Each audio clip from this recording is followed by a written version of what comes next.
Stars, they can tell you stories which are brighter than yesterday. The streets have never been so quiet. The squirrels found a new hideaway. Tomorrow will never be the same. There is so much hope in our hearts. Brick by brick, we shall overcome and walk right into a new start. Welcome to the brand new world. Give the children of our Mother Earth. Reach out your hands. Let us heal our earth together. Welcome to the brand new world.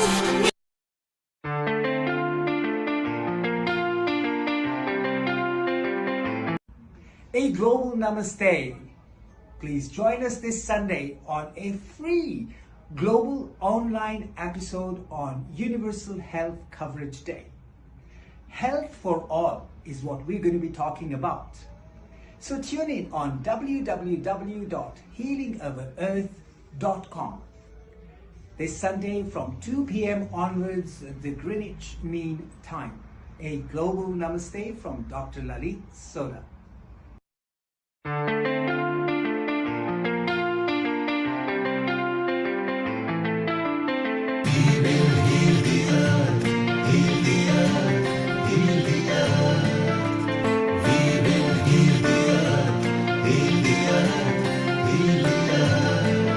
Stars, they can tell you stories which are brighter than yesterday. The streets have never been so quiet. The squirrels found a new hideaway. Tomorrow will never be the same. There is so much hope in our hearts. Brick by brick, we shall overcome and walk right into a new start. Welcome to the brand new world. Give the children of our Mother Earth. Reach out your hands. Let us heal our earth together. Welcome to the brand new world.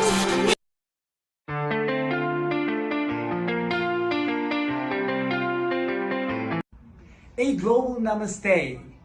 Please join us this Sunday on a free global online episode on Universal Health Coverage Day.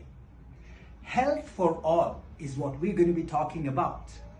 So tune in on www.healingoverearth.com. This Sunday from 2 p.m. onwards, the Greenwich Mean Time. A global namaste from Dr. Lalit, Sodha.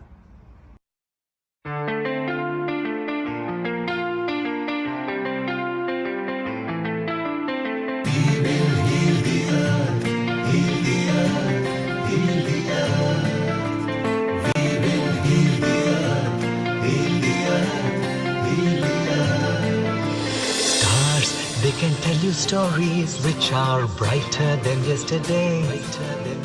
The streets have never been so quiet. The squirrels found a new hideaway. Tomorrow will never be the same. There is so much hope in our hearts. Brick by brick, we shall overcome and walk right into a new start. Welcome to the brand new world. Give the children of our Mother Earth. Reach out your hands. Let us heal our earth together. Welcome to the brand new world.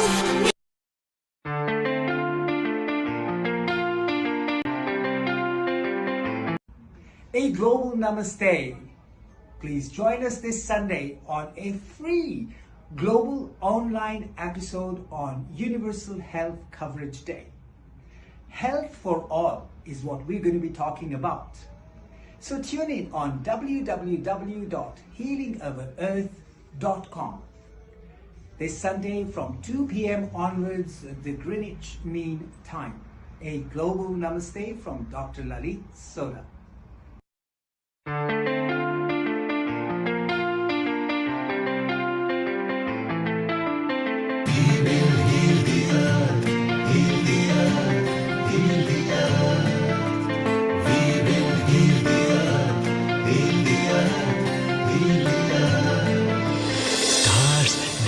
you stories which are brighter than yesterday.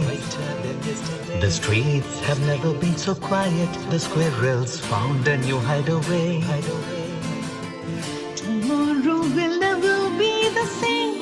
There is so much hope in our hearts.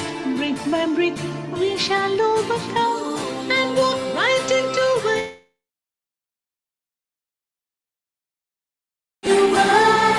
Give the children of our Mother Earth, reach out your hands, let us heal our earth together. Welcome to the brand new world.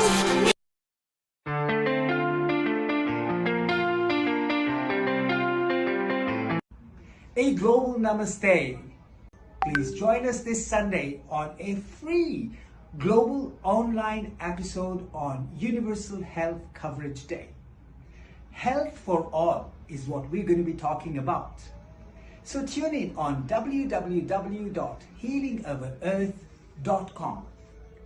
This Sunday from 2 p.m. onwards, the Greenwich Mean Time. A global namaste from Dr. Lalit, Sodha.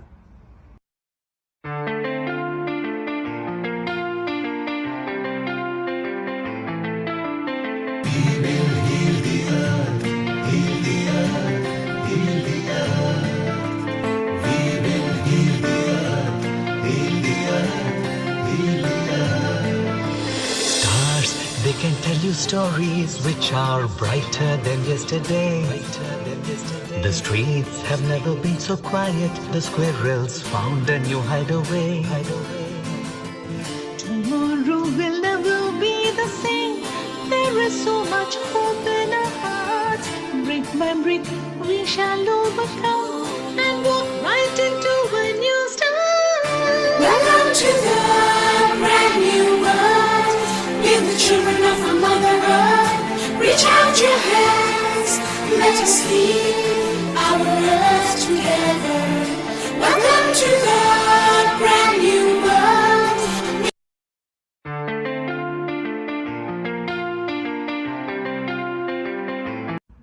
A global namaste. Please join us this Sunday on a free global online episode on Universal Health Coverage Day. Health for all is what we're going to be talking about. So tune in on www.healingourEarth.com. This Sunday from 2 p.m. onwards, the Greenwich Mean Time. A global namaste from Dr. Lalit, Sodha.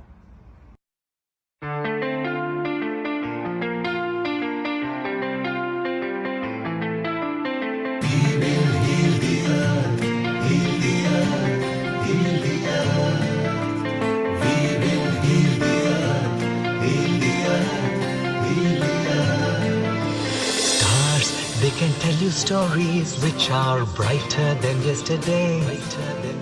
The streets have never been so quiet. The squirrels found a new hideaway. Tomorrow will never be the same. There is so much hope in our hearts. Brick by brick, we shall overcome and walk right into a new start. Welcome to the brand new world. Give the children of our Mother Earth, reach out your hands, let us heal our earth together.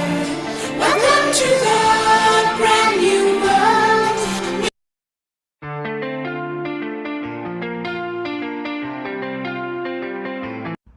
A global namaste. Please join us this Sunday on a free global online episode on Universal Health Coverage Day. Health for all is what we're going to be talking about. So tune in on www.healingourEarth.com. This Sunday from 2 p.m. onwards, the Greenwich Mean Time.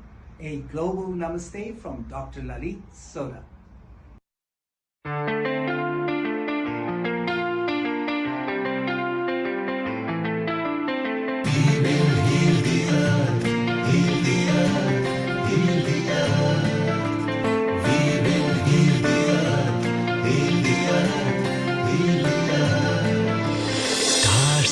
can tell you stories which are brighter than yesterday.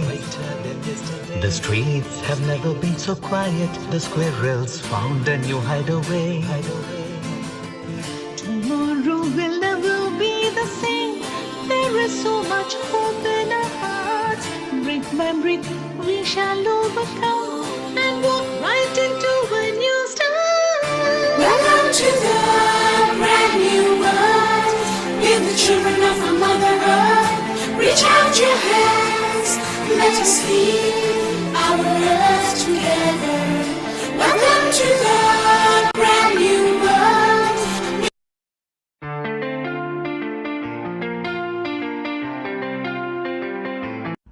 A global namaste.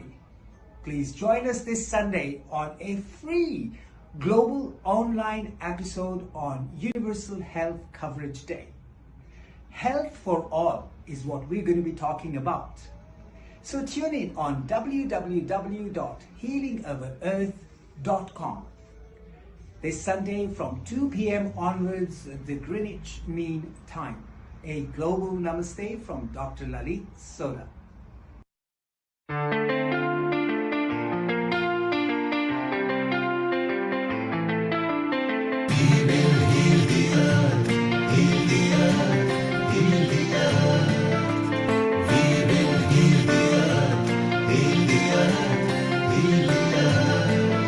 Stars, they can tell you stories which are brighter than yesterday.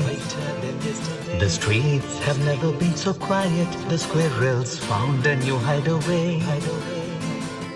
Tomorrow will never be the same. There is so much hope in our hearts. Brick by brick, we shall overcome and walk right into a new start. Welcome to the brand new world.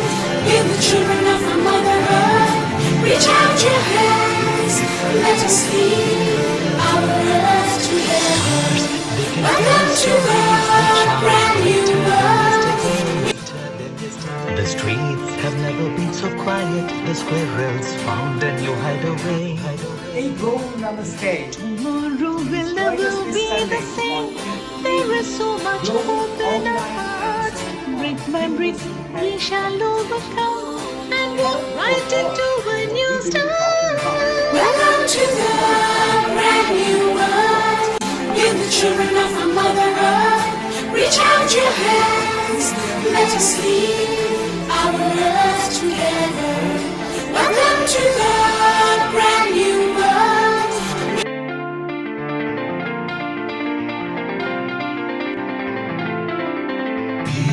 A global namaste. Join us this Sunday on a global online episode on Universal Health for Stars, they can tell you stories which are brighter than yesterday.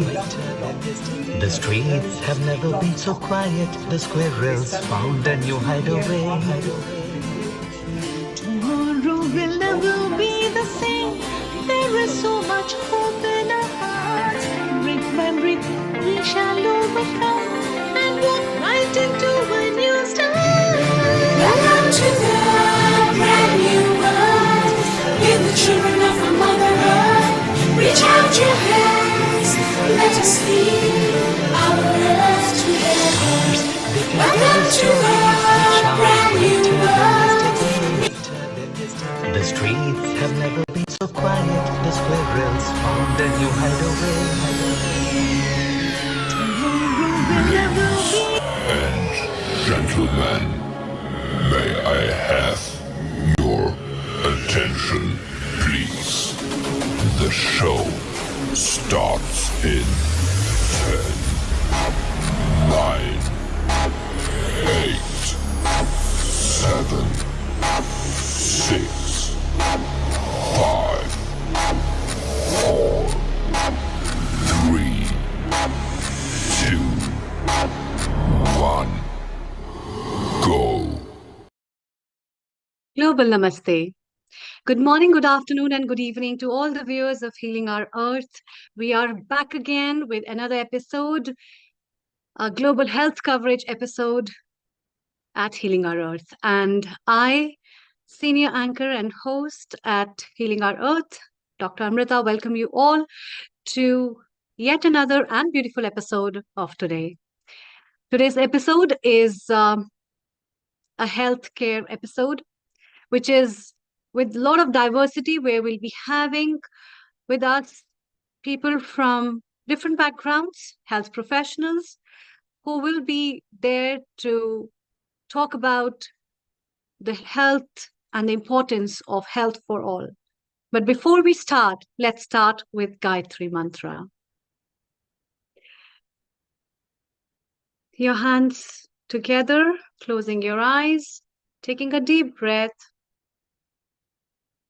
Om Om Bhur Bhuvasvaha Tat Savitur Varenyam Bhargo Devasya Dhimahi धियो यो न प्रचोदयात् Om Bhur Swaha Tatsavitul Varenyam Bhargo Devasya Dhimahi धियो यो न प्रचोदयात् Om Bhur Swaha Tatsavitul Varenyam Bhargo Devasya Dhimahi धियो यो न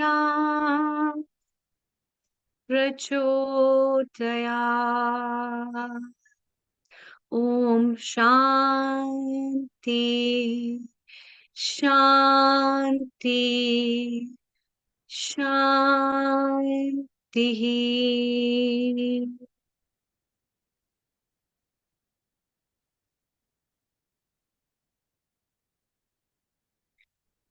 Welcome.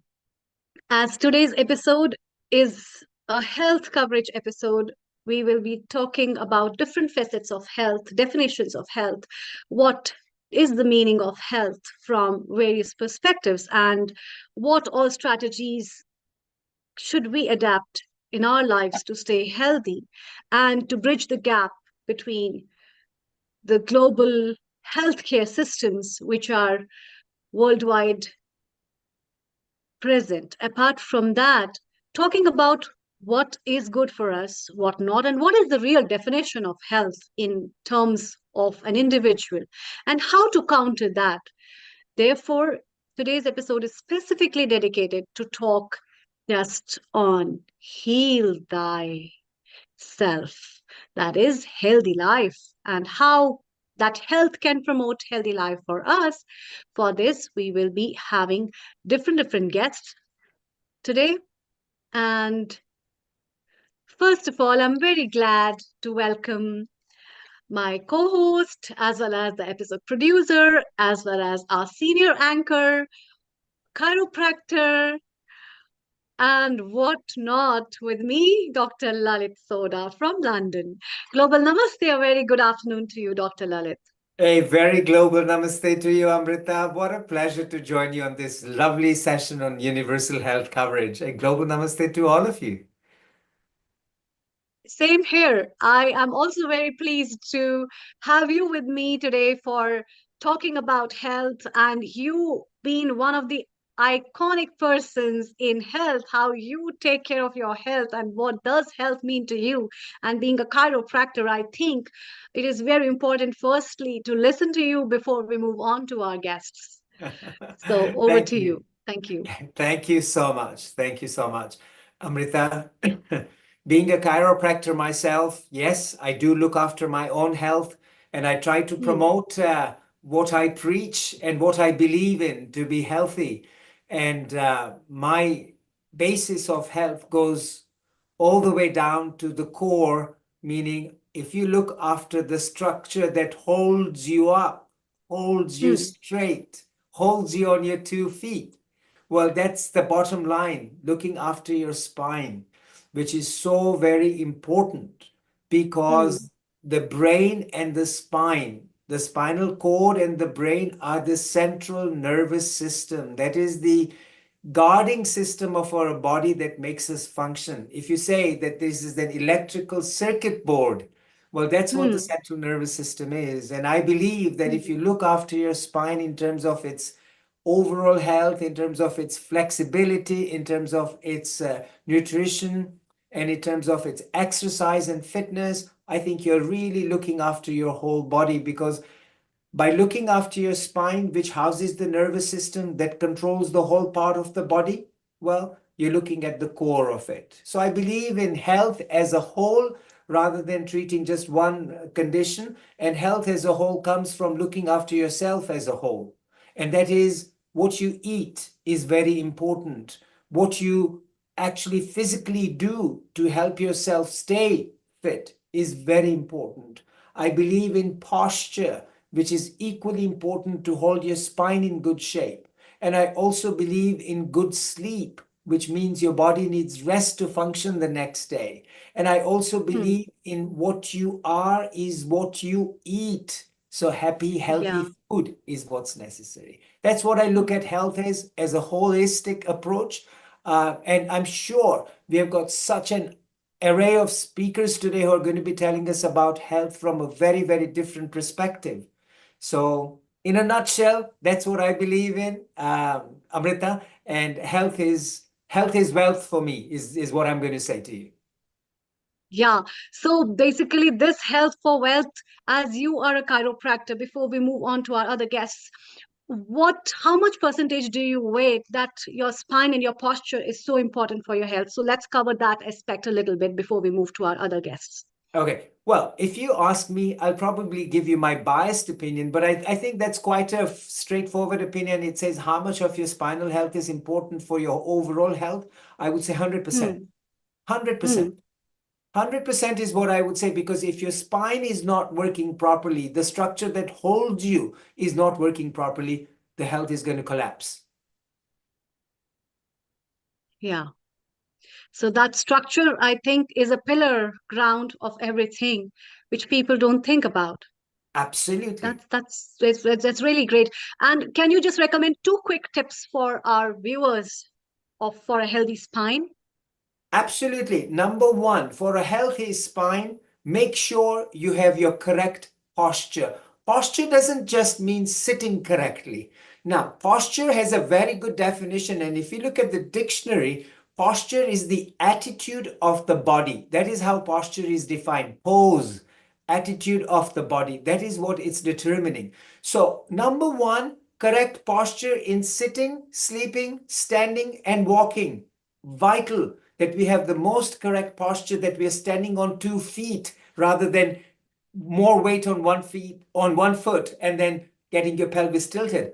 Number one, posture, the best health tip I can give you. And number two is physical fitness. You lose what you don't use. So I always believe that if you keep your spine in a healthy condition by doing exercise, by doing yoga, by doing physical activity to build the muscle strength and then keep it going. Well, those are the two main tips I will share. Is number one, posture. Number two, exercise. Use it.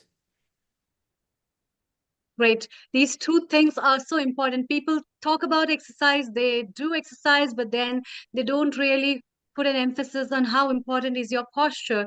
And it's not just for the fitness enthusiasts. It's not just for the models or for other people who are icons in different industries for their glamour, but it's much more about yourself and having an attitude of looking good in your own self, I think, will help in enhancing your posture. That will help you to stay healthy rather than thinking about what it has to do by my own self, I think.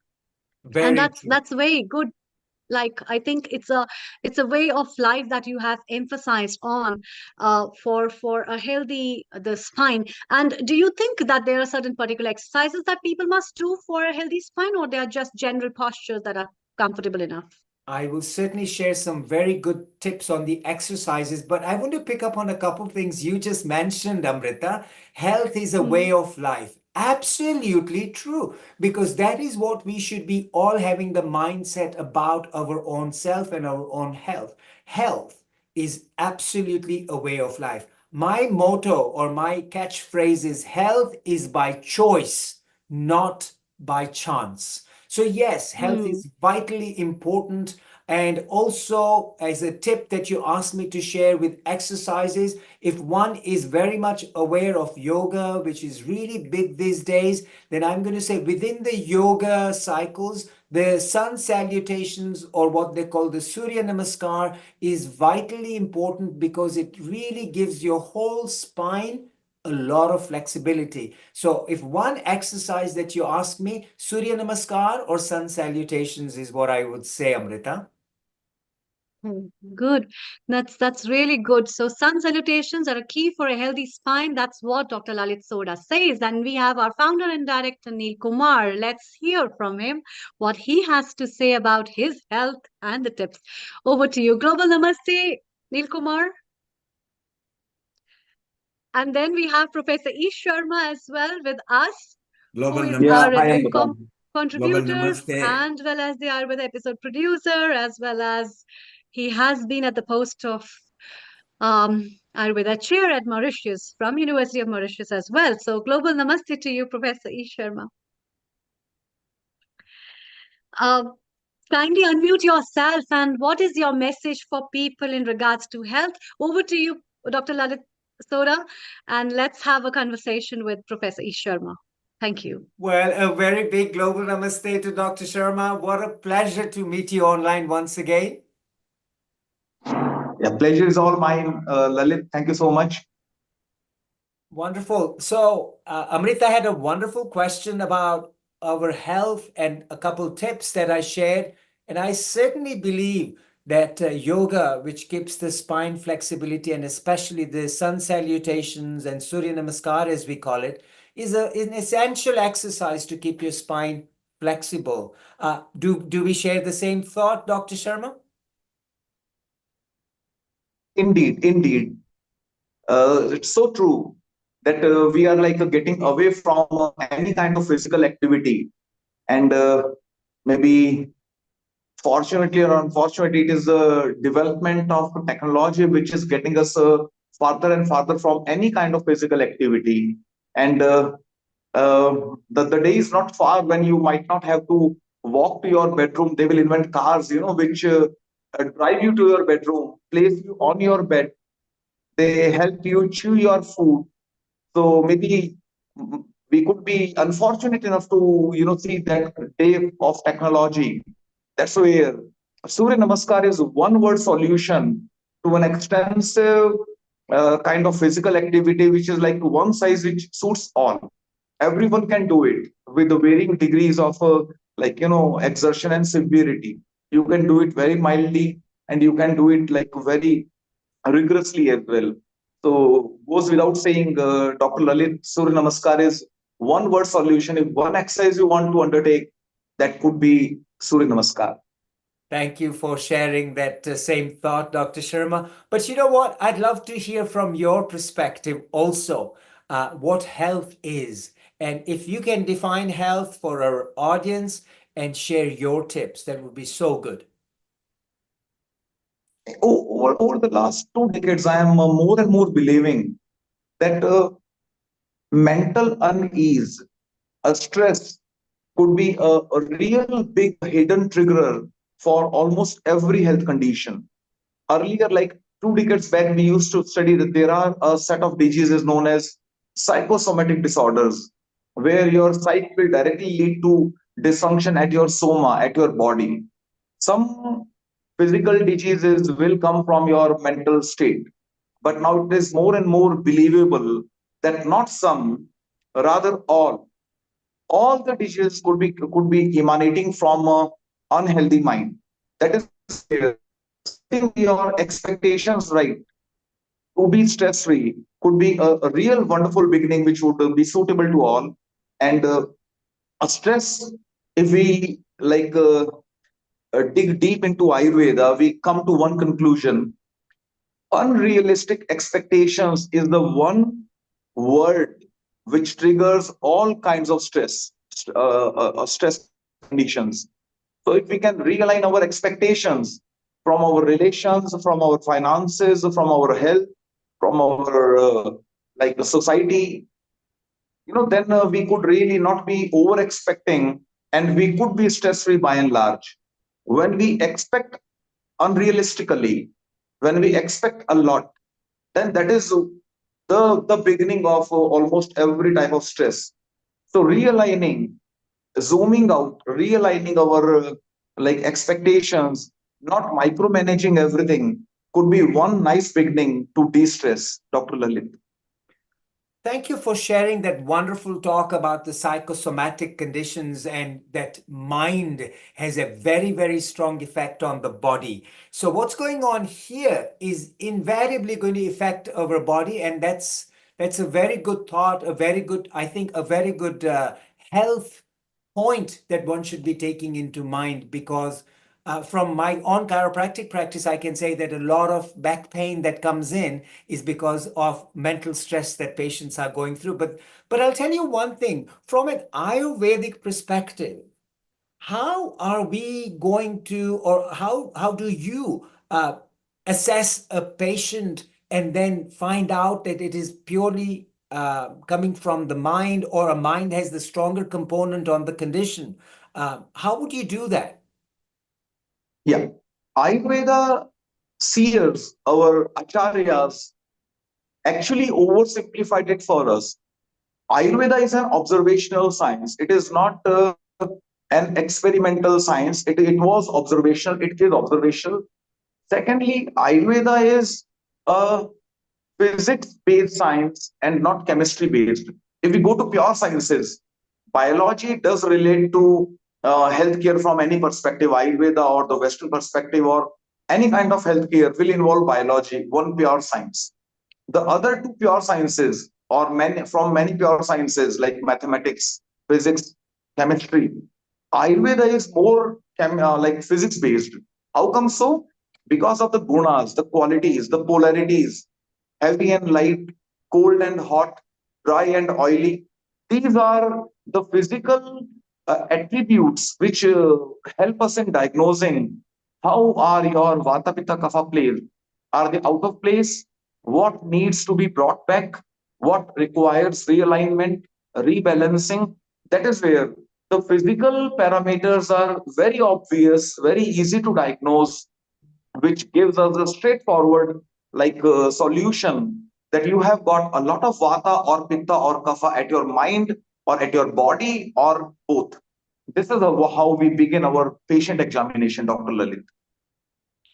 Sure. So now this kind of examination, that then you come to your conclusion with your consultation, your examination, that this is where the Vata, Pitta, Kapha are, one is stronger than the other, and then you relate it to the mind causing those kind of problems. Now, this kind of a diagnosis, this kind of a study, this kind of availability to the general public, how can we, or is, to what extent is the general public aware of this physical concept, that such a concept is being used by Ayurveda? I missed out some of your question because of network issue. Dr. Lalit, if you can come again once more, please. Sure. So in a nutshell, how can the general public be aware of the fact that this is the approach that Ayurveda uses to identify and diagnose conditions? And how can we make the Yes, general public more aware of this? yes. It's again very simple. We have got a very basic questionnaire. It's like a 20 question questionnaire. You have to answer like your sleep, your skin, your body weight, your psychology, your reactivity, your digestion, your appetite. There are some like questions, we evaluate you upon these 20 very basic questions, and then we come to know that you are like abnormally high or low in vata and or pitta and or kapha, and that is what we try to bring back to normalcy. And surely goes without saying, the most important guiding factor is the present the presenting complaint of the patient, what brought him or her to us. So the patient might be concerned with he or she is a vata or pitta or a kapha person. That is for our utility.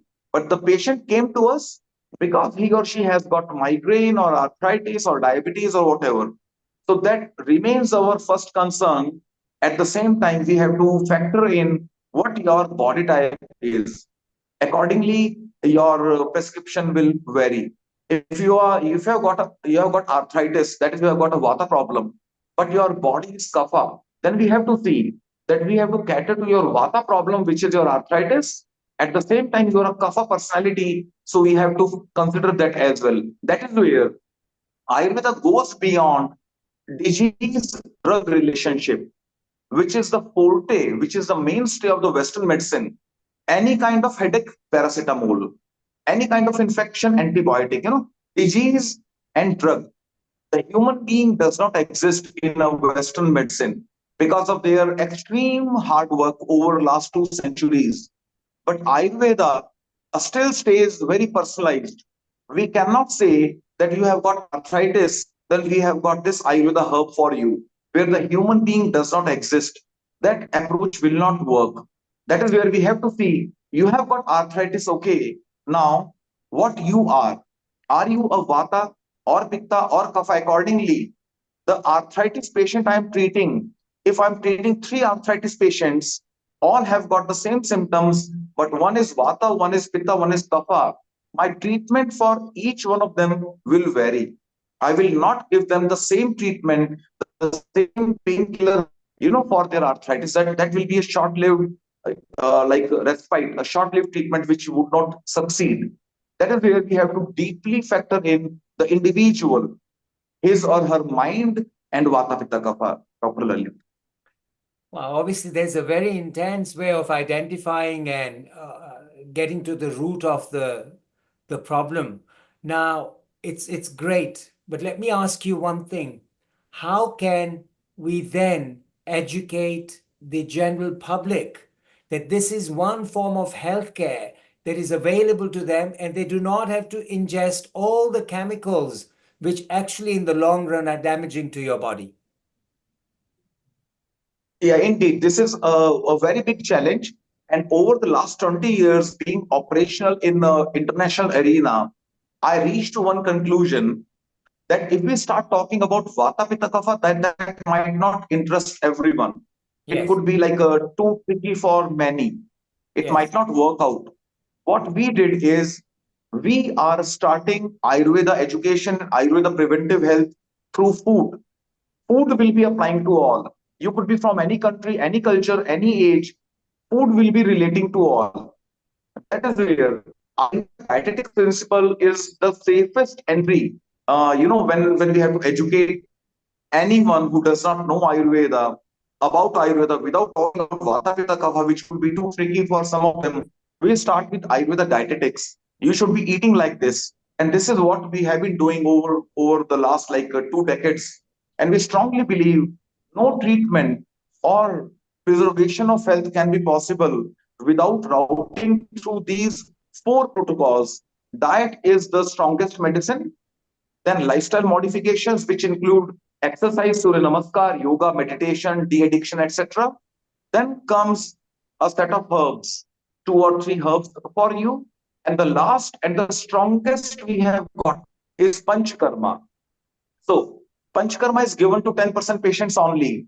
But we believe if you really want to get rid of your disease conditions or you want to stay healthy, you should be very regularly taking Panchkarma.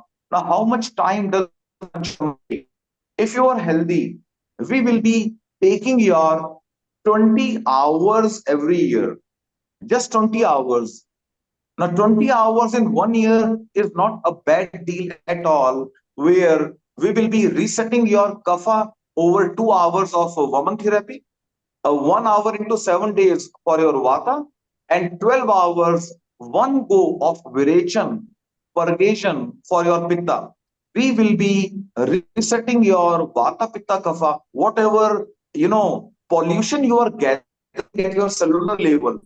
Any machine when operates, it will gather some pollution. It could be your car or it could be any machine. And this human body is no exception. It does gather in the process of living it does get something unwanted, some pollution, which is an excess of Vata Pitta Kapha known as ama.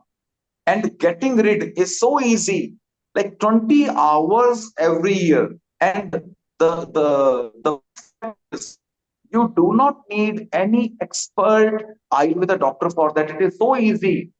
You can, with very little training, you can do it yourself, and you can give yourself panchkarma. You can give panchkarma to your family members. 20 hours a year is not a bad deal, Dr. Lalit, I believe. Dr. A. Sharma, thank you very much for a wonderful update. In a quick answer over the next 30 seconds before we move to United Kingdom with Kailash and Sejal, since this is a Universal Health Coverage Day, and the theme this year is, should the government be involved in providing either subsidized health or free health? In a quick answer, do you feel most of the countries should look and provide Ayurveda also free in the healthcare? Exactly. I do believe Ayurveda should be spreading to more and more countries, and being on the same page. We might not be jumping, to treat difficult diseases. We should be taking baby steps, and that is where again Ayurveda dietetics is one such baby step which will be relevant to all, very powerful, and that is where we can have a very nice beginning. And Mauritius is an example where one country has adopted Ayurveda dietetics, other countries can very easily follow the suit. Thank you, Professor Ish Sharma. And for those who are listening, it was Professor Ish Sharma through the Ayush Ministry of India who propagated the project Mauritius, which is a very successful example at the moment. Ish, stay around because Sejal, who Kailash will introduce, is got exact point because she's going to discuss partnerships between the government and the faith-based organization. Again, a very relevant topic.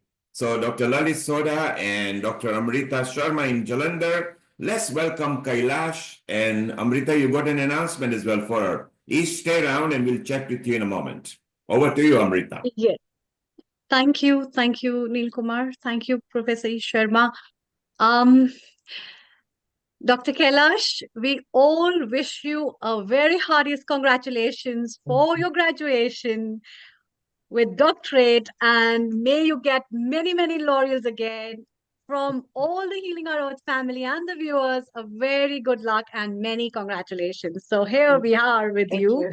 And we bless you that you keep progressing in life, adding up more batches, and keep sharing with us all that wisdom that you have achieved. So many congratulations on your achievement. Thank you so much, Amritaji. Global namaste to everyone, and thank you for allowing us to come and share our thoughts, our experience in a very, very important subject today.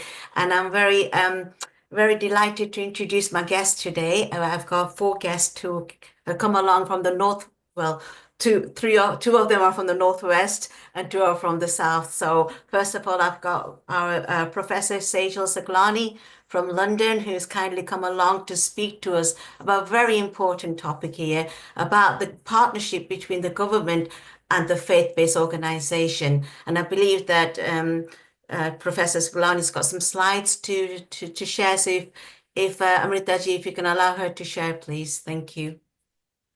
Yes, thank you. Thanks very much, Kailashman, for the invitation. Thank you all very much, Namaste, for inviting me today.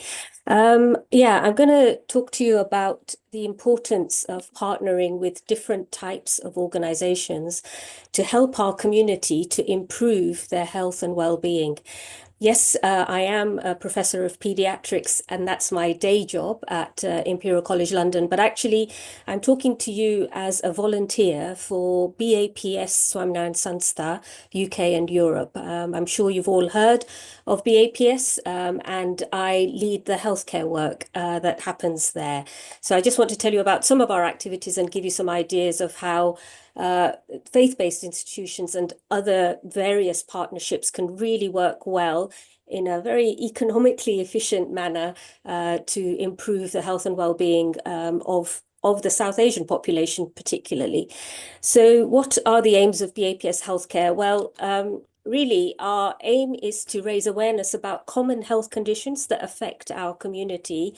All the work is delivered and led by volunteers. We have numerous healthcare professionals at BAPS. They all really abide by this concept of selfless service and seva and selfless giving. That's kind of the ethos, and that's what makes this all really rewarding for us all. Our headquarters are in Neasden in northwest London, the Neasden Temple you can see here where we are based, but actually we've got centres nationally, and that's how I know Kailash Parekh. We've got centres across UK, Scotland, Wales and Europe. So really our aim is to provide practical help and guidance about health and well-being in a culturally sensitive environment. That's how we really get people to engage. We speak the language, we understand what's expected, and that's how it's kind of received quite positively.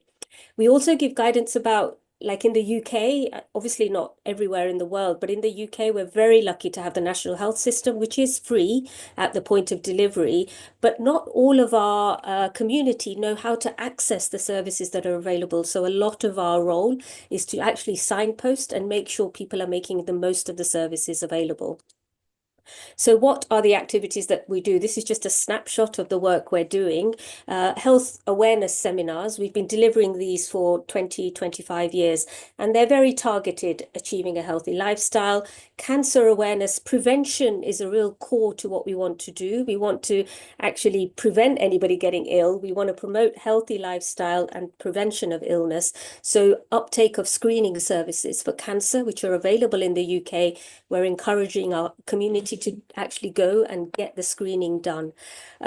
We do antenatal classes on site, and we have specific sessions for specific populations, and awareness for the elderly is one key thing that we do. We've been doing a lot of screening for cardiovascular disease and diabetes because, as I'm sure you all know, the South Asian community is a much higher risk of both of these conditions: high blood pressure, heart disease, heart attacks, diabetes.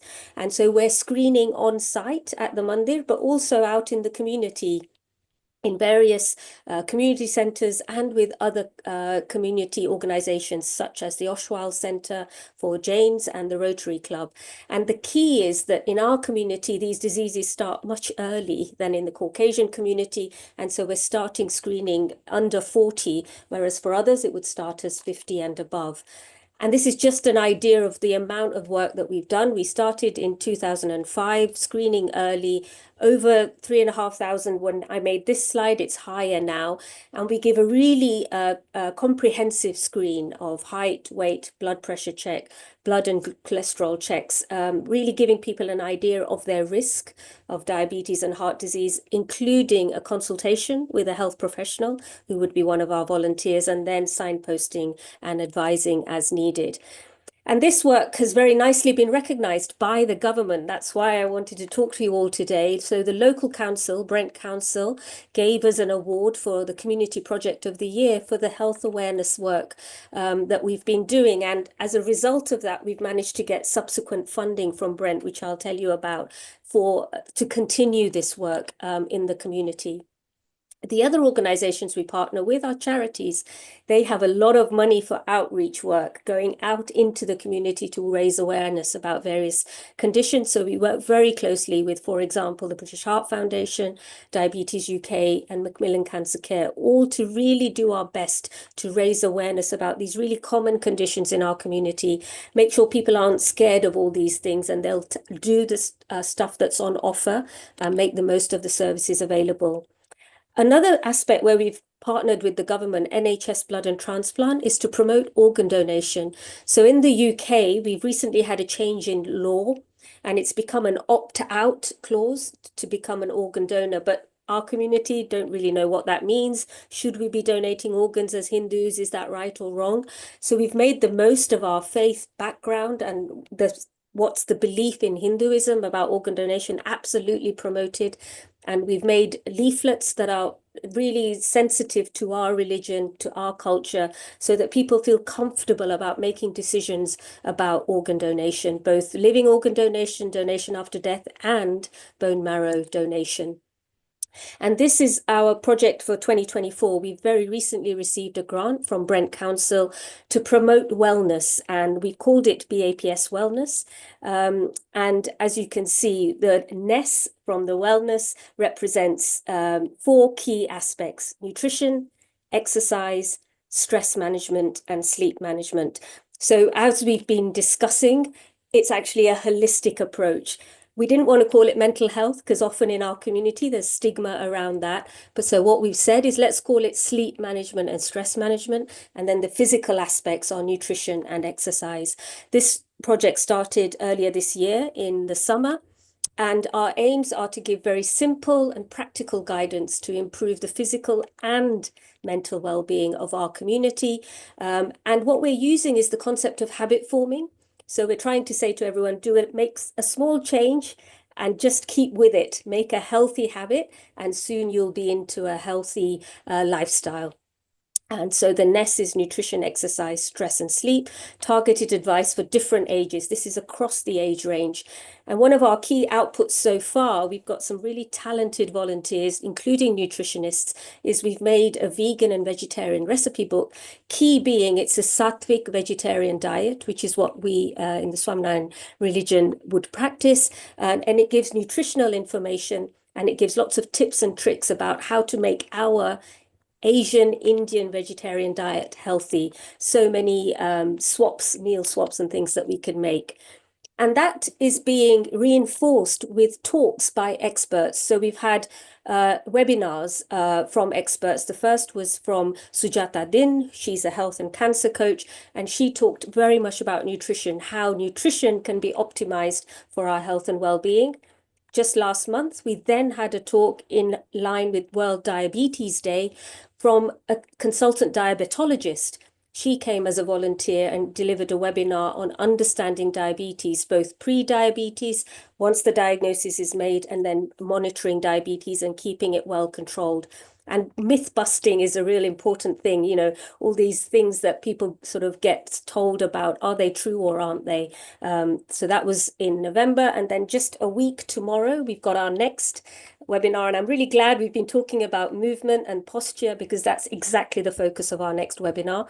We have a physiotherapist who's going to be talking specifically about how to improve posture, ergonomics, and building strength. Muscular strength is key to staying well, and it's going to be tailored for all ages. So that's just to give you a taster of what we're doing. So why is it a good idea to partner with various organizations, but specifically with the government? And how can a faith-based organization really make the most of a partnership and the most of the money that's on offer? Well, in a faith-based organization, we're able to portray our messages in a very culturally sensitive manner, the diet that we're used to, in the way that we live and the way that we believe. We can promote all of our health messages in that context. It's in the mandir, so, you know, a real environment where people feel that they're trusted. And the advice is tailored to allow for religious and cultural beliefs.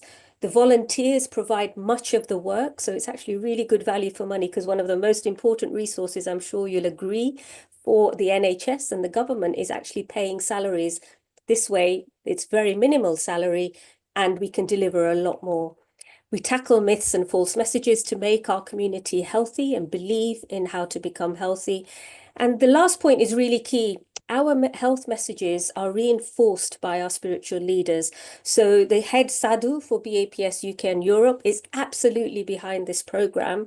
And in fact, our spiritual leader and guru, Puja Mahant Swami Maharaj, who's based in India, also is really behind all of this. And this is just one example of how much he supports the work that we're doing. When we launched our organ donation project, he was very happy to have an official opening of the leaflets to really portray the message that what we're saying is in line with Hindu beliefs and our value systems.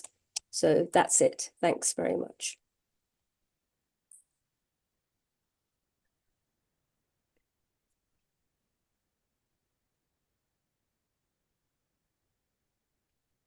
Thank you so much, Professor Saglani. That was very informative and very insightful, very helpful for us to follow up all the leads that you've given us.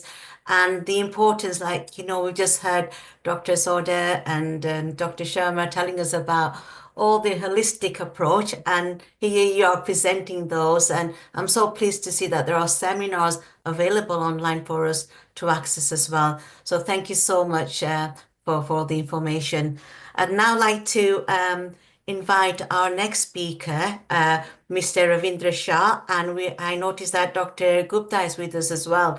And they both are doing a wonderful, fantastic job in Preston promoting health awareness through health mailers. And they've been working in the communities with organizations in communities to bring people together to raise this awareness. So I'd like to pass you on to Mr. Ravindra Shah to enlighten us on this topic. Thank you. Thank you very much for inviting me to this webinar. I'd like to endorse what the previous speakers have said, and we are doing exactly what they've all been saying. Basically, is empowering the community to take charge or control of their health and well-being. And I see a professor in London has been doing that for 25 years. I'd like to invite Ramesh Gupta to come on board as well, because he may have something to say, something regarding the health mela, because he's our chairman. And as Professor has mentioned, NHS in this country is free at the point of delivery. So I don't know whether I can load some of my slides. Would I be able to load it on? See if I can. If Amritaji, if you can give Mr. Shah access to. You are made a co-host, so you should be able to. You're a co-host. I'm just trying to. If you look at the bottom green button, which says share. Yeah, I clicked on that. Yes. And now you'll have to find your PowerPoint. Okay, maybe you can just talk about it. It's fine, because we'll be moving on to next guest. Okay. Well, basically, if I can just open my PowerPoint. So basically, what I wanted to talk about is the people of ethnic minority, which is already covered, that, behold these melas in a non-threatening environment, which is a sensitive manner, and the language, which is preferably in their own language. And we started this about 25 years ago. We started with the monthly talks, which covered cancer, diabetes, kidney, obs and gynae, lipid profile, and all that. And then we decided to have an annual health mela, which we started in 2001. We started from the temple because the people of ethnic minority found it difficult. They knew the services are there, but they just didn't know where to access them. And so we were giving this information to all the people in the community. But then again, we thought, why not do it for the whole of the population of Preston? And so we started our first health mela in 2001. And the exhibitors were from hospitals, volunteer sectors, social services, and all that. Also, we had complementary medicine included in the health melas. And normally we have 60 to 80 exhibitors, which attracts the hard-to-reach community, people who would not normally go for their health MOT to their GPs would come to the fun-filled event. So these are the starting point of it. And we do the screening as well. We do the glucose, lipid profile screening, and other screening as well, BMI, and then Q risk scores. And we do these results in triplicate. So they have a result. We keep a copy. And the third one is if their results are abnormal, they automatically go to their own GPs. I think I've been cut off. Have I been cut off? No, we can hear you. All right. You're loud and clear. I'm just trying to join. he wanted to see his face. Not really. Okay, Yeah. we got So basically, this is the main points, and we've been running it for last 25 years. I don't know whether Professor Ramesh Gupta want to. yes, Ramesh Gupta is here. He's not Yeah. unmuting. Ramesh, Can you unmute yourself, Ramesh? Well, I think you have covered most of the thing, and I'm delighted to join this, that the previous speaker and you are really engaged in the activity where the public is at the center, to be honest. The whole concept is that the health should be the in charge, the in charge for the health should be the person. Yeah. And most of that is education. And so far, the health has been taken away from the community to the areas in the hospital and clinics, which is the gray sort of area, and where the public is not empowered. And public can be empowered only if we move to the community, we move to them, we listen to them, and we work together. And that is what the National Forum for Health and Well-being has been doing for 25 years. And we started in Preston. We have gone all over the Lancashire, Cumbria, Yorkshire, and the other parts of the England, including London. And we have advised in Wales as well. And we have gone to Libya and to host country India. So I think, as we say that what we say that we listen to the public, we say that what is the problem. The problem is the understanding, the knowledge, because it is not that because they can't speak English and they can't communicate with the GPs, that's why they are not getting the good service. It is all about the baseline education and baseline knowledge of the patient. That is what we are trying to raise. And we have been quite successful in that this thing. I think this is not my this thing, so I will allow the speakers to continue. No, you've done it very well, Ramesh. And basically, just wanted to say that this is our flagship, and other towns and cities have emulated our model for doing the health melas. And I'm very pleased that BAPS is very much involved. And I think we need to try and keep in contact with the Professor Sajal and see how we can, expand our forte. Basically, the key message is taking control of your own health and well-being.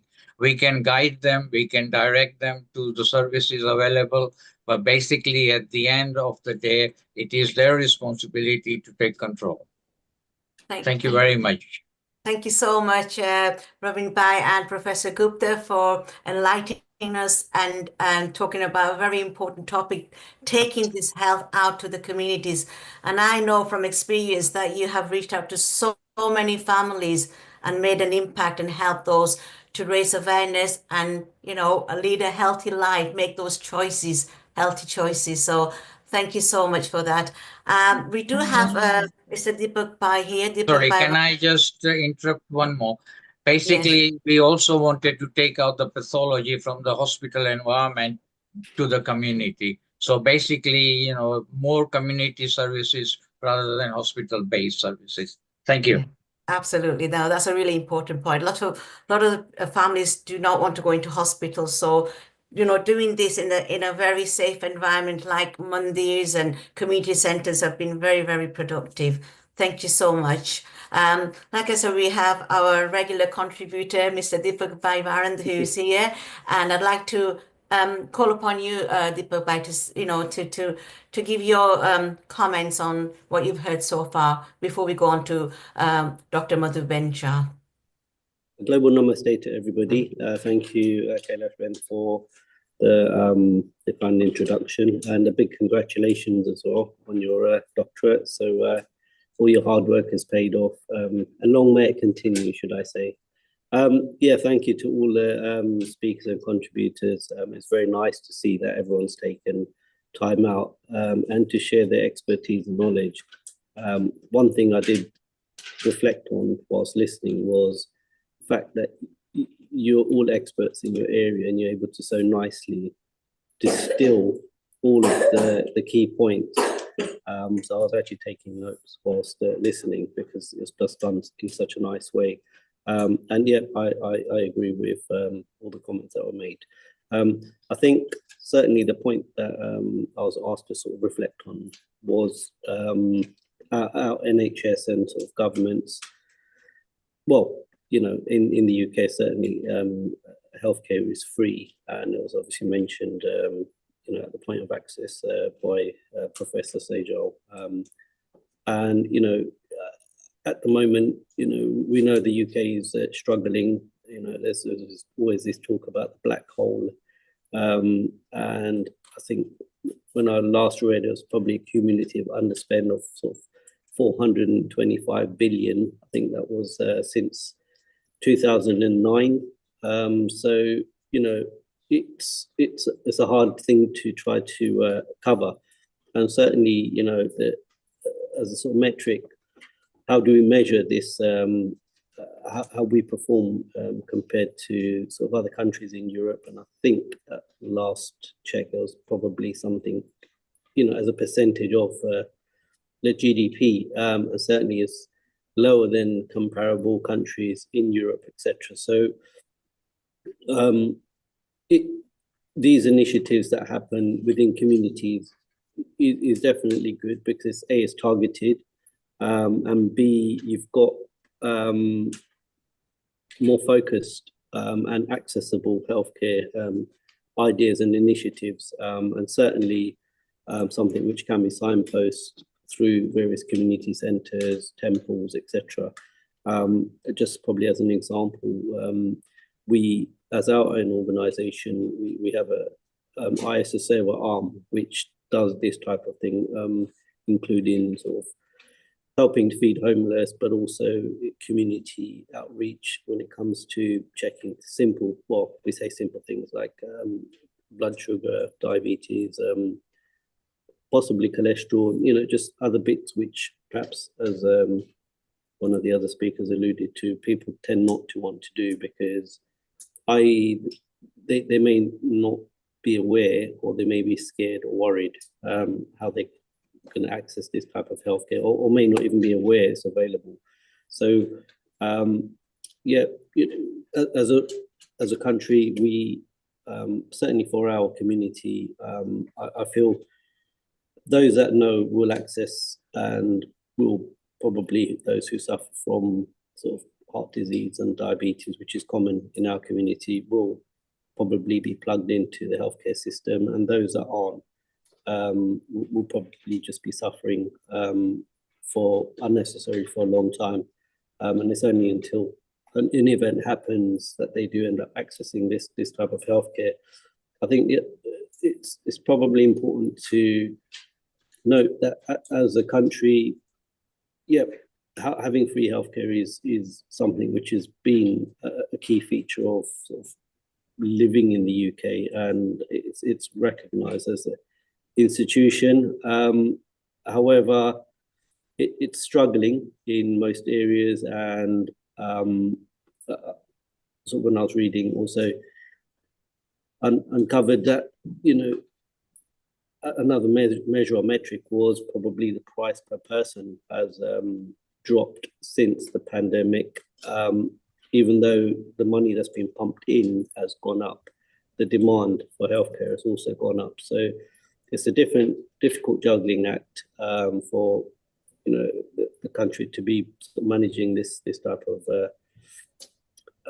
issue. And I'm not sure we've got a short-term solution. However, working with community members and groups will help, I think, in the short term, and possibly pave the way to sort of longer-term strategy. And yeah, the point made by Dr. Sodha was sort of you're in charge of your health. And I think that's probably the starting point.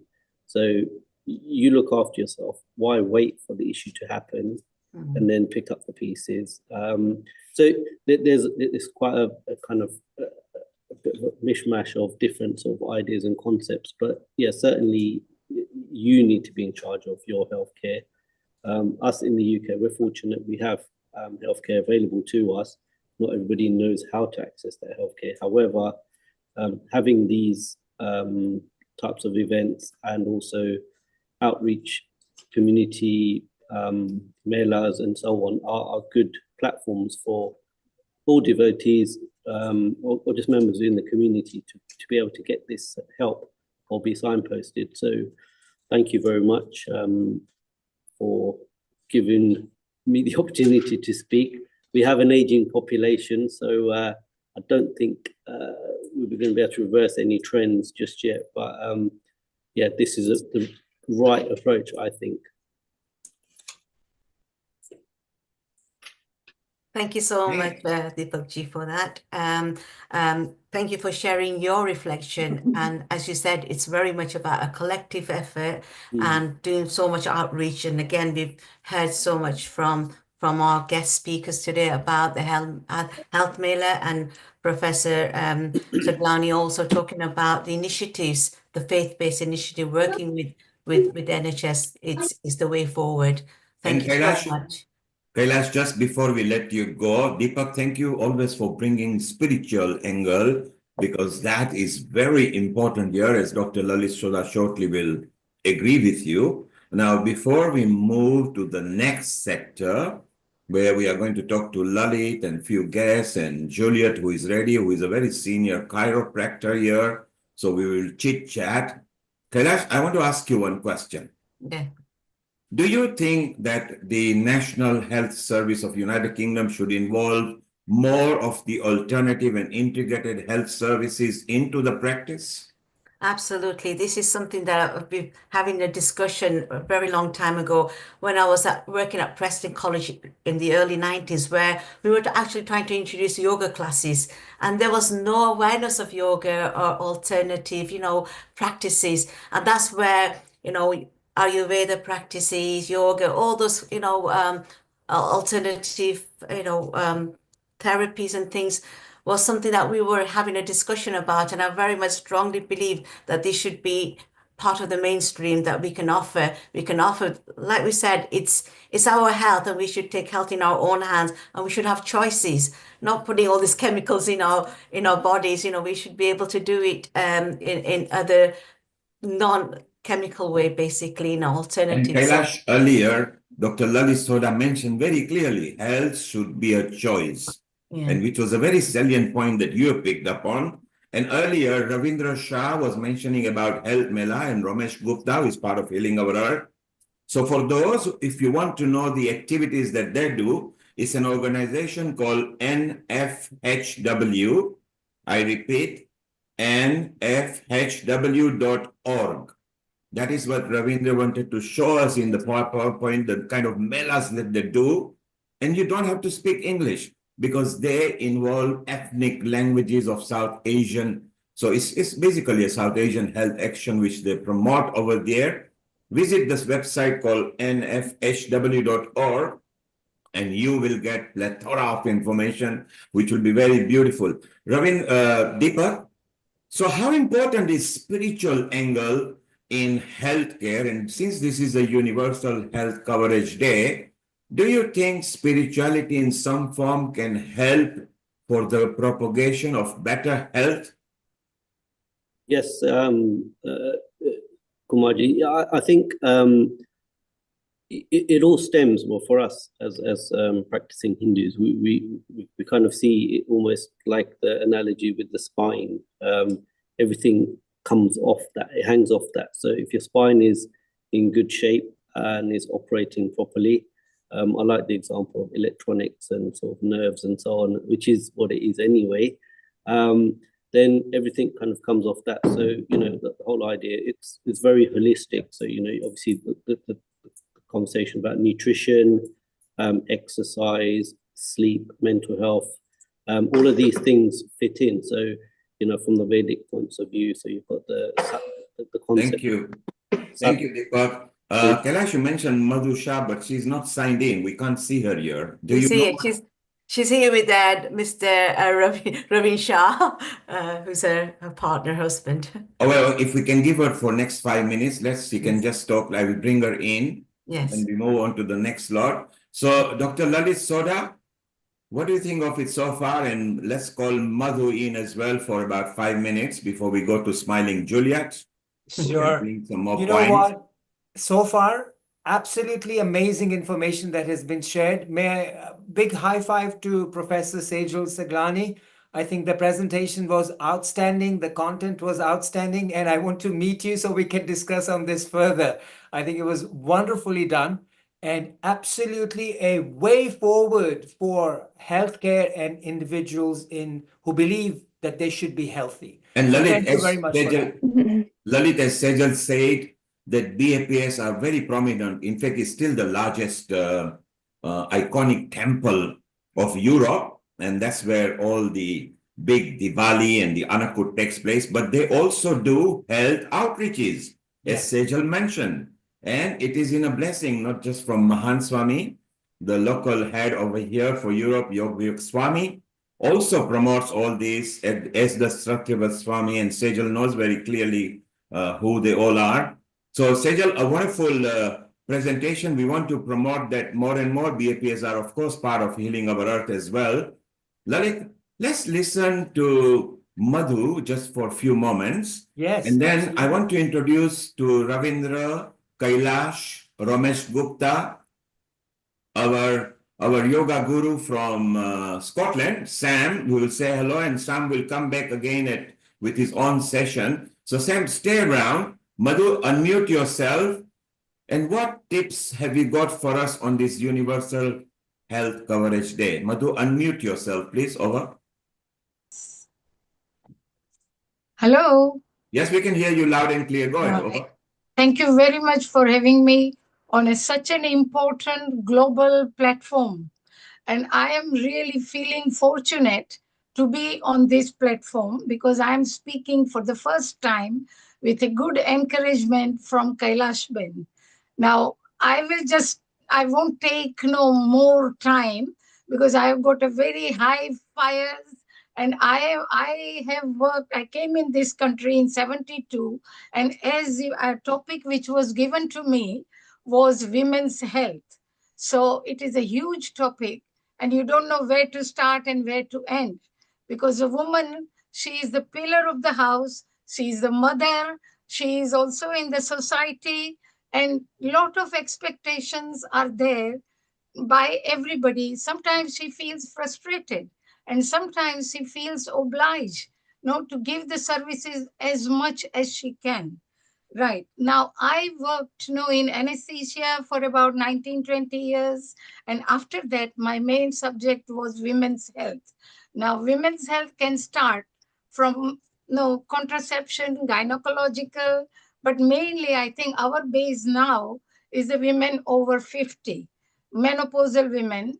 And I should not diverge myself to the men's health at all. But what we say, the menopause can happen to both partners. So we have to understand each other and also take it with strengths, how to know the mood of each other, how to know how to keep the family also in a nice and a sane, peaceful way, providing the requirement of everybody. So single-handed person, you can't do everything, but you always try within your limits and work your way up. So, as I say, that there are so many facilities available in NHS, like say for menopause, which is around 50, and there is a risk of osteoporosis, osteopenia, and also the further risk of fractures. So we try to prevent with the help of different modalities as well as our own. But as Deepak Bhai and all others said, what is health?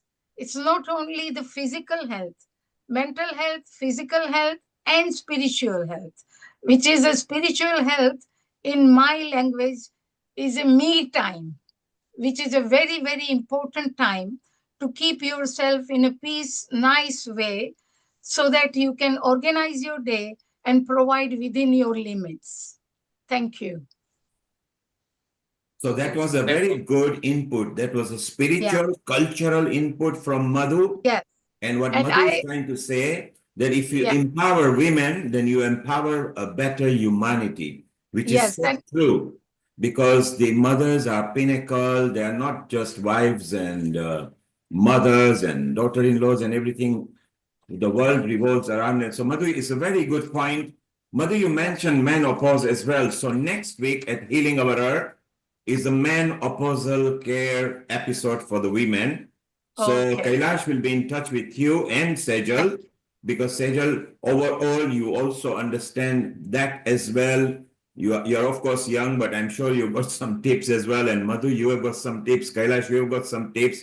So next week's episode is very good, because at Healing Our Earth, we love bringing facilities, tips, and outreaches for women too, so that if we empower women, as we say, we empower better communities. So Kailash will be in touch with And you, their Madhu husband. and Sejal. It'll be useful. Lalit, Yes. what do you have to say what Madhu said? Because it was completely different angle. It was a cultural, spiritual, and in real life experience. practicality. Highly agree with the spiritual side and every angle that she's mentioned about healthcare. And I think a lot of times we forget that element of spirituality, which is so vital for a well-being personality. So, Mother Ben, lovely point, lovely presentation, short, sweet, and the message was strong.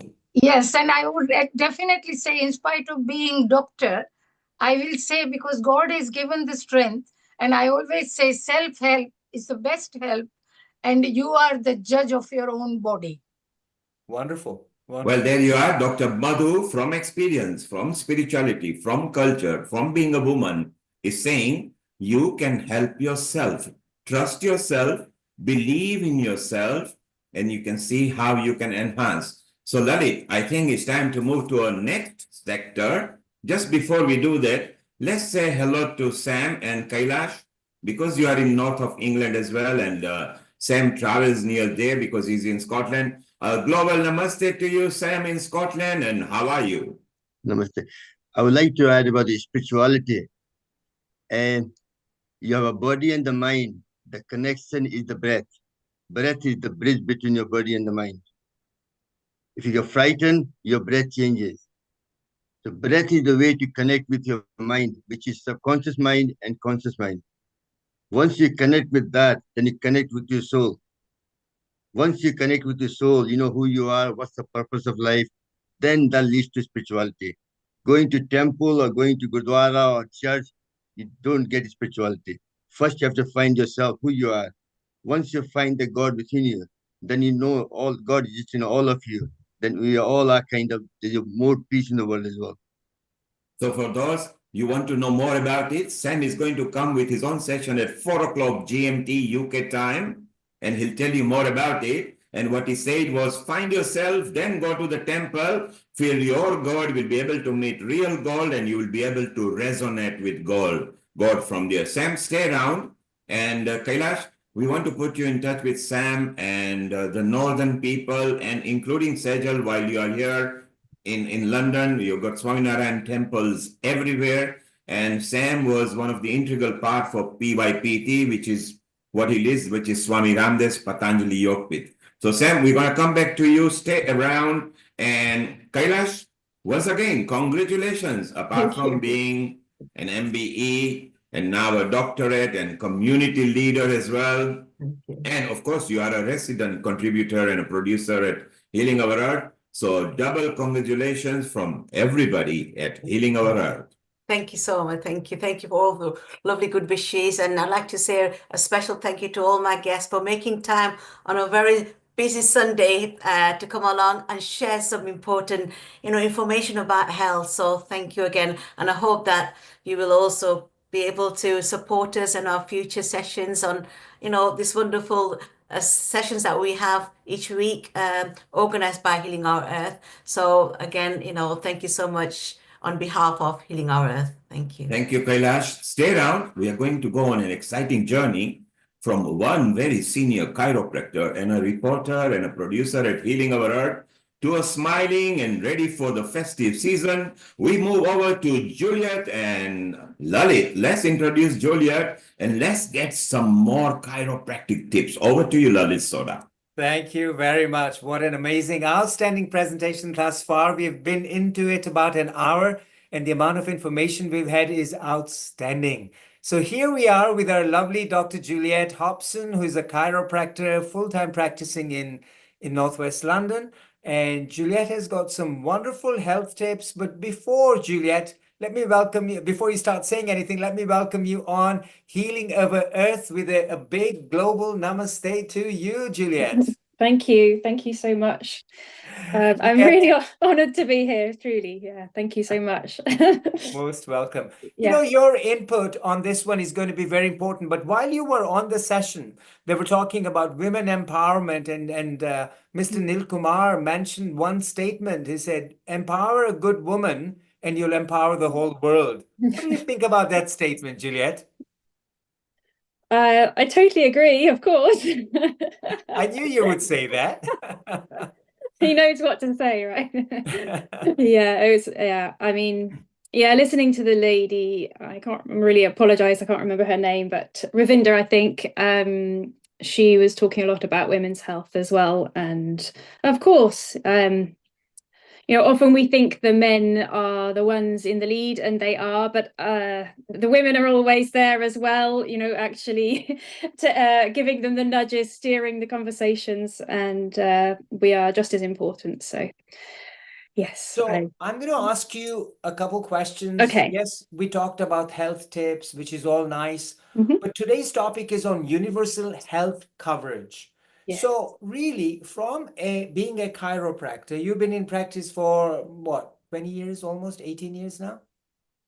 Yes, over 20 years, yes. Over 20 years. So your experience with chiropractic and helping patients, and I want to ask you a very, very specific question. Chiropractic currently is on a private basis, that it's available to patients who pay from their pocket or covered by medical insurances. What is your thought process on having such a healthcare facility that is available on the National Health Service? I think my immediate thought is always that it would be, it's great to give patients the choice, and so that would mean making it available on the NHS. Absolutely. It's always been my gut reaction. Even it brings me back to when I was looking at studying chiropractic, and this was back in the 90s. And when I was applying to college and I was doing my research at that time, there is actually a really big study that's still used in research. It's a Mead study in 1990, and it's a UK study, and it showed that chiropractic could save the NHS money because it leads to less back care surgery, and it means that people are also going back into work often faster than if they have conventional methods of care. So this is one of the pushes behind it, but there are many different things, obviously, that we have to think about when considering chiropractic on the NHS. Yeah. Yes, Juliet, you're very right. That study by Professor Mead was conducted at Northwick Park Hospital. Oh my goodness. Yes, it was at Northwick Park Hospital in Northwest London, and that study actually proved, and it was published in the British Medical Journal in 1990, saying that how effective chiropractic treatment is compared to the 3 other modalities of care. Also, how much time was saved by the National Health Service, GP visits, the cost saving based on that. The time off taken from work was also much less. So really, it's very much a proven fact that chiropractic should be available under the National Health Service. Obviously, from our perspective, it becomes one of those things that, okay, people who can afford to pay for it will get it. People who can't afford for it cannot get it, which is the sad side of it, because the people who can't afford probably need it the most. Would you agree with Yes. that? Yes, I would. But I think it's about options. I mean, there's always a place, and it is about offering the thing with chiropractic is offering that holistic care, like has been talked about a lot already by people here, talking about the body and mind aspect as well. And we know that when you have chiropractic care, that it affects your nervous system, which is affecting then going up into the brain and deeper into your mind. So there's more evidence coming out, especially in 2024, of the neural activity is being changed in the brain when you have chiropractic care, and that's going to be different to when you even have, say, other modalities such as taking drug therapy, or even other more specific therapies like physiotherapy. Yeah. Wonderful, Yeah. wonderful. So, in your experience with healthcare, what would you say is currently, when we're looking about universal health, what do you think from your perspective is affecting the patients the most? So if you were to pick up on the year 2024, which comes to an end very soon, what do you think has been the most common thing that's been affecting your patients? Most common, I'm not quite sure exactly what you're aiming So for most here. of your patients are coming in with pain. What type of a condition? But they're coming in with pain. Yeah. So it's mainly low back pain. Yes, mainly low back pain, but often what goes with that is, it is pulling them down. They're feeling low. Their energy is low. They may have fatigue as well. So yeah, mainly pain that people do come in with. The majority of the time, yeah, low back pain, neck pain. Yeah. And your recommendation, if you were to give, say, 3 wonderful tips to the audience from what you've been seeing over the year 2024 with back pain, what would you tell the audience that they should be concerned with? Or 3 health tips is what I would say. If you were to give them tips, what would you tell them? Gosh, putting you on the spot, there's so many things I could go into. So if you're coming in with pain, I would say, really to think as proactively as possible. Your mindset, number one, is really important. To believe in yourself and to believe in that place where you don't have to have the pain. Number 2 is to stretch, and number 3 will be your chiropractic care. I think those will be the 3 things. Wonderful. Julia, thank you. Because you know what? You've actually echoed a couple of those points made by our previous speakers, like Professor Sharma, who is an Ayurvedic specialist. He actually mentioned about the idea of having a positive mindset, because what happens in the mind actually goes on in the body. So yes, having a good positive mindset is vitally important. And as you see from Professor Saglani's presentation, I don't know if you were there at the time, they are encouraging activity, exercise to maintain good health. Yes. They're having outstanding outreach with all that. So yes, that is good. Now, in terms of women's health, being a woman, empowering the woman, changing the whole world. Okay, so tell me one thing from a female perspective, what advice would you be giving to all the women for their better health? The hardest thing, but the most important thing for women, is to look after themselves, and to make time to look after themselves when they are the ones who are often the carers, whether they're looking after elderly or whether they're looking after their own children. So that would be my big one. Well, I think you're probably the best person to talk to, simply because you are a mother of 3. May I say that? Yes. You are a wife also at the same time. You're working full time, and you actually have other responsibilities in life because you want to pursue your interests. Yes. So this is juggling. It's a juggling game. Yeah. How do you, as a working woman, try and balance all this out? I think I do it. I find it very easy to do the caring part. Like I think from my perspective, I enjoy the looking after the children part. So giving myself away, as I do with my patients as well, I love doing that, and I often have done that first, I will admit to. But for me, it has been about prioritizing, putting time in to look after myself. But I have, as the time has gone on, I've made time to do it. And I think that's just the main thing, that I have it in a routine now. But there are times when I can't fit it in and things like that. And I go with the flow. I don't give myself too much of a hard time. I'm just kind to myself. But also I think on the subject of women and our energy, and it does change, we're not always in high energy. And I think I'm someone who, if my energy is low, I'll go with that for a bit. So I don't try and push through too much. I do try to listen to my body. So if I need a more of a quiet time, I'll try to have a bit more of a quiet time, and I won't go out, or I'll have less on. So I hope that's I do. Yeah. And I think that's important for every woman as well. Yeah. Very important, be it a woman or a man. I think you've got to listen to yourself. You can't overstress yourself, because stress, as itself earlier was mentioned, stress is a silent killer too.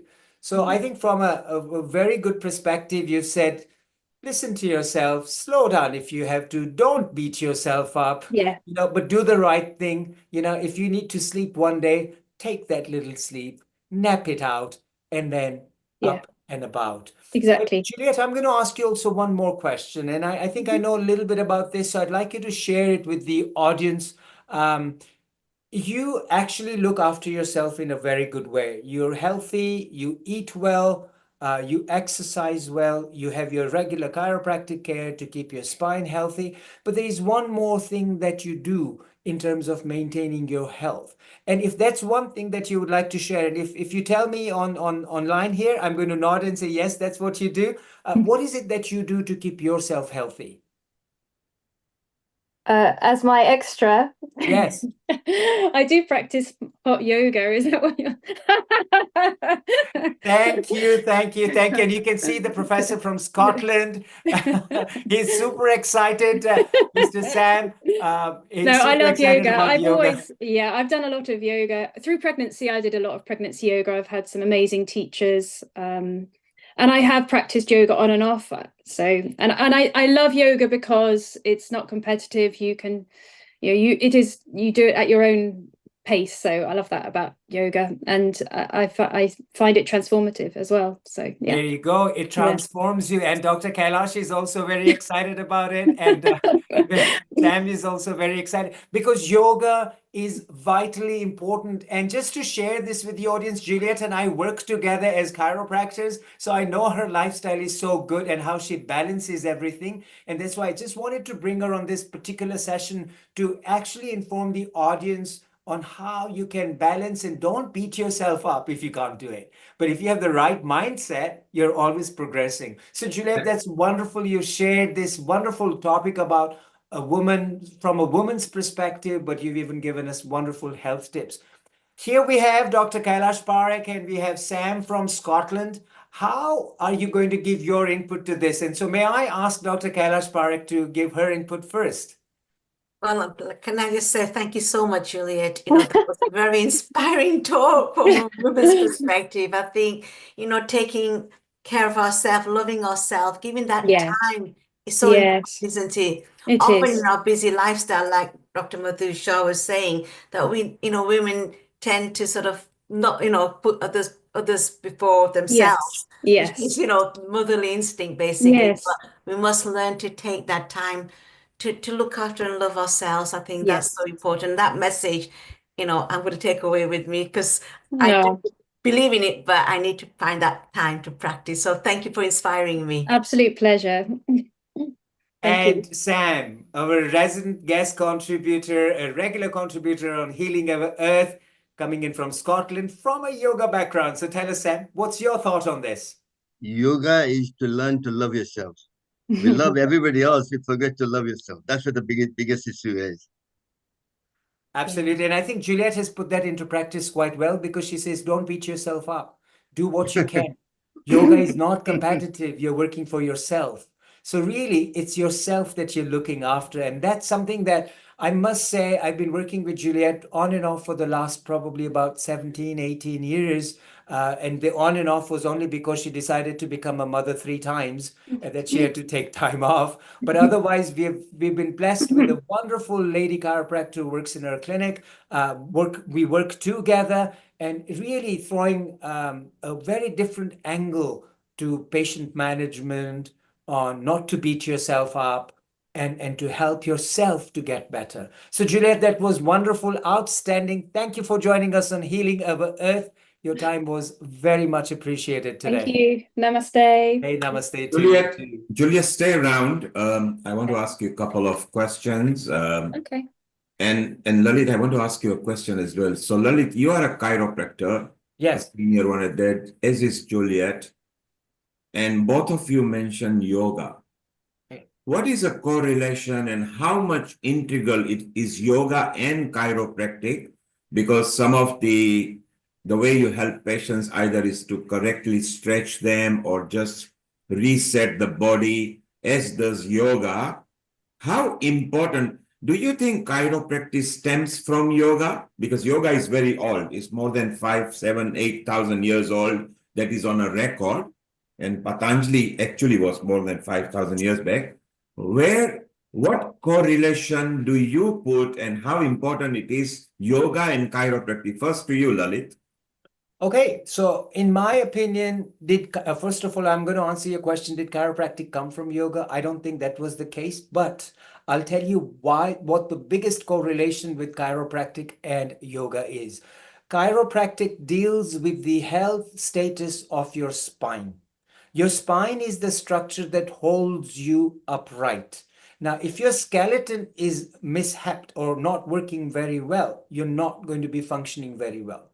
The structure determines the function. The structure is from your core, your skeleton, and that's going to determine your function. Now, if your structure doesn't work well, you're not going to function. And I repeat this because yoga actually helps maintain the structure of your body. So the flexibility of the spine, the stretchability of your muscles, the stretchability and flexibility of your joints, all that is where yoga comes in. How much flexible and how much stretchability do you have? Because that is what will determine your functional capacity of your body, of your spine, of your joints. So the suppler you are, the more flexible you are, the better the function. Yoga doesn't only make you supple. Yoga also strengthens your bone. Yoga also strengthens your muscles. So the strength that you get in your muscles and your bones also determines your spinal health. So that's how I connect yoga and chiropractic, that through the adjustments of the spine, we make the spine supple, but through yoga, we keep it supple. It's maintained in its flexibility. So that's my take on it. And Lalit is a very good take. In fact, you've actually answered to me whether chiropractic comes from yoga or yoga comes from chiropractic. So yoga stemmed back more than, in a recorded history, more than 7,000 years back. Chiropractic is approximately 150 years old. And prior to chiropractic as a profession that came into the field of medicine in some form, long way back, as you said, yoga can also help you stabilize yourself and maybe help you. So I think there is some sort of a correlation that long way back, something helped us before the new things that came into the market, which are only 100, 200, 300, 400 years old now, because previously there was nothing there. Juliet, you are a woman. Yes. I want to ask a slightly complex question to you. Okay, go on then. Women, and this is where men really needs to educate themselves. If women has got everything on the earth, few million diamonds, the best cars, the best house and everything, they still sometimes feel they are not necessarily happy because the hormones plays a long and big part in a woman's life. You are a woman as well. Generally, you kept yourself well. You're always smiling. how important, and you do yoga. So Yay. how do you calm yourself with yoga? And because you got chiropractic knowledge, how do you entwine both of them together, or do you do that? I found yoga later in life after chiropractic. So for me, the chiropractic came first. I think chiropractic is more of a therapy, if I'm allowed to use that word. So it can, people who are in quite vulnerable states, desperate states, they can really have a transformation with only one treatment sometimes. Sometimes they need a long series of care, of course. And I think that is slightly the difference. And yoga, I think, has been around for a lot longer, and I totally respect that. But I think both, there are similarities in that they're both based on the spine. And it'll be the nervous system that yoga stems from. So I use yoga, I think, more, to help keep up my flexibility, for example, and to work, more on my general whole system, and to keep up my fitness as well. But chiropractic can be a very powerful tool as well. So that's the way I combine the two. I think you asked me about things from a woman perspective. I think regarding calmness, I'm always working on that one. I think naturally I am quite calm generally, but that doesn't mean that I'm never anxious or anything, or I don't experience. I'm also very emotional, and I love experiencing all my emotions. But I come back to my calm. I recommend yoga because you can really get in touch with different things you're going through and release them.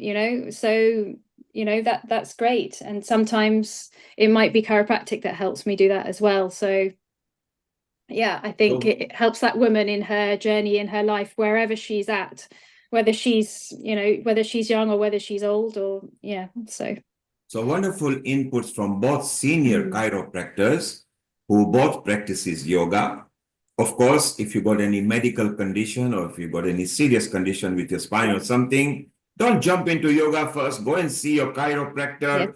And chances are, a lot of chiropractors now practices yoga. Then take advice from them so that you will get a proper advice. So don't just jump into yoga willy-nilly, depending on your condition. But both of them do like yoga as well. Now, before we go to Shelly Ali, who is actually going to talk about how faith and health care works together.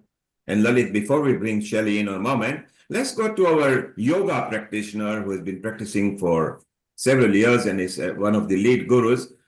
Sam, if you've got a spine problem and or back problem or something, do you believe in chiropractors? Do you go to chiropractor? You are a yoga expert. What are your thoughts on that? I'll tell you my scenario. In 1990, I used to play a lot of golf. So I had a very severe slip disc. My father was a doctor. He used to give me sometimes steroid tablet and sometimes constant. That's where that time they had a constant tablet. I used to take 4 or 5 tablets daily for releasing the pain. But since I joined yoga, doing Markat Asana, doing certain asana, which I've learned, every time I have pain, I do that, my pain goes away. So I had never need to go to Lalit Sodaji or Anjali Anderson. So I have no pain at all now. And also when I'm showering, I take cold shower, hot shower, cold shower, hot shower. So that expands the system and my nerve system. And also I use my electric pain as well to release my pain. What my Swamiji told me, you promote things people can do it themselves. Don't need a third party intervention. And that's why I try to teach people through my own training when I take classes. Everybody has lower back pain these days because I'm dealing with people who are over 60, 50 years old. They had a severe posture problem, things like that over the years, kind of work they did. But same time, I do respect professional. People have told me, go to him, go to Clover, they will do this for you. but I'm reluctant to go so far. I managed to manage my symptom myself through my own yoga practice and acupressure. Well, Sam, you found two friends here. If ever Yes. you need any chiropractic advice, they're directly connected to you. They're too expensive. Can't afford them. Well, they can work out a pro bono deal for both of you, so don't worry about that. No, I'm kidding you all. Just kidding you. Yes, Sam loves his jokes and all those things. But look, it's nice that we are meeting each other. So what we are going to do, let's take a quick question from Kailash here, and Shelly, get ready. Lalit is going to introduce a moment from now. Kailash, your comment before you zoom Yes, off.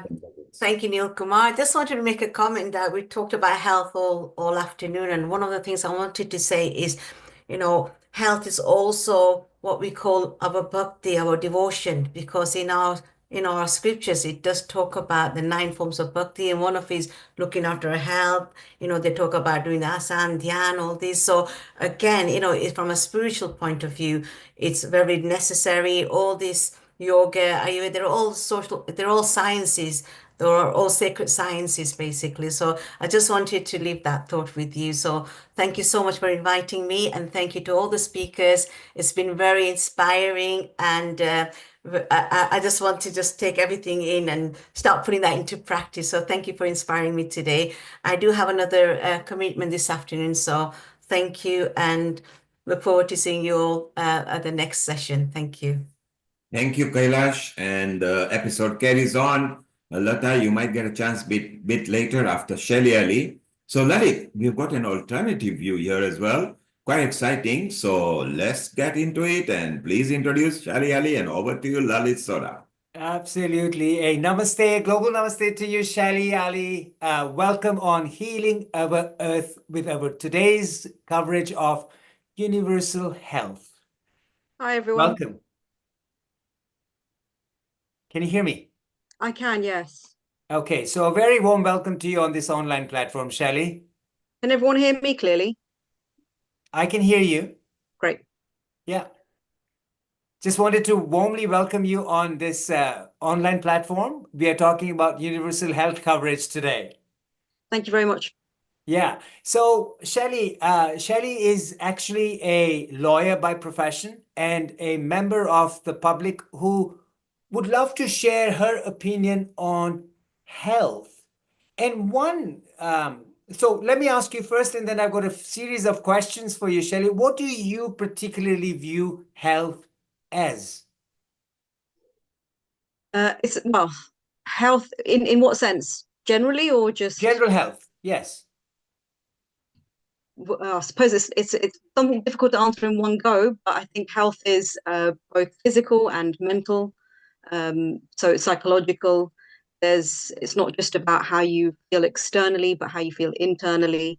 And they both play an important role, obviously, with each other. It's interlinked, so I don't think it's possible for me to separate it. I'm not sure if it's possible for anyone to necessarily separate it, but those two aspects play a key part. And then the understanding behind health. So from a intellectual point of view, be that because you've studied medicine or some way have a better understanding of medicine, or from a cultural perspective. So there's lots of things about health which I think all interact with each other. Perfect. Now, hitting it on from a cultural perspective, we had a little chat not so long ago, and you were talking about how people talk about health amongst each other. And they're telling, oh, I was suffering back pain, or I was suffering a headache. This is what I did. Maybe this is what you should do. So this, what we termed as nuska, a tip that everybody gives each other. What are your thoughts on it? And can you maybe share some of those thoughts, some of those nuskas, if I may say? Some people say, oh, I've got a headache, or I'm very tired. Oh, drink a chamomile tea. Oh, that will relax you, kind of thing. It's a kind of a tip that people are giving. Some of the tips that you have heard in different cultures. So if you would share something like that. Yeah, I mean, I could definitely talk from my own cultural perspective. I come from the Bangladeshi community. And we are, I think, as unique as all the other communities. We all have our little nuances. as an example, I think the one of the issues with medicine or treatments is the lack of understanding behind it. So often people will rely on either old wives' tales, which have been passed down from generation to generation. And that's not to say that that's a good thing or a bad thing, even. It's just that over the course of time, people have got a better understanding of what works and what doesn't work, with perhaps a scientific input as well. So there may be old wives' tales which may well have worked for generations and generations. But because food and diet has changed, those things no longer are as effective, in my opinion, as what they will have been maybe 60, 80, 100 years ago. Back when processed foods, for example, didn't exist, it didn't impact our diet as much and therefore didn't impact our health as much. So I think traditional remedies, which may have been quite effective actually back then, probably are just a bit more in a diluted form effective in the current climate, I would say, in the current sort of society today.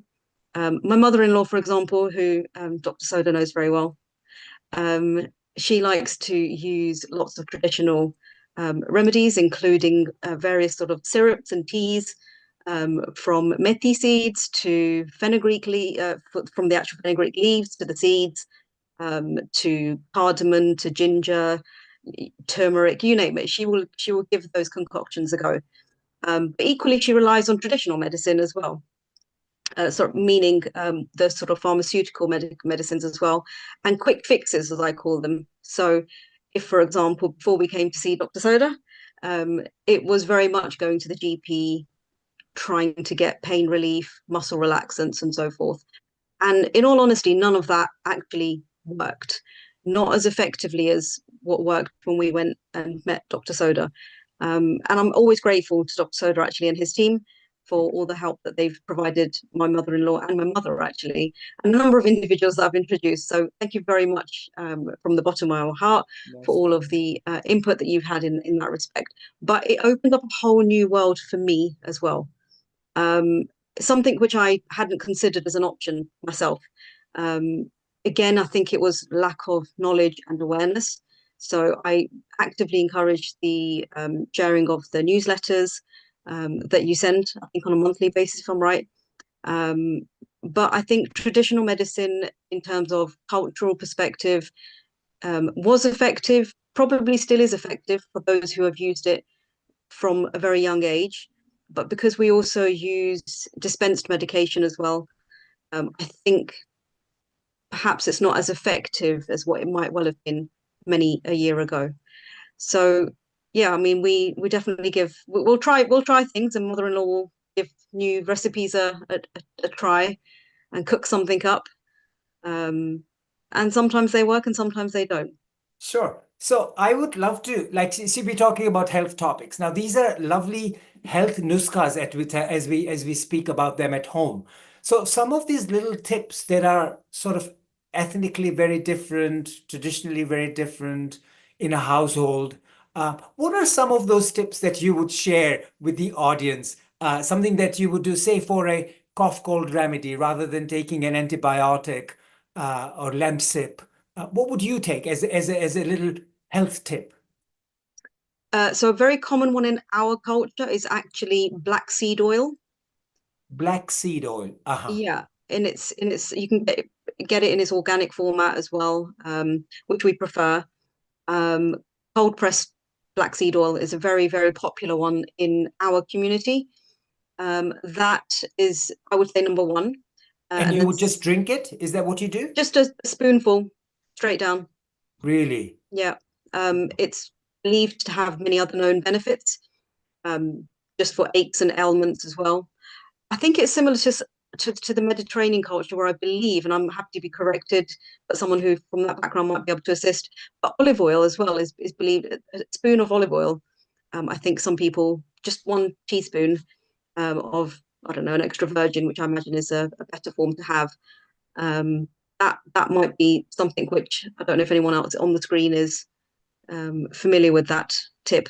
And then second, we got to mention that the sesame or black seed oil is the same as onion seed oil. Is that correct? Meeta Joshi, I think you mentioned that comment to us, eh? So would you agree with that, Shally? Black seed. Do you know? I don't actually know. I think it's similar to is it the Nigella seed?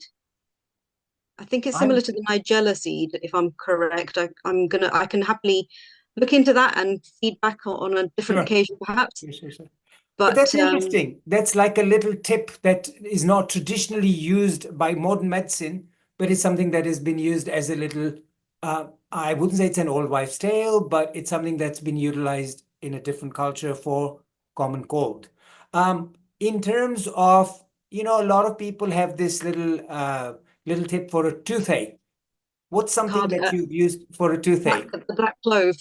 Black clove. Yeah, black clove or clove oil that they would put in a Just pop cotton it wool to the and press side. it on. Yeah. And then just to suck on it, or preferably not to chew on it, but to just let it sit there and allow it to do its magic. And it apparently does work quite well, I'm told. I haven't personally tried it, I must confess.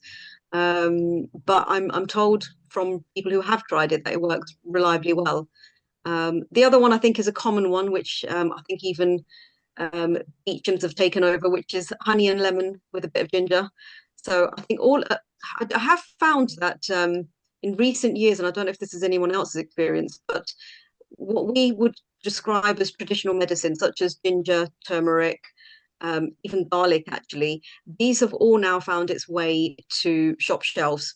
So something that we've used for, probably hundreds of years, very easily found, locally sourced produce, effectively, have found its way to very well-known shops, which I'm sure we're all aware of. And yeah, I mean, in capsule forms, there's turmeric and ginger, and various other root veg and things like that people are using. Sure. So maybe there is a lot of truth in it, not just from a traditional point of view, but from an actual scientific point of view as well now. Well, it's what Backed used by to science, be as they say. what used to be the old wives' tale, having turmeric with hot milk and to help your cough and cold, which used to be many, many, many years ago, so to say, a home remedy, now has come up into the popular coffee shops as turmeric latte. Yes. Yeah, I mean, those kind of things. I mean, the other traditional Bengali recipe, I say traditional. I don't know if it's just Bengalis or other communities, but it's actually just straight crushed ginger juice. So just a thumb-sized piece of ginger, crushed skin on, and you extract the juice, and as a tablespoon, have it as a shot down. Tastes awful, I might add, but and how would that help? It's meant to be sort of a natural sort of antiseptic healing remedy, which is also meant to sting the throat a little bit and clear any infections. That's what it's believed to help with. I haven't actually looked at the science behind it, but I have tried that one myself with a bit of lemon and tiny bit of honey, and it's quite soothing, actually. It's actually quite soothing. Tastes awful, but very soothing. Okay, from a general member of public, I would like to ask you a question that there are certain healthcare facilities that are available under the National Health. There are alternative care like or complementary care like chiropractic, Ayurveda, homeopathy that are prescribing these wild and wonderful drugs for our health and helping us. How much do you believe that this should also be or subsidized or be under the National Health Service? I think prior to coming across chiropractic services, I probably wouldn't have had such a strong view. Now that I've physically seen for myself the benefits of it, I think that's helped inform my opinion, and I think it would be incredibly helpful to have it under NHS services. I think we would save ourselves a lot of money through physiotherapy and other treatments that are readily available on the NHS, and are short-term solutions to people's long-term problems. I think it would hugely benefit, but I don't think the government's going to be quite ready to take that leap just yet. But I do think it's something which should be on the table. I think it would benefit the aging generations, and in particular, that's not to say it can't help other people, because as you know, Dr. Sodha, I bring my mum to your clinic. I had zero awareness that migraines could be assisted. And again, it was just because of a lack of knowledge. I think if there was more publicity about the kind of things that this form of treatment could can benefit other people with, it would help. I think it would hugely help. Obviously, the aging generations, they are on a lower income, so affordability will be a factor, and we can't be shy about that. So those kind of things and number crunching will no doubt play a factor in things as well, and what people take up as a alternative treatment. So yeah, I think knowledge, awareness, spreading that information, and making it financially viable for people, access it more readily. But I don't know if there's enough of you chiropractors out there. That's what you'll have to tell me. Yeah. Obviously, there's a drive to bring it under, or at least partly subsidized with the National Health Service. So let's see what the future holds. Yeah. Obviously, it's a Sounds lot of interesting. work. Yeah. Watch this space, as they say. Watch the space. That's correct. Shelley, I really want to thank you from the bottom of our heart and on behalf of Healing Our Earth, coming on today with us, sharing your thoughts as a member of public, your views on health, your home nuskas, as we would call it. And I think it is so important that these things are utilized. And I think in terms of universal health, it just doesn't mean that you need to seek professional help or see a general practitioner or a specialist. There's so many things, like little home things that we can do to help ourselves, whether it is herbal remedy, whether it is exercises, whether it is having a Olbas oil, hot steam that helps your nasal sinuses clear up. And I think those home things are so vital in health. And I think we should all be aware of these little tips. And thank you for sharing them. No, thank you very much for having me on board. Yes, and I would like to, while we are here, we have Dr. Anjali Agarwal. She's a resident doctor. A warm welcome and a global namaste to you, Dr. Agarwal.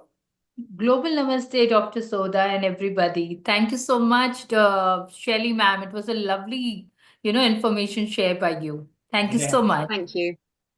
And what are your thoughts, Dr. Agarwal, on this particular ginger crushing and having it just neat and it's a strong taste? What do you think about that?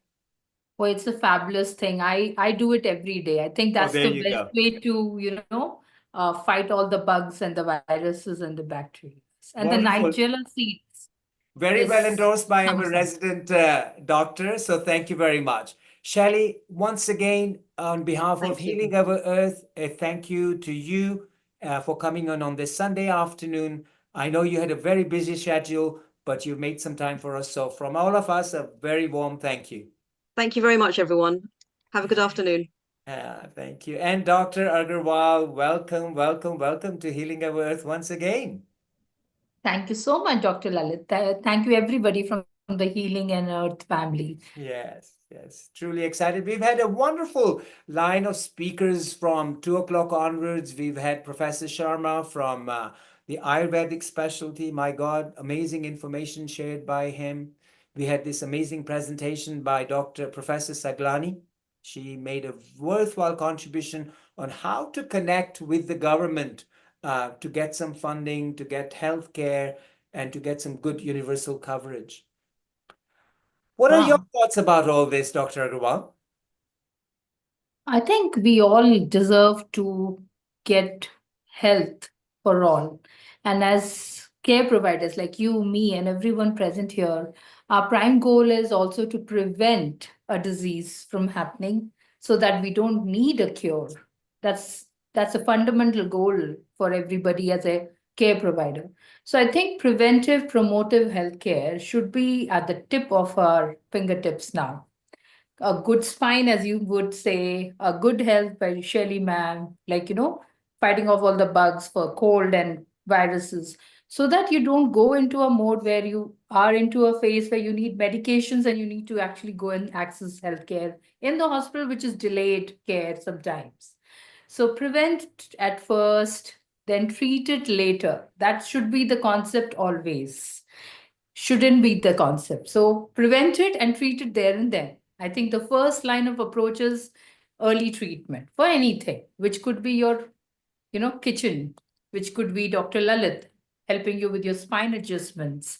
There can be other thought processes, healthy thought processes, and yoga by, our resident Sam. So all of this is cultivating towards bringing about a healthy intervention for a very preventive care for our health, rather than just going and getting yourself treated all the time, which becomes delayed at times because of the government initiatives. But we do want health for all, and without any biases, without any judgments, and without any prejudices.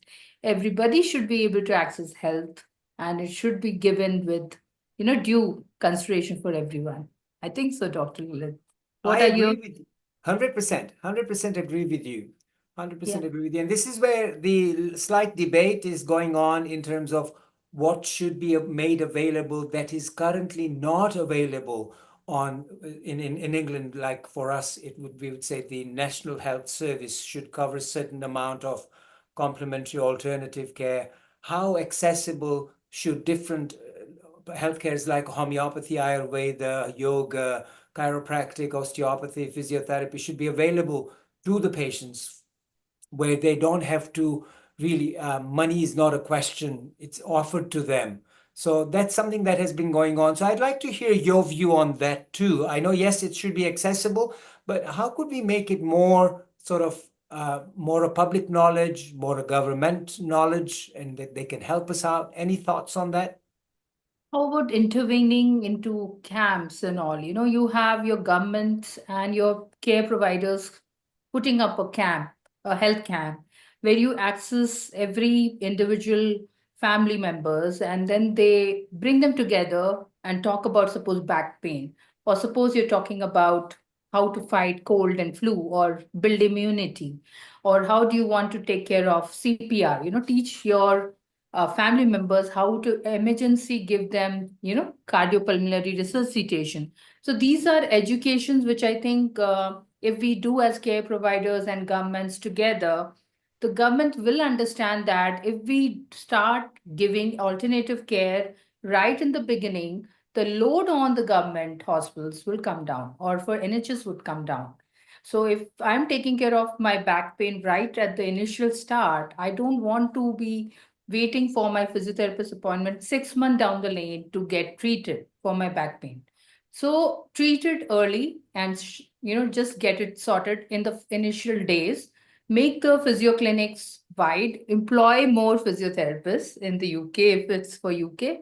In India, it's easily accessible. It's people can just go walk down to any clinic. So accessibility for physio appointments is not a challenge in India. But I think in UK, I always hear from patients is like it's 6 month waiting. They've been told that, okay, it's 1 year waiting, or chiropractic practice they want to approach. It's expensive for them sometimes. So I think a reasonable foundation can be laid where all accessible care, which can mitigate, prevent, long-term damages to the health, can be given by government coming together, care providers coming together. I think the intermingling of services together, that would play a very good role. A very valid point. Yes, absolutely a very valid point. And I think, as you said, in India, it is readily available to get to a physiotherapist and it's not an issue. Here, there is a protocol that one has to follow from visiting a general practitioner and then to go to a physiotherapist, and the appointment times are quite long in between one to the next because purely due to lack of availability. So that's a challenge that we face over here. However, I totally and agree with you that detect the problem and treat it as soon as you can. Don't wait for it to get worse. Oftentimes, the 5 dangerous words that we all think about, maybe it will go away, and it doesn't go away. It lingers on. And that's where we go wrong. So yes, I think that one form of preventative health care, preventative health mindset should also be introduced with the general public, that don't ignore your pain. Pain is a symptom that's telling you something, that something's not quite right. Right. Yeah. Wonderful. I think that's a wonderful tip for all of us in talking about healthcare, talking about universal health, and also for the general public. And you know what? We have this wonderful gentleman with us from Scotland, Mr. Sam, who's preaching so much of preventative healthcare through yoga. So would love to hear from him. Dr. Agarwal, would love to hear your questions with Sam also, and continue with our universal health coverage. Thank you very much, Lalit bhai. A very warm welcome to also Lata from the healing team. Global Namaste, Dr. Amrita. Global Namaste to you too. Global Namaste to all. And yeah. Okay, we can hear you, Lata. Can you start? Oh, yeah, sorry, I had a couple of questions and remarks, comments to add. Please do so. Yeah, it's always lovely to have you there, Dr. Sodha. Pleasure with a to be here. beautiful, beaming smile. And I just wanted to mention how my experience has been with the chiropractor. Sure. It's been a wonderful and amazing sense of relief, when we were told about it about 30 years ago, I think, 35 years ago. Wow. And it was such a wonderful experience because the pain just instantly cures and goes. Within 2-3 sessions, it's so much relief. You can get back to a basically normal life, but you got to keep up the sessions. Yes, it's expensive, but if you're under private, then it makes it easier to access. But then again, I feel there was the one thing for the rich and one thing for the poor. So I felt it should be more accessible within NHS. So then the awareness will automatically grow, because physiotherapy is now improved a lot in the accessibility in the UK. You can self-refer, which is amazing. You don't have to go through that other process that was like 6 months down the line or whatever, 1 year or 9 months. But now you can self-refer, and you can, alongside yoga, because now I've discovered yoga. Yoga has been sort of the, suppleness and all that energy boosting and the emotional well-being and everything else. So it helps you to manage so many aspects, but alongside with chiropractic also, because chiropractic, I think yoga helps you to click your body in ways Makes the body that, very supple, yes. yeah.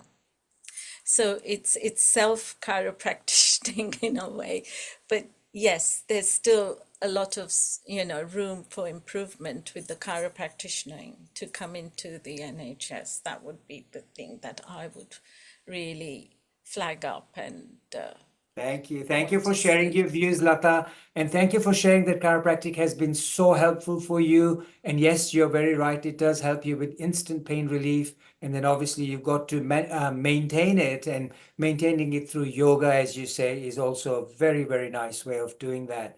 But thank you. Thank you for sharing that view. Dr. Amrita, do you have any points that you would like to make on this particular section?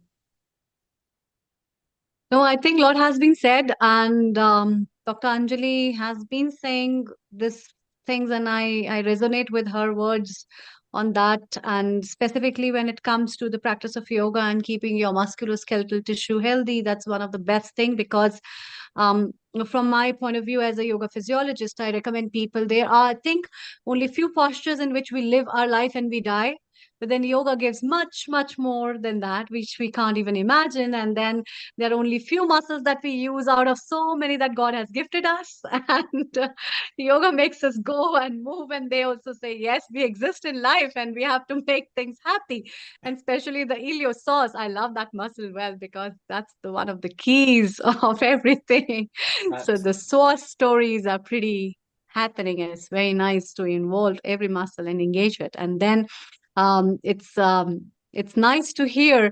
And let's Dr. Lalit go to Scotland and welcome our yoga expert, Sam. Global namaste to you, Sam. Namaste. Namaste. Thank you very much, all of you. Really, I've been enjoying so far. I've learned a lot as well. The day I die, I'll be learning every day something new. Absolutely. You never stop learning. Isn't that true, Sam? We have forgotten how intelligent our body is. We Yes. have more power than we lead to believe. Mind over matter. Through Patanjali, I've learned to heal myself through yoga, which is pranayama and asana. Ayurveda, think of food as medicine. Every food has a medicine value, mind over matter again. No point eating avocado, but you don't know why you're eating it. You have to eating to lower the cholesterol or to control your diabetes because of chromium. Whatever mind thinks, body delivers. Next is acupressure. And that's where I kind of take some of the business of Lalit as well. By acupressure, I can heal a lot of body with pain as well. They can release the pain through the acupressure because it's all about nervous system. Any blockage, हम लोग बोलते हैं ना पूरा दुनिया का बोझ कंधे में उठाए हुए हैं. That's why people have frozen shoulder and things like that. Once the energy flows, prana flows down, everything opens up, and the pain goes away. And that's why that's why you're doing as well through acupressure, through the thing you're trying to release the energy from the blockage, or it makes you it's not happening. And then obviously naturopathy, where you the body is made up of 5 elements: fire, air, space, earth, and water. Use those elements to heal the body. Fire is positive, air is positive, space is negative, earth is neutral, water is negative. It's like a modern science where they say molecules are made of proton and electron. Old science was everything was made of fire, air, space, earth, and water. It's just the same thing saying in different way. Right? And then obviously balanced living, how to reduce your stress. And that's all about prana. So today I'm talking more about immune system. Winter is upon us. A lot of people become ill. I don't want to become ill this winter. I won't. For last 20 years, what I've done, I've never become ill. I never had a flu. Before I had to flu all the time. I can only tell you what I have practiced on myself and benefited from it. And I think it's vital when one is sharing their personal experience because I think that's live talk. That's my success comes from. My success came from because I always talk about what I've experienced, not what I read in the books and anywhere else. Correct. Books has got lovely information, but I think personal experiences say 1,000 words more. Thank you. Yes, excellent. Yeah. So, but on that note, Sam, I'm just going to pause for a little bit. I'm not trying to stop you, but just wanted to say a global namaste to all of you. I will let Amrita take over because I've had to head for another commitment that I have, but it's been an outstanding pleasure talking to all of you today, learning so much about health and universal health and making some wonderful connections. So from myself, a global namaste to all of you. Sam, I'll let you continue with your presentation. Thank you very much. Thank you, Amrita. Thank you, Dr. Lalit. Thank you so Global much for joining as well as for sharing your views. Thank you. Thank you. And thank you, Dr. Agarwal. Thank you. Bye-bye. Bye-bye. Yes, Sam, please continue. Okay. So what I'm saying is, first of all, it's all about prana. The body to be alive, you need a prana. When the baby is born, it borns with the fist. What does the fist does? Opens up the airways. And that's when the breath, through breath, prana enters the body and baby starts crying. So prana is all about prana. And that's what gives, and next is spirituality. Because body needs a fuel. Your spirituality gives you the fuel to energize and promote good health. And then you have to stay hydrated. What is hydration? Just drinking a lot of water, you won't get hydrated. To get hydrated, you have to have electrolytes. Water need to go into your cells. If it doesn't go in the cell, then you have then you become dehydrated. And the job of electrolytes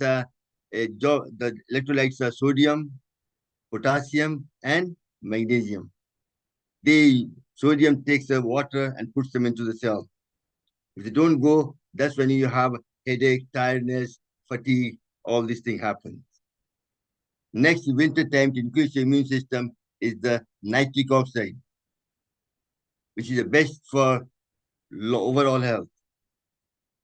It's actually a gas which is stored in the lining of our blood vessel that helps to dilate the blood vessel and reduce blood pressure. It's a free radical. Nitric oxide actually kills cancer cells as well. They use in hospital for mouth cancer. And nitric oxide also used for CPOD, for lung infection. And also, so it's very important to create nitric oxide. Every time you go out, when you had COVID-19, that's what I used to do. When I come back in, I used to do humming sound and produce nitric oxide in nasal passage.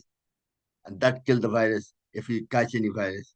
Even just now with the flu and anything else as well. Even sounding Om releases nitric oxide as well.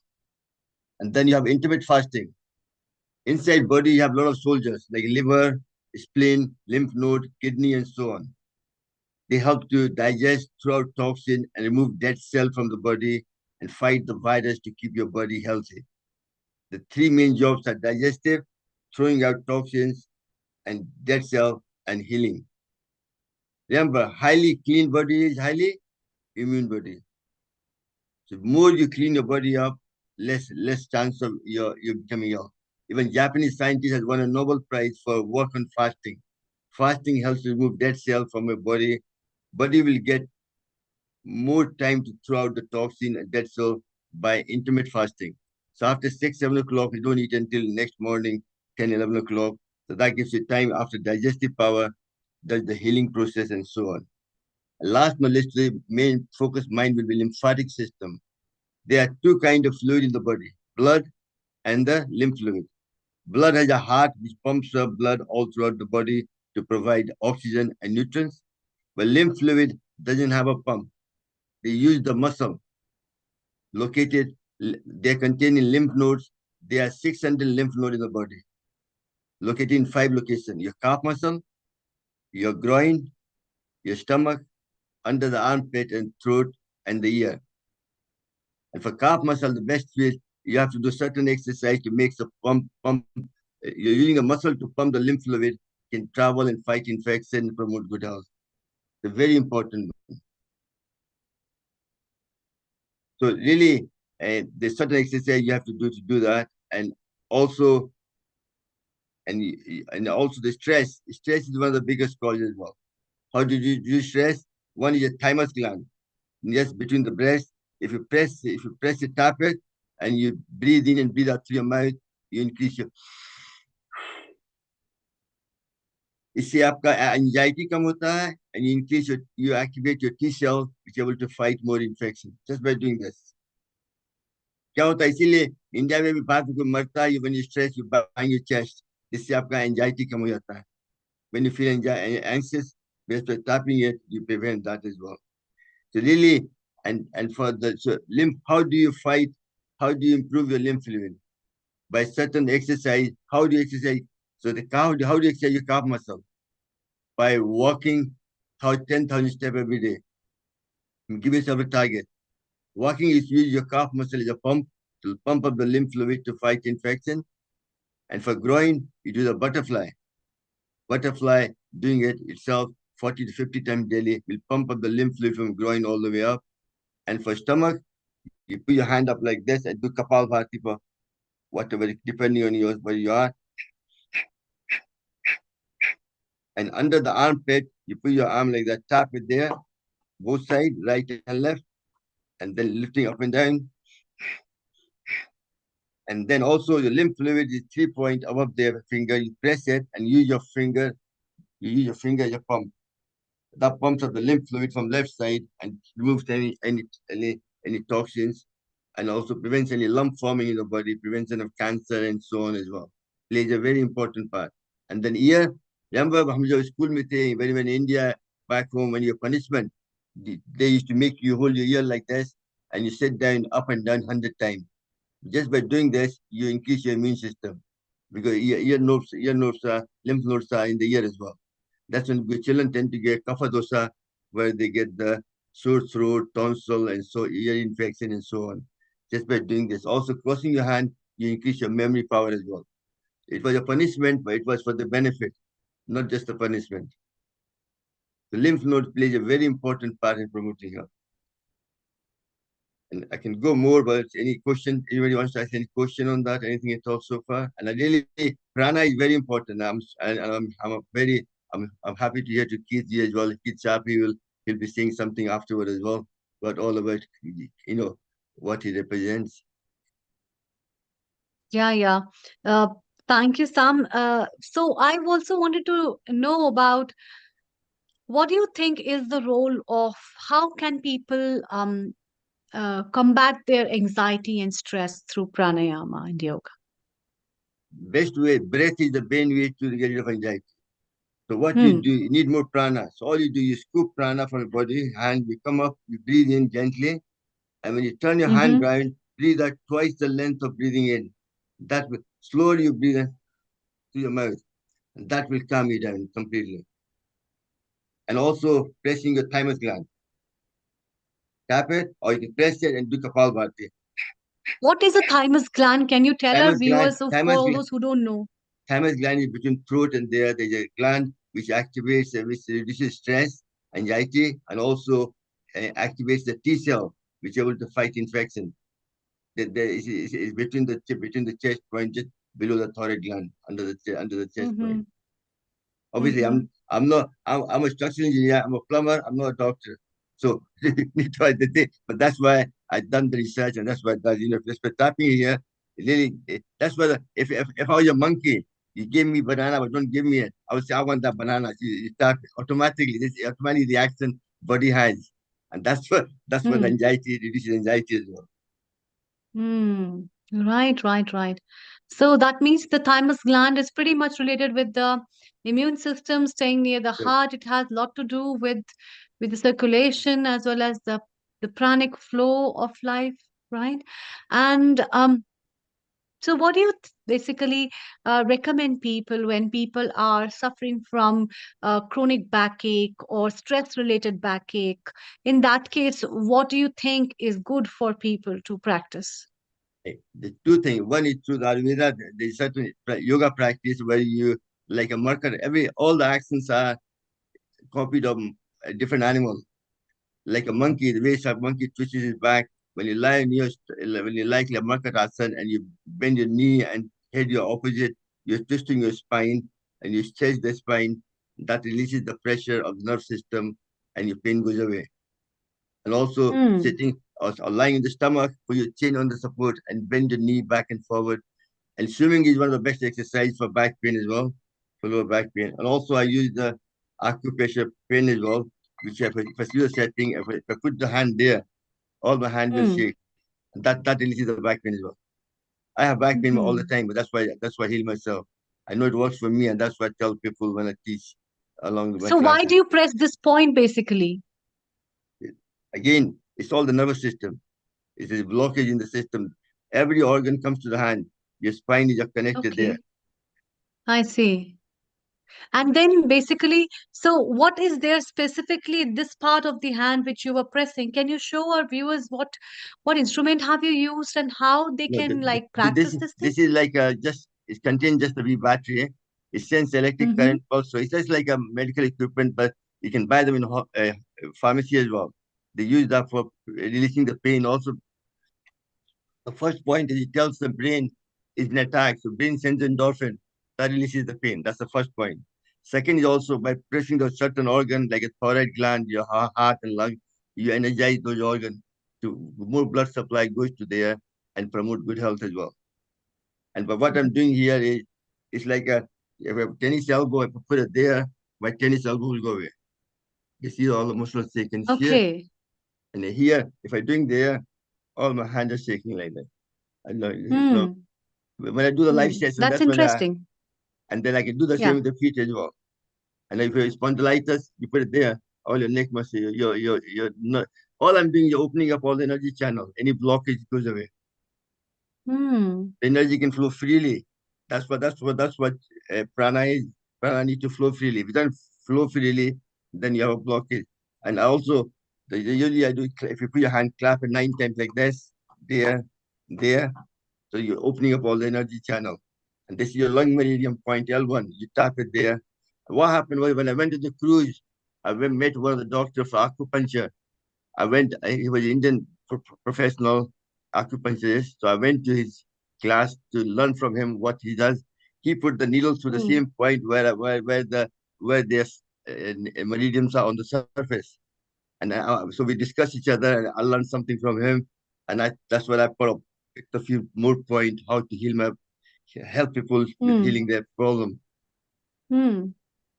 I see. That's very interesting, in fact. So, pressing certain points in the body, which you say you are tapping, and then the acupuncturist was working, the meridian points get triggered, which help to remove the toxins, I think, and that helps to In detoxify.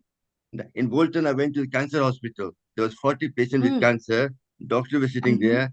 They invited me to do a lecture on yoga, what to do to help them to manage the symptom better, or also depression and mental health and so on.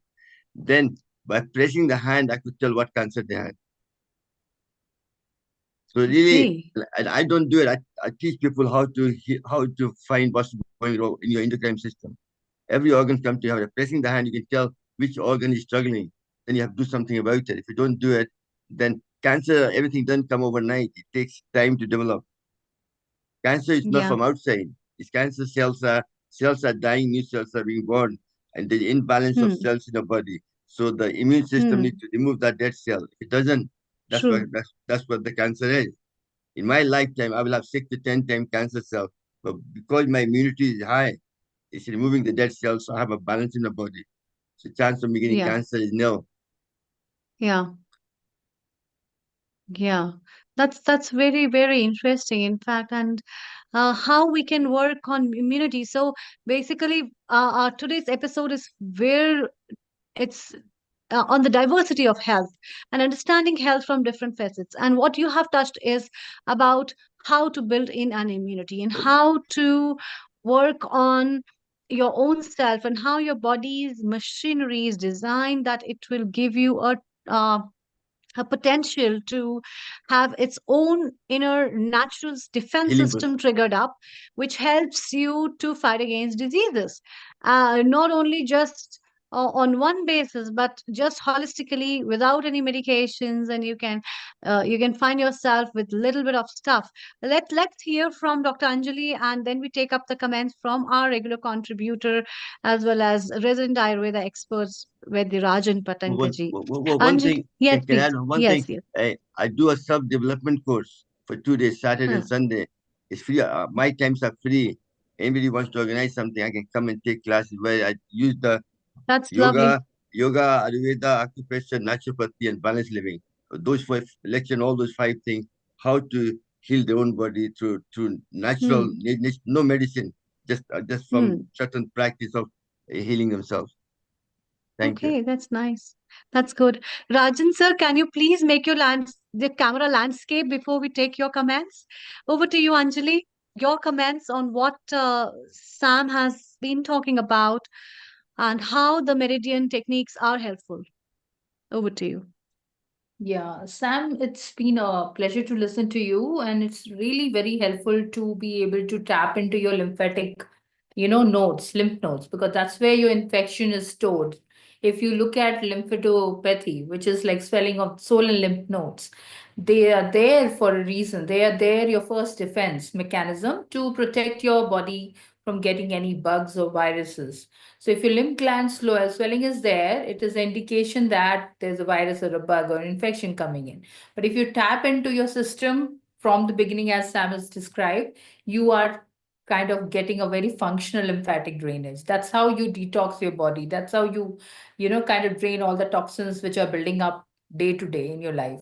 So if you do this as a ritual every day or maybe weekly twice also, it's actually keeping your body in a much optimal level. And I think, thank you, Sam. It's been a pleasure listening to you. Thank you so much. You can add other things onto to improve your healthy body. 2 things are very important: good digestive system and good excretory system. If your bowel movement is good and you digest the food, so all my yoga class, I focus on those 2 things on daily basis for every class, because that's if you have that, automatically your immune system increases. That's perfect. That's a very perfect end, Sam. Stay around, please. Let's talk further with the Rajan Patanka ji. Global namaste to you and a very good morning global from namaste. US. Global namaste. Sorry, I joined late, but No issues. Vaidya Patankaji, you are an Ayurveda expert, and what Sam has talked is about the Yes, yes, healthy yes. gut Correct, and the correct, healthy correct. diet and the healthy excretion. Now, how do you correlate these things with the Agni, and how does that work for a healthy body? Over to you. Please tell That us. is most important. The excretion, as per Ayurveda, is the utmost important thing to increase your metabolism of the body. That is utmost important. And after you wake up in the early morning, if you excrete at that time, that is more beneficial. Because nowadays, people are working overnight or late night, and the excretion is not proper at that time. So they have to take so many medication and everything.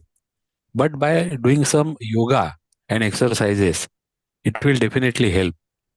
But nowadays, two things are there. While doing yoga or exercise, all the machinery or all the gyms are air conditioned. That is utmost wrong thing. And in between, they used to give water. That is another bad thing.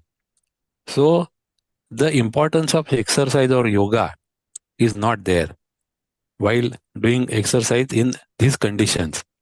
So you have to exercise in open condition, and if you exercise hardly 5 to 10 minutes, it's more than enough as per my experience, because I am doing not yoga but plain exercises, stretching exercises for 5 minutes early in the morning, and that is beneficial for me. Second thing, as Sam told, that utmost important for the daily and seasonal regime as per Ayurveda, swasthasya swastha rakshanam. Without any medication, you can do that. But it should be followed by each and every one, and should be followed or should be advised as per the climatic conditions of the different countries. Because Ayurveda is not generalized, but it is specifically personalized. So you must follow the tips or the advice given by the Vaidyas. That's my point. Thank you. Perfect. That's very important. And that's why the importance of realizing how seasons and the foods are important, how seasonal vegetables are important, how the consumption of all that on time is also very important, and the circadian rhythm, which is related with the digestion and the mind gut axis, is also an important thing, which synchronizes with all the thoughts, and that's what makes us know how important is the role of my lifestyle personally, which we are working on towards how lifestyle can be a best medicine for an individual, for in terms of health, and realizing the importance of um, the workout, the diet, and all that stuff. So, Vaidya Rajanji, before you move over, because Ayurveda has emphasized a lot on sleep, what are your recommendations for people for sleeping? Because sleep is also related to health, and people don't know how sleep is related to health. So, what have you to say in regards of that? Thank Yes, you. as per Ayurveda, sleep should be taken right from childhood up to the older ages, and it make definitely difference in that, because if child sleeps 8 to 10 hours, it's more beneficial for him, but not the young people.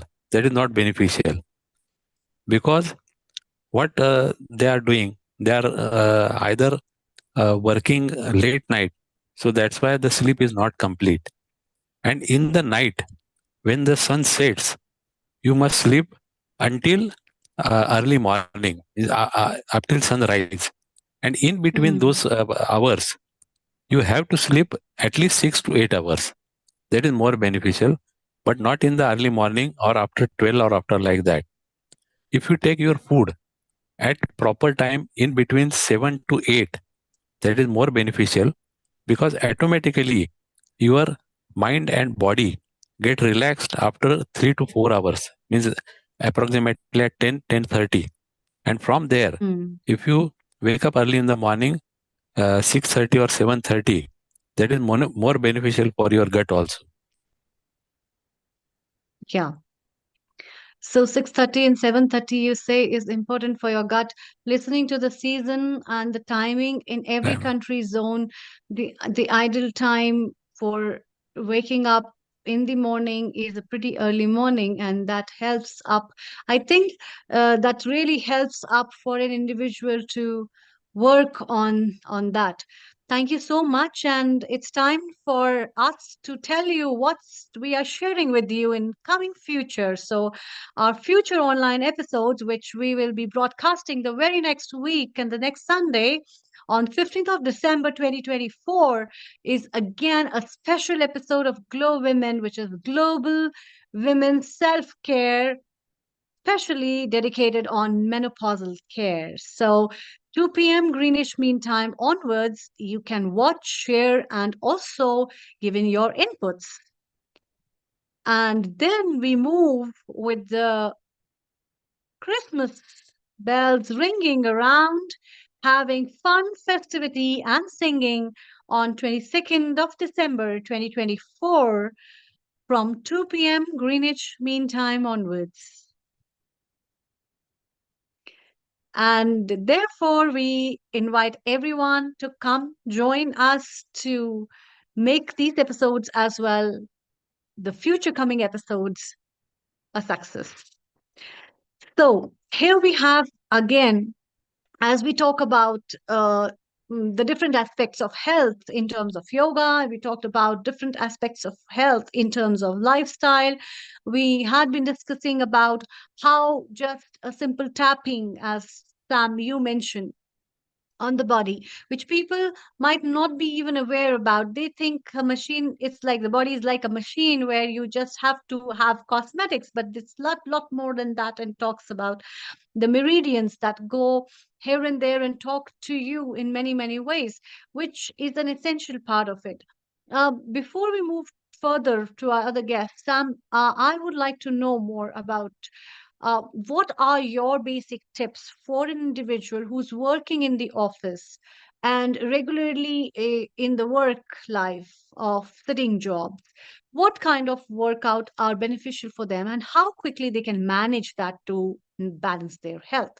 And specifically in terms of all that, because many people are pre-diabetic and they come into the range of diabetes for no reason, and they wonder why it happened and how it happened. But what are your tips on that, that how people can stay healthy with that work life? Over to you. Thank you. See, sitting in the office is because your calf muscle are sitting idle. You're not moving around, and plus your posture is not right either. Usually, you literally the computers, you're bending forward, so you're affecting your carotid vein, which supplies the blood vessel to that affects the whole neurosystem, nerve system in your body as well.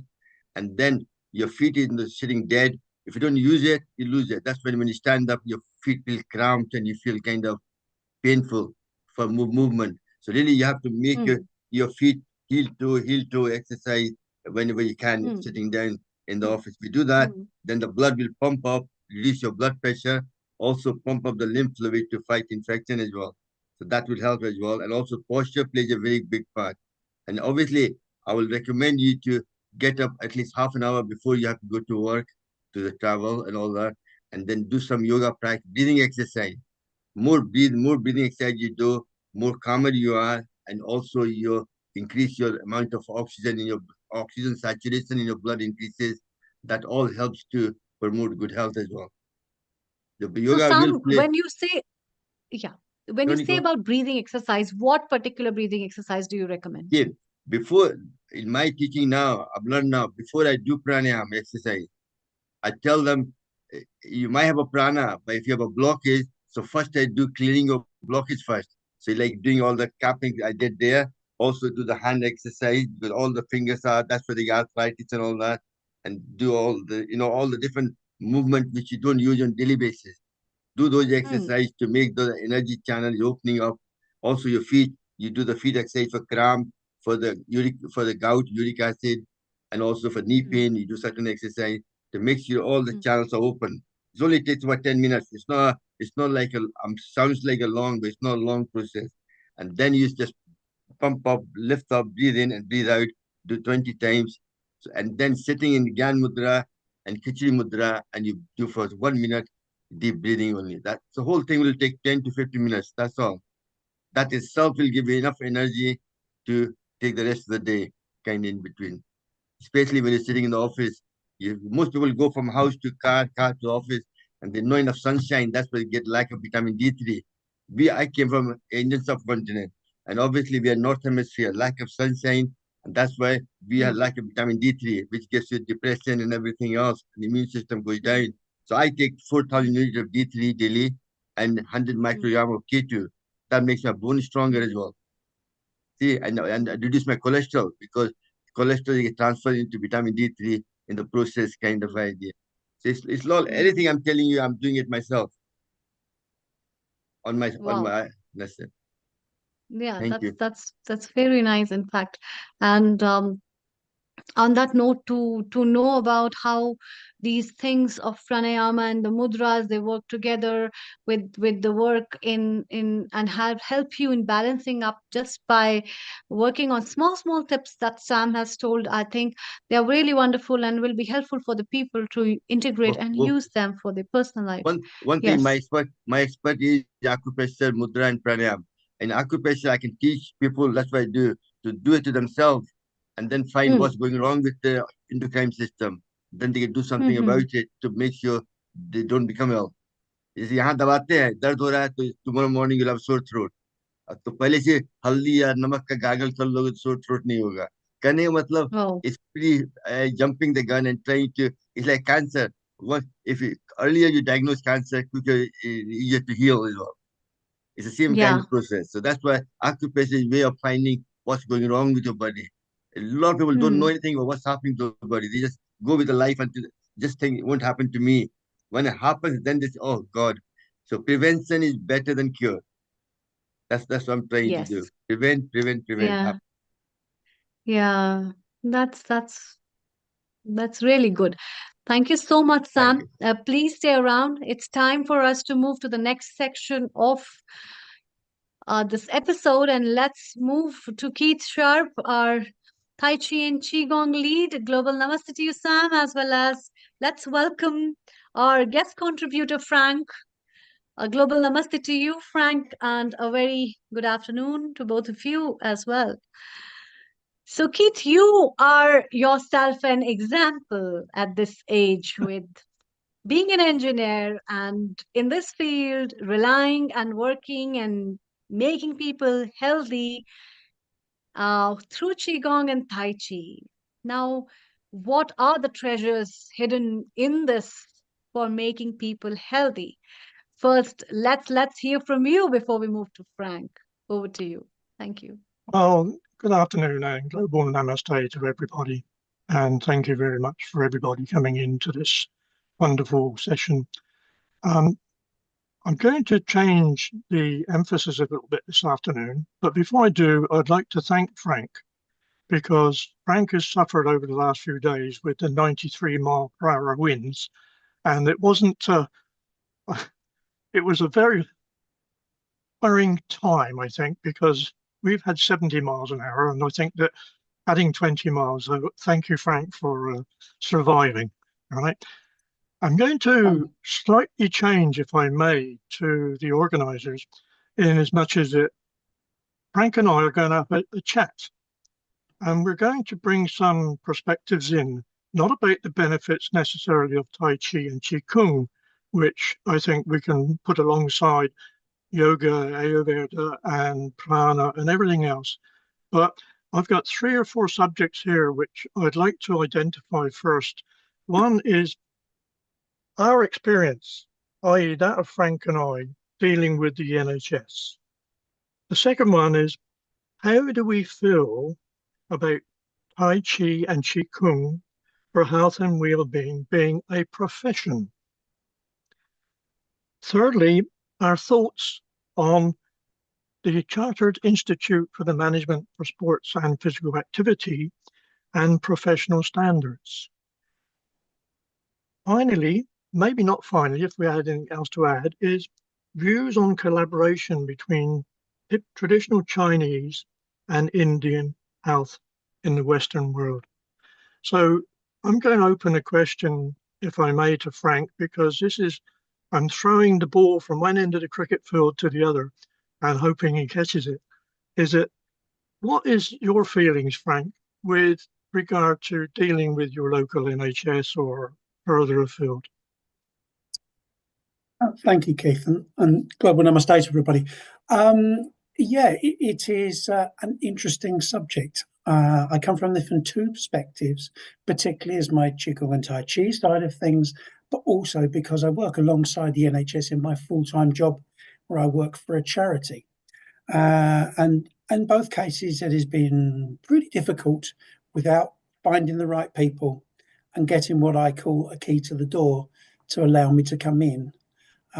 This has made a big difference, finding the right people to speak to.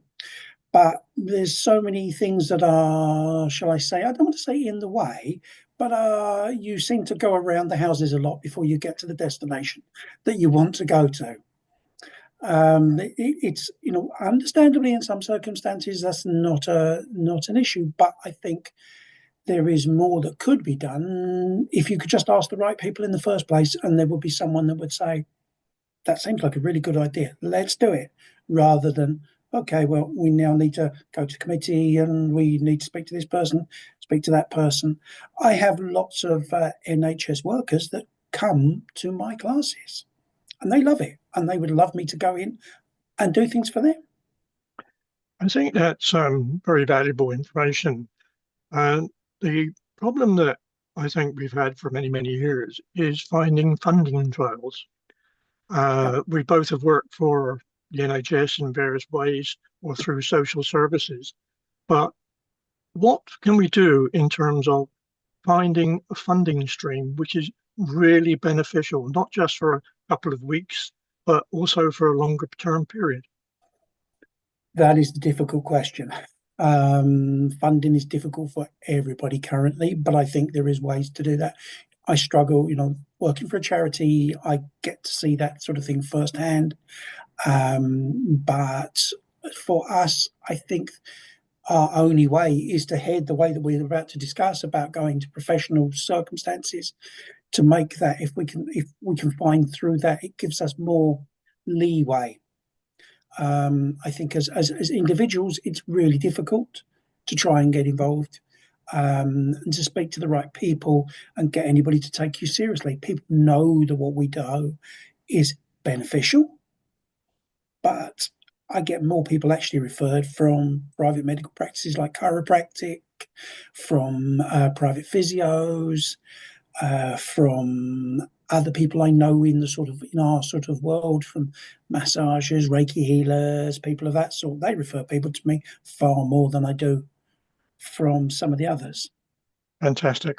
One of the points that came up in an earlier conversation this afternoon was dealing with the national government, I suppose, is one way of putting it.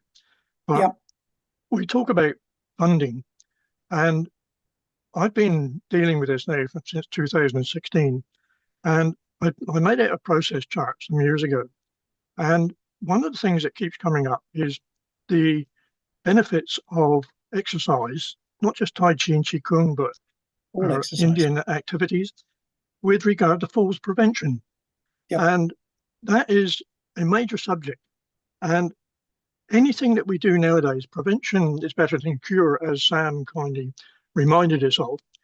And it's trying to get what we professionals look, and I'm not suggesting that none of us are not professional, but as people who have been in commercial work for many years, is what is the return on investment? Now, NHS England put together a request to an organisation to look at this several years ago, and they came up with an incredible return on investment for Tai Chi. But what worries me is that I was dealing with the local clinical commissioning group here in Southampton a few years ago on a falls prevention program. And during that meeting, it became clear that Southampton Clinical Commissioning Group were going to invest £372,000 in a falls prevention program. And as is my wont, I asked the question, why are you not using Portsmouth who have already got a falls prevention program and are only 30 minutes down the road. The immediate answer from the senior person was, "We are Southampton, we are not Portsmouth." Wow. Well, now we do no longer have clinical commissioning groups. We have integrated care boards, of which Southampton and Portsmouth are part of. So return on investment is incredibly important. But I think that we've both got local experience of dealing with NHS, a little bit of funding streams, but nothing more. So let's go on to how do we feel about Tai Chi and Qigong for health and well-being being a profession? Definitely, it's the one of the keys to making these things work, because it means that you've got somewhere to go with it. At the moment, it's something wonderful for me, but I have to work full time, and then teach in the evenings, teach weekends, and on any other time that I can find space to do so. But with it being made that, it would allow more ways to do better training, receive help, further guidance to make things work for you better. Plus, also, more people would take you seriously, which is something that we do come across. Yeah. And I think also is that we're looking at it from a longer term perspective now. But within recent years, obviously, we've had the benefit of social media, whereas before it was 3 weeks before you got a reply to anything. Yeah. And we now have the international situation with many, many organizations.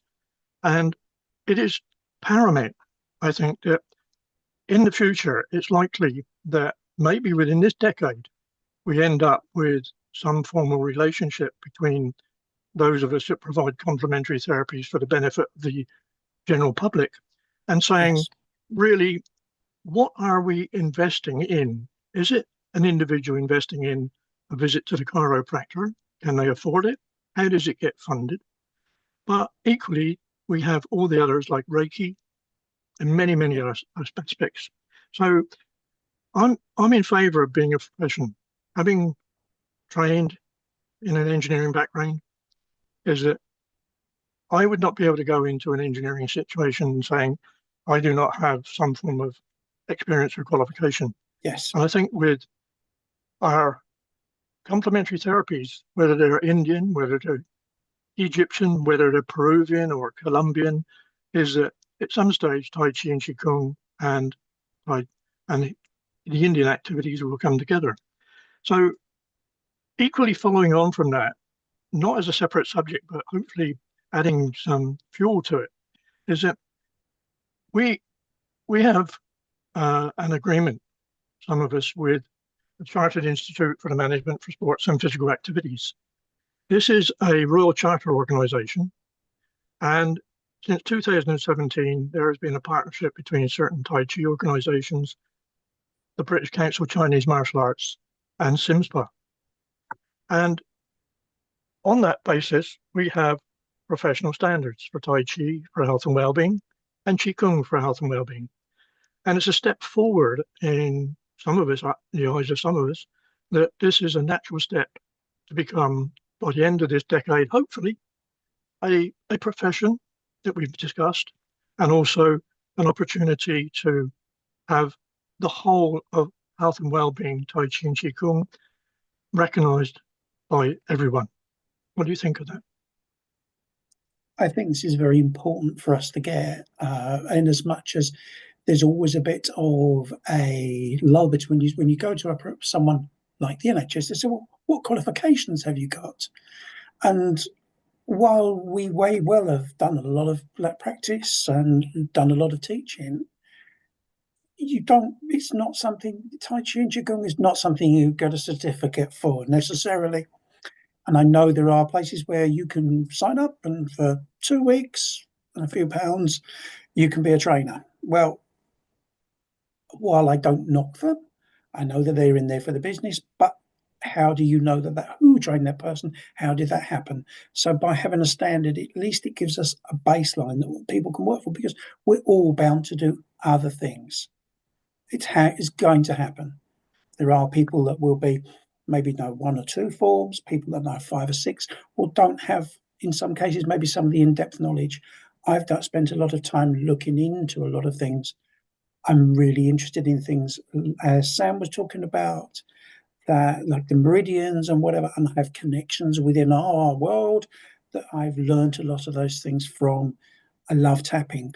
All those sort of things need to come together to be able to make, and this is one way of making that happen, but also showing that we really mean what we're saying and what we're doing, because that's our key to getting into these places. I think there's a possibility that SimSpa will become recognized by the government over this next 12 months.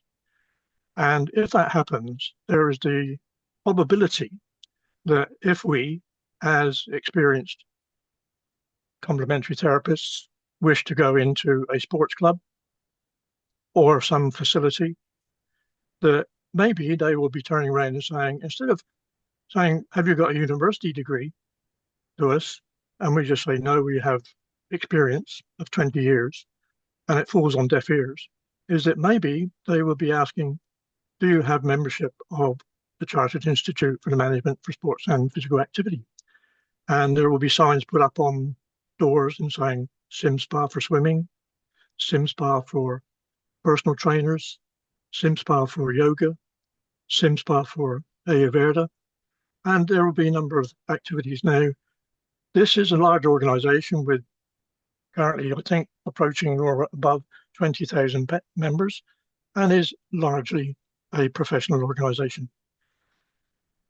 And so we can jump on to how do we work together with our friends from the Indian subcontinent and the Chinese, is that I sometimes feel that I recall a visit in South Africa when we were on a safari, and the gentleman running us around stopped and said, well, here's a dung beetle. Now I looked over and I looked at this dung beetle, and it was pushing a pile of poo across the road. Now, if there had been a camber on the road, he would have actually missed it and rolled it down. But he tried and he persevered. I am not personally a dung beetle, but I do persevere. And I hope that we can get agreement between our wonderful cultures. And in that sense, I'd like to finish on a couple of points, because I think that 15 minutes of specifics is more important than waffling around, as I sometimes do, is that views on collaboration between traditional Chinese and Indian health in the Western world. How do you see that becoming realistic? It's a net.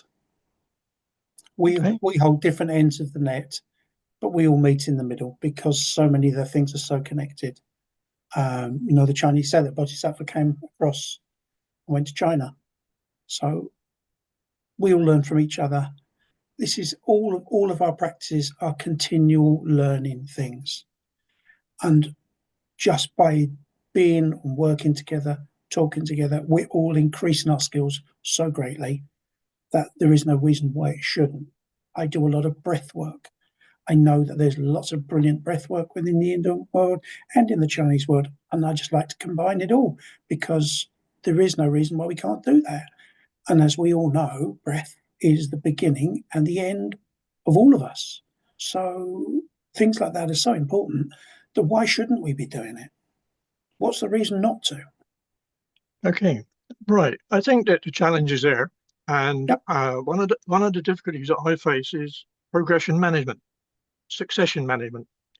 I have no qualms about saying how do people follow us. There are so many critics, so many martial artists who want to have their say in a negative way, and so we have to change minds. I'm delighted to see a very good friend of mine from Santa Barbara here who's going to follow me. Hi, Roger. And so Roger and I are dealing together in a certain way, and I'm just about to hopefully set up another Zoom or a communication with him before Christmas. But I feel that collaboration is a major source of irritation to many because they think we're diluting they think we're actually affecting. And it's the opposite.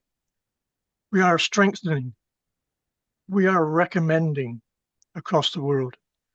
And I'd like to just reiterate that if we wish to deal with the NHS in the UK, we have to provide evidence. We have to provide professional standards. It is necessary to also identify what is it we can do for the general public and how do we encourage them. We have been serving our locals and people are making a living out of it. Why shouldn't we make a living? I think that, like all other activities, we're not professional doctors. We are people who would want to work with professional doctors. I am delighted that since 1947 or 48, we have had the National Health Service in this country. But it's breaking apart and maybe we have individual views. But working with them is so important. It has to be broken down. And I've just noticed a note from Mita, thank you very much, is that she's using professional standards in schools. I'm going to finish on promoting a session of Tai Chi and Qigong on the 23rd, Sunday the 23rd of February 2025. And I pay tribute to the people at Healing Earth to give me 4 hours of that session. And we have speakers and a table out. And the subject primarily will be supporting an initiative called Global Transformation Project. This project is an initiative of a guy called Bill Douglas, who you all know probably. And it is about introducing mind, body, and soul techniques into schools, into the education system, going from the UN right across the world. And so I think another good source of data from the NHS on ROI is yoga. Fantastic. And I think we need some commercial knowledge here, Mita, in as much as it, to understand exactly what we mean by investing a couple of 100,000 or a couple of million and what we can get back out of it, and getting those in the powers at Whitehall or in Whitehall or in the ministry to accept that. And I would thank you again to Neil and to the team at Healing Earth. Frank, I'm delighted to see you up and well. You may not know Thank it, you, but Keith. Before you move away, wait. We let's have a last comment. I would like to just ask Sam to align with how yoga and Tai Chi blend into the system, and I think we all have the same concern of how to mainstream these alternative systems of medicine and how to bring them on a track of this global transformation project that Keith you have all started with. And to align with that, because all of us talk on the same line of validating and evidence-based research to be a standard for putting forward at NHS and various other health systems globally so that they get a validation. So what is your take on that, Sam? You have been practicing yoga. You have been into so many things, and staying in Scotland, what is your observation of what best can be done to align all these therapies together? Over to you. The thing is, going to NHS or even I went to the schools, primary school. I was yoga teacher for primary school to go and take classes. And then there was a public outrage that I'm teaching religion. So people have a different concept. They think yoga is something else. Same thing. So we have to, and also we have to train the doctors as well. Even NHS agrees something. If doctors don't know anything about it, they won't recommend to the patient. So it's a big task. It's not, so best way is to actually, like what I'm doing, development courses, go and do courses, get a sponsor with the council and do free courses for public around the town, all around. Like Diabetes Day, I went all over the UK, went to different GP practice. They brought all the patients together for diabetes, and I talked about yoga and lifestyle, what to eat, things like that. It's like it's a something will take 25 to 50 years to develop. It's not something happen overnight. Even if you get something from the government, until the public believes in it, it won't happen. You have to. It's a slow process. That's my way of thinking. It very much is. It very much is. And as you say, doing those special things.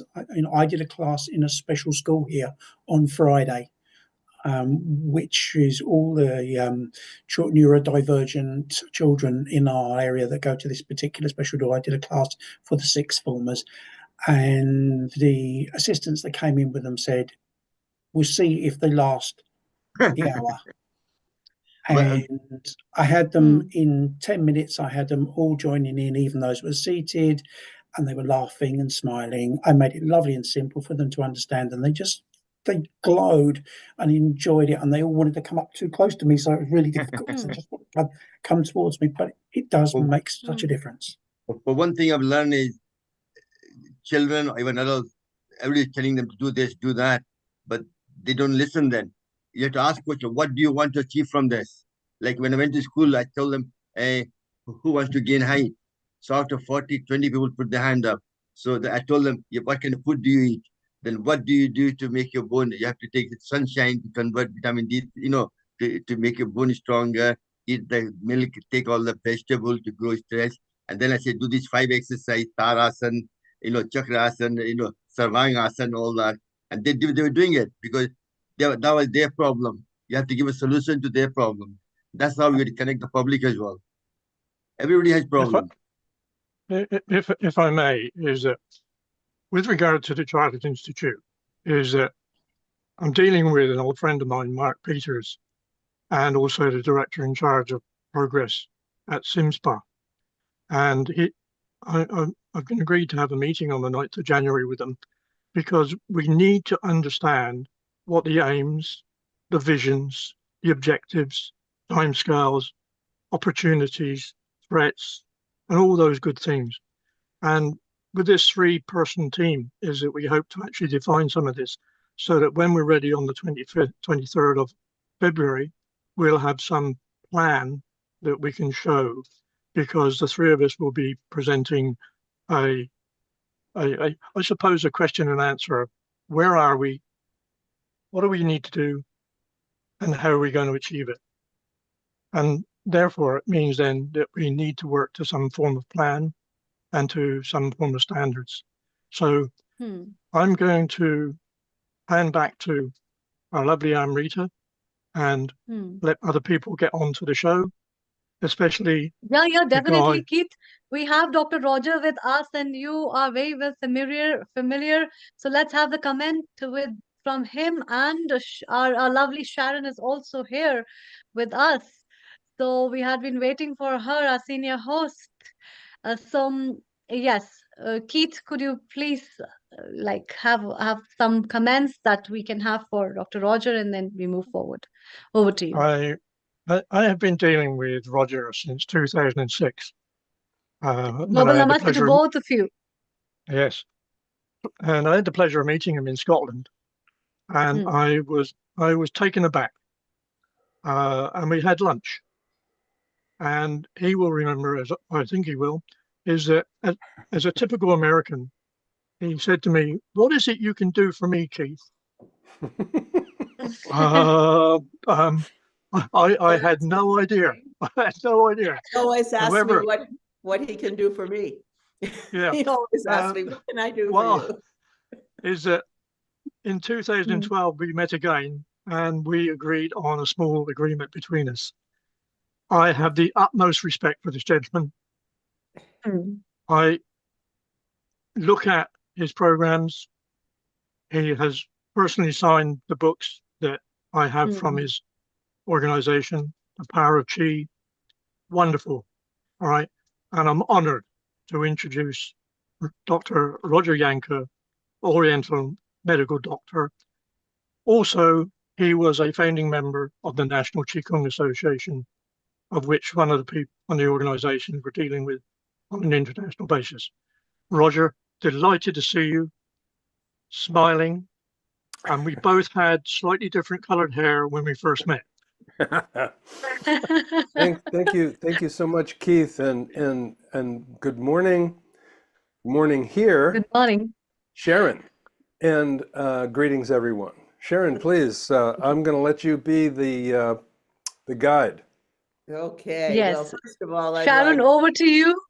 And please take over. Thank you so much. namaste to all of you out there today. Namaste. It's a beautiful day and a great topic. And I brought my dear friend, Dr. Roger Yonka. From the moment we met, when I didn't even realize I was beginning Quantum Chi, the film, that is really created, and it's coming in the spring out in the world.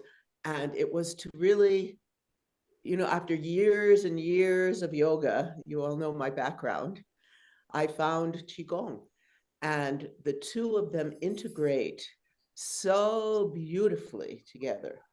These two movement, spiritually oriented, breath oriented healing forms. And from the moment Roger and I met, it was like we'd known each other for lifetimes.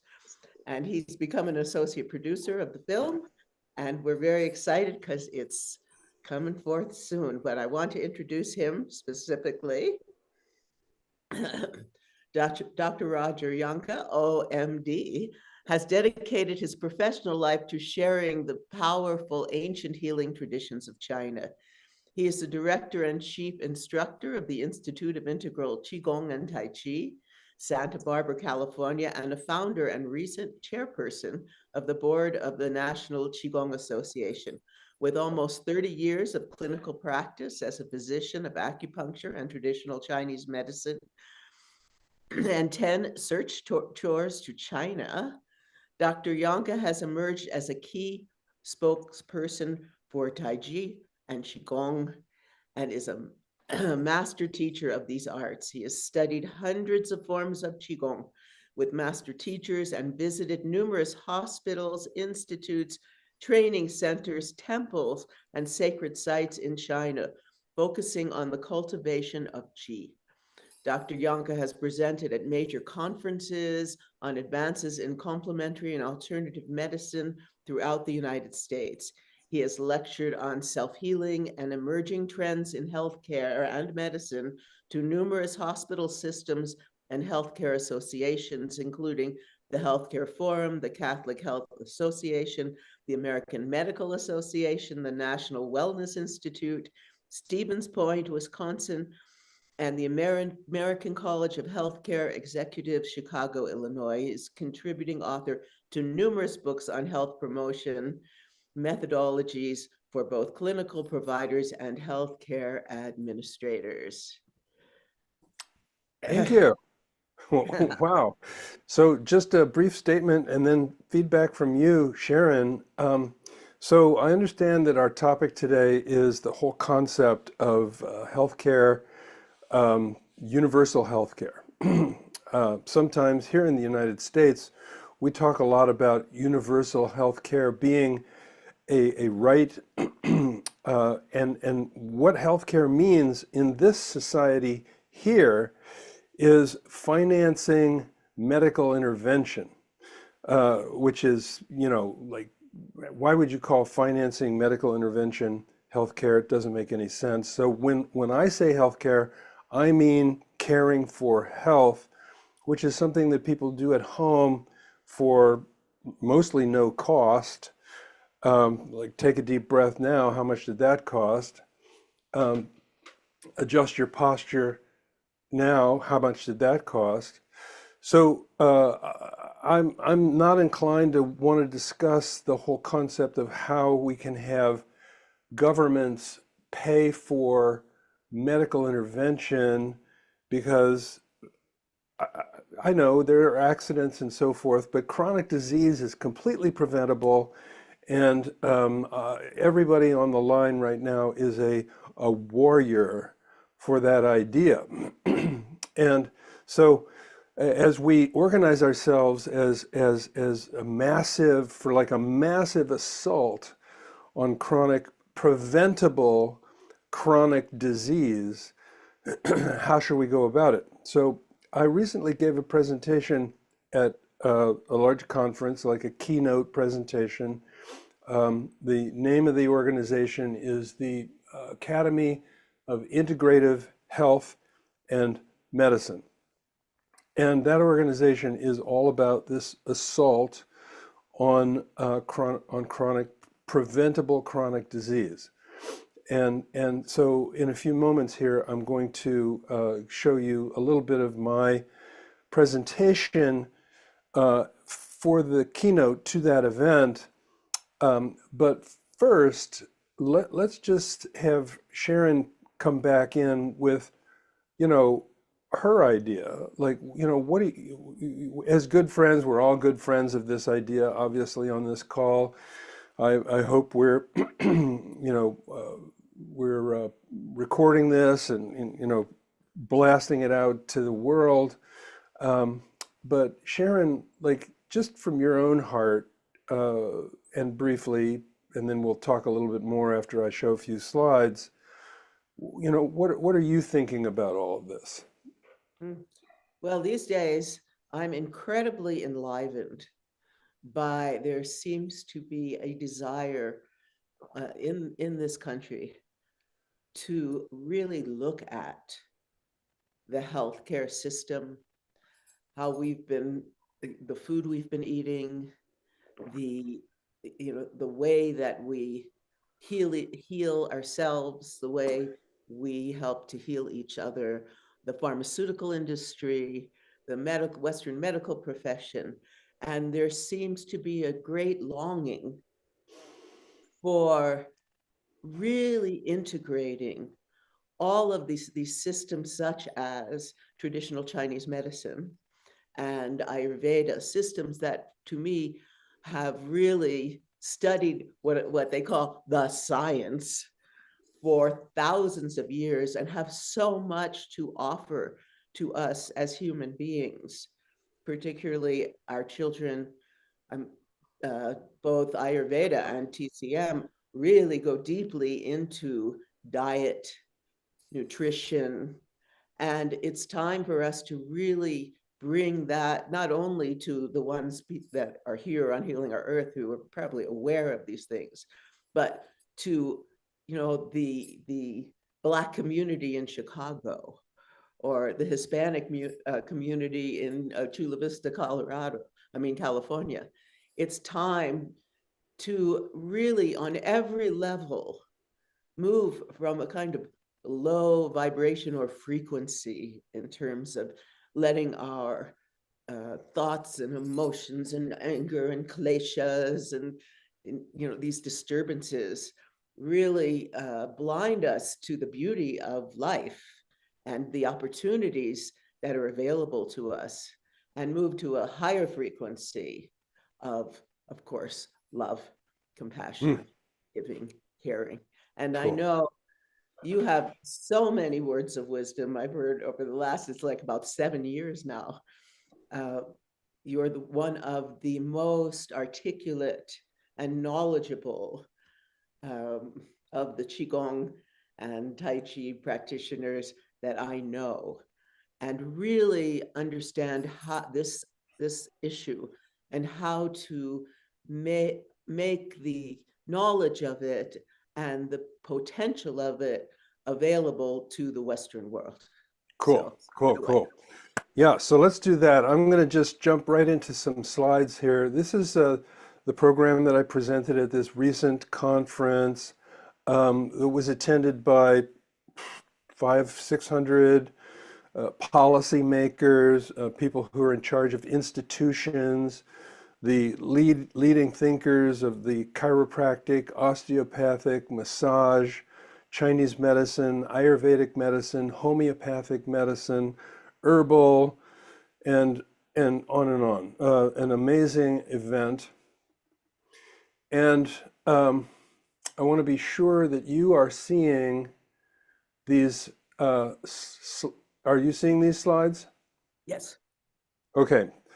So my job at this event was to basically make the case for both the efficacy of accessible mind-body practice, and the potential financing, the powers of the potential financing, and then finally methodologies for dissemination. And so just briefly wanting to show the credibility of these ideas, these are the organizations that I have been hired basically to give presentations on the body of knowledge that we'll be discussing here today. And it's why I show this slide is so you know that the attention is swinging. You know, my earliest presentations to these organizations were in the last millennium, so attention is swinging slowly. So we want to transition from a disease-oriented medical intervention system to the whole person health and resiliency maximization system, which is inherent to all the shamanic and indigenous tribes. And the underlying foundational idea is that the most profound medicine is produced within the human system, the mind-body system, or we could even say the mind, body, and spirit system for no cost. So my intent with these slides is to prove that, or to demonstrate that in Western medicine, we wait till people get sick, and then we give them expensive treatments. In Asia, or all the indigenous cultures, there is a similar idea where the treatment, if you want to call it that, is to resolve pathological, just the pathology, whatever the disease that has overtaken a person might be. But all of the ancient traditions have a second kind of medicine. It's not based on sickness that's diagnosable. It's based on this concept in China would be called maximize the righteous qi. In Ayurveda, it would be called maximize the righteous prana. And my little note here says that Western medicine is trending to wellness. However, we're very early in that trend. This is one of the books that I wrote called The Healer Within, and it's still a bestseller in the health category and is used by schools, hospitals, institutions, universities, social service agencies, and so forth, because it presents very simple mind-body practices. Here's an interesting thing. Try to see if you can just let this in and then think about how cool it would be if we could spread the word on this. Anything that you can do that you rarely do, when you do it, it will be good. And so let's just think about this for a moment, because I'm not talking about doing harm to yourself or others. I'm talking about things like modify your breath, go ahead, deepen your breath, modify your posture, lengthen, lift, redirect your mind, doing eye exercises. Whoever does eye exercises, and yet when you do eye exercises, it has a benefit. Brush your teeth with your non-dominant hand, make new choices aligned with your personal preferred outcomes. So then this leads us into something called hormesis. Hormesis being an adaptive response of cells and organisms to moderate,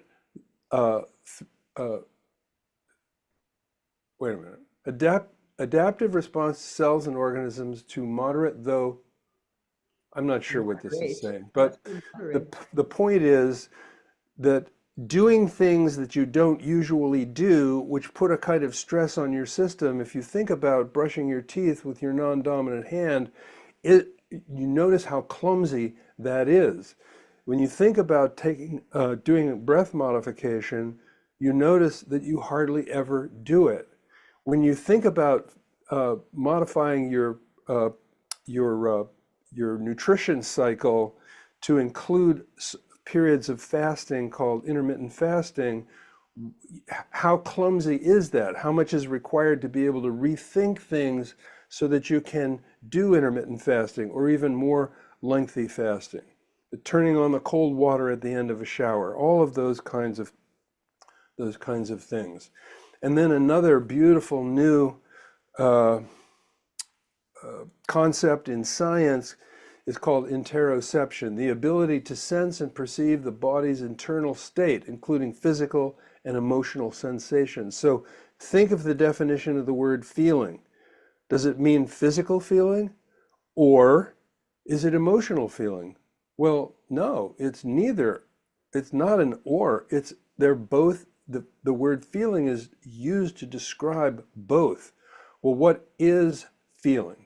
Well, the new science word on feeling is interoception. In other words, being self-aware. And when I get angry, am I just angry, or am I aware of the fact that I'm angry, and do I have a plan for how to navigate the fact that I'm angry? When I feel pain, do I just go to the pharmaceutical, or do I think myself into a plan, a strategy, something that I thought about and have made some thoughts, put together some thoughts for how I'm going to progress as I experience myself experiencing pain? So mind-body practice is a portal to this whole realm of purposeful, self-initiated, interoceptive training. 4 archetypal dimensions of mind-body practice, right across all the cultures, Tai Chi, Qigong, yoga, Kung Fu, any of the practices from the shamanic traditions of the Druids and the Celts, the Siberians, the Africans, the Australians. All those cultures have these in common. Body practice, lengthen your spine, drop your shoulders. Breath practice, deepen your breath. Mind focus practice. Pay attention to how distracted you are and make a plan for how to become less distracted. Self-applied massage. Yeah, you can get a massage. You could prefer to have a massage from somebody who's going to charge you, 100, 120, but you can also do massage on yourself for free. So these systems are all really one system, which has to do with this idea that every one of these cultures distilled these methodologies. So let's focus on breath practice, only just briefly, just to describe. My first experience of conscious breath practice was 1963. I used to skip school and watch TV all day. And one of the shows that came onto a local channel was a yoga show. And so I would do yoga while skipping school, and the teacher, of course, would talk about breath practice. Over the years, I've distilled breath practice into a little program that I call breath medicine. And basically, what it does is that it distills every kind of breath practice that has ever been developed by any culture in the world into the essence or the distilled archetypal foundation of 2-part breath, 3-part breath, 4-part breath, 5-part breath. I'm not going to do a lot with the specifics on that, just pointing to it. But let's do one example practice, and that's just simply 2-part breath. Well, we're taking a 2-part breath every time we breathe. In, part 1, out, part 2. To make that into something conscious, we usually deepen and lengthen the breath. So the conscious breath, the 2-part breath, is our usual breath pace is 16 to 20 breaths a minute. Conscious breath pace is going to be somewhere between 4 and 9 breaths per minute. So how you do it, and let's do it now, and I'll just use my hands to guide us as to in and out. So a long, slow, deep breath, which has the nickname LSD breath. Let's do it now. Breathe in slow, slow and long and deep. And then exhale very, very slowly. The research shows that if we make the exhale longer than the inhale, it increases the extent to which we have an effect on the vagal aspect of the autonomic nervous system, which is the parasympathetic nervous system, which is based on the molecule choline. So as we're doing this, let's do it one more time. Breath in.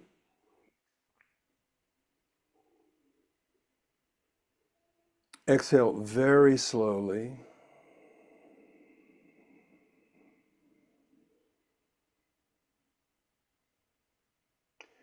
And just doing that 1 or 2 or 3 times will actually increase the productivity of choline-based neurotransmitters, which include oxytocin, which is the trust one, and then the other one, anyway, there's all these cool neurotransmitters. It's hard to remember all these things all the time. You know about this, but let me just show you this.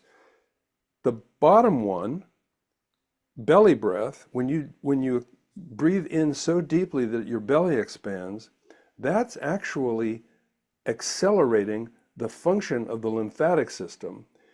And the lymphatic system is the waste discharge system of the body. So the cells are metabolizing and creating metabolic waste all the time. How does that metabolic waste get out? In the lymphatic system. Well, how could you speed that up?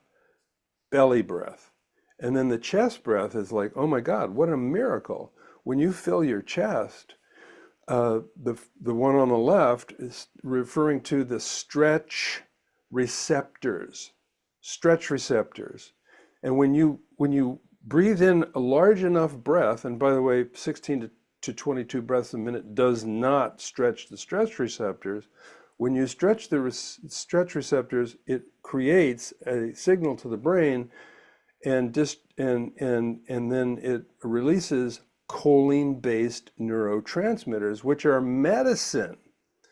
And then the one on the right is that in the cardiac system, which is inside the rib cage, and when you take a big breath, a big chest breath, the pressure increases inside of the thoracic, inside of the rib cage, and creates a pressure onto what's called baroreceptors. And those baroreceptors are also sending messages into the spine and the brain to release choline-based neurotransmitters, which are like the medicine within. Now, I'm not going to linger here because I want to keep going and just reflect here on this idea of elixir. You cannot, in both India and China and for all the other societies, when they speak of the highest level of medicine, it's not something that you can buy. It's only something that you can make. The most supreme elixir is nothing other than the capacity to purposefully sustain mind focus to make self-maximizing choices. Now, how incredible is that? The most profound medicine is produced within the human body for free. The highest level of that medicine is the supreme elixir. How do you get the supreme elixir? As you make a commitment to self-maximizing choices. It's all about the mind. By the way, does the mind decide to take a deep breath? So, you recognize this picture here with the Tai Chi symbol in the middle. I won't linger here because I want to just keep going so that we can get to a little conversation. So when did the Chinese come up with this? Earliest evidence is not that long ago. Scholars estimate that it could be as much as 10,000 years. But think of it. The human gene is 3 million. 3 million years. Humans have been evolving for 3 million years. why would we wait until 10,000 years ago to talk to each other about how we feel and then do something about it? I mean, it's just, we live under these repressive assumptions. It's just ridiculous. Same with yoga. Evidence is, you know, back to whenever somebody could see something in writing. But what does writing have to do with humanity? Writing, well, it has a lot to do with humanity, of course, but there was a long time before the humans started writing. And my personal view is that these things were happening 500,000 years ago, maybe more. So we did the conscious breath. Let's talk about the money. If a person takes care of themselves, it's just like a dollar, one, you know, what we call it a dollar, there's $1 there. What's the dollar for? Well, it's like buying yoga classes, getting an organic cucumber as opposed to a you know, like a factory farm cucumber. Well, what about the $3 signs? Well, that's when the culture decides to spend money on disease prevention. And what's the one at the top? That's what most of these quote advanced cultures do, which is just treat people. You know, wait till they get sick and then treat people. It's ridiculous. This is a whole plan for how clinical practice can go. And if anybody here is interested in getting into a deeper discussion about this slide, you know, send me an email. I'm sure that somebody will post my email address.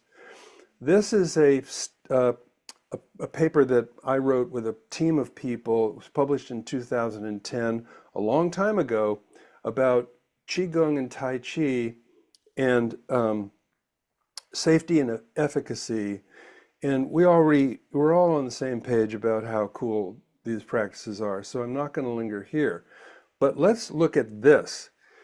From 1990 to 2010, there were randomized controlled trials, RCT. Randomized controlled trial is like what they call the gold standard in research. So between 1990 and 2010 on Qigong and Tai Chi, randomized controlled trials 77, that's an average of three a year. So over 20 years, 3 a year. In the next 5 years, there were 30 a year. So money, intelligence, insight, and policy are creeping in the right direction. This is just some beautiful, beautiful science about telomeres. I'm not going to linger here. This is another study that we did, and it's just interesting because people said, 89% of the people said, I liked doing this class. 91% said they would do it again. Now, what are the 2% of people who didn't like it are going to do it again? Why? Well, because it's either a social activity, they meet people that they like, or they feel better. Maybe they didn't like doing it. Maybe they didn't like it was Tai Chi. Maybe they're like, you know, have something against, you know, things from far away. The point is that lots of people have positive experiences with all of this. I'm not going to linger on policy because I think we want to have some chat about this, but this is an event that myself and a bunch of other people did in back a ways, I forget the date. But a consensus report from a national expert meeting can have influence, and it has had influence. It's had an influence on our Veterans Administration, and it has had influence on what in America we call the Affordable Care Act, which gets a lot of bad press because of the fact that it just biased to having the pharmaceutical companies, the government buy drugs and give those drugs to people for free. I mean, it's like, that's so screwed up. These are some papers that I wrote. We won't linger here. This is the amount of expense in the last years, just look at how that's crashing upward. When I first started giving these lectures, that number was 1 trillion in the United States. It's now 400 times that much.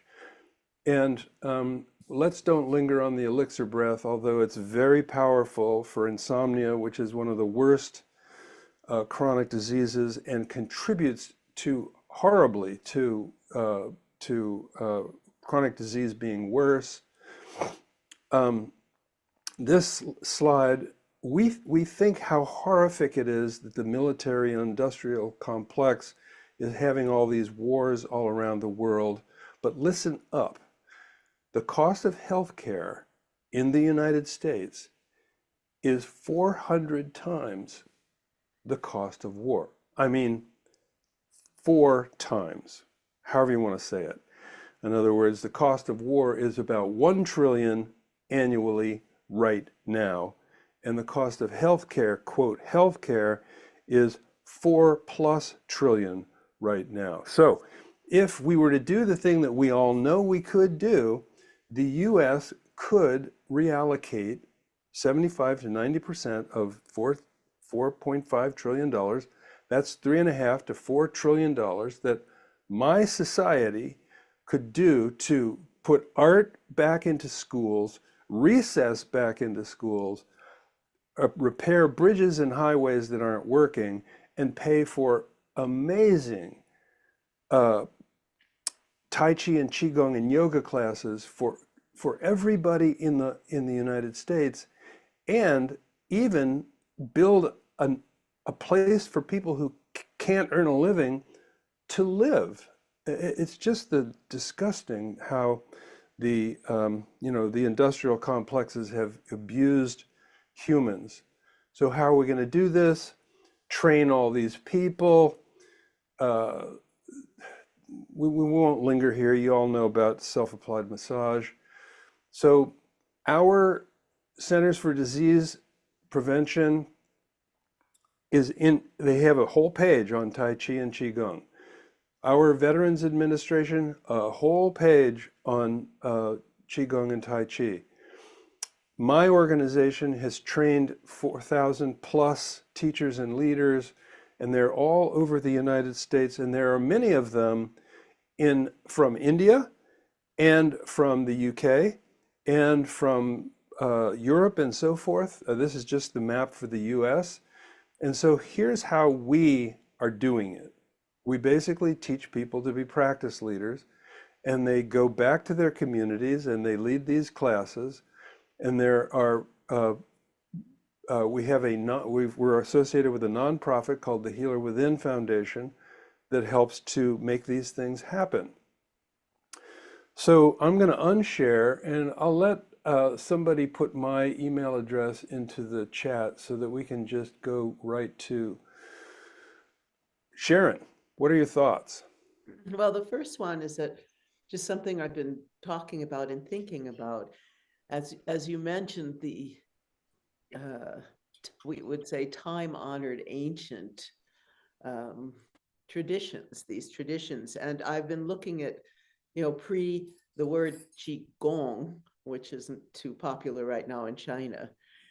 This practice was called Daoyin. And in looking into Daoyin, I noticed that there was a big influence from Buddhism that came from India into the Taoist tradition. So me, I'm always looking for, where do we all meet? How did one great culture influence and merge their teachings with another to create even something more exciting? And then as we look deeper, I was doing this with my musician friend, Jebing Chen. She told me that in the Chinese description of Daoyin, says that some of it even came from dance.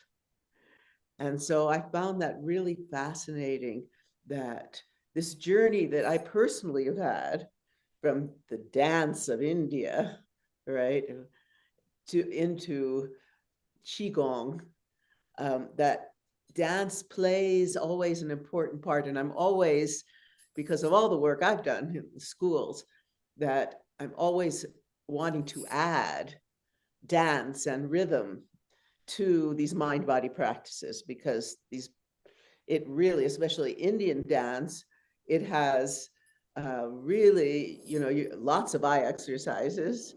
Your hands are doing one thing, your eyes are doing another thing. You're portraying a deity, and it's an incredible healing art and really good for your brain and your nervous system.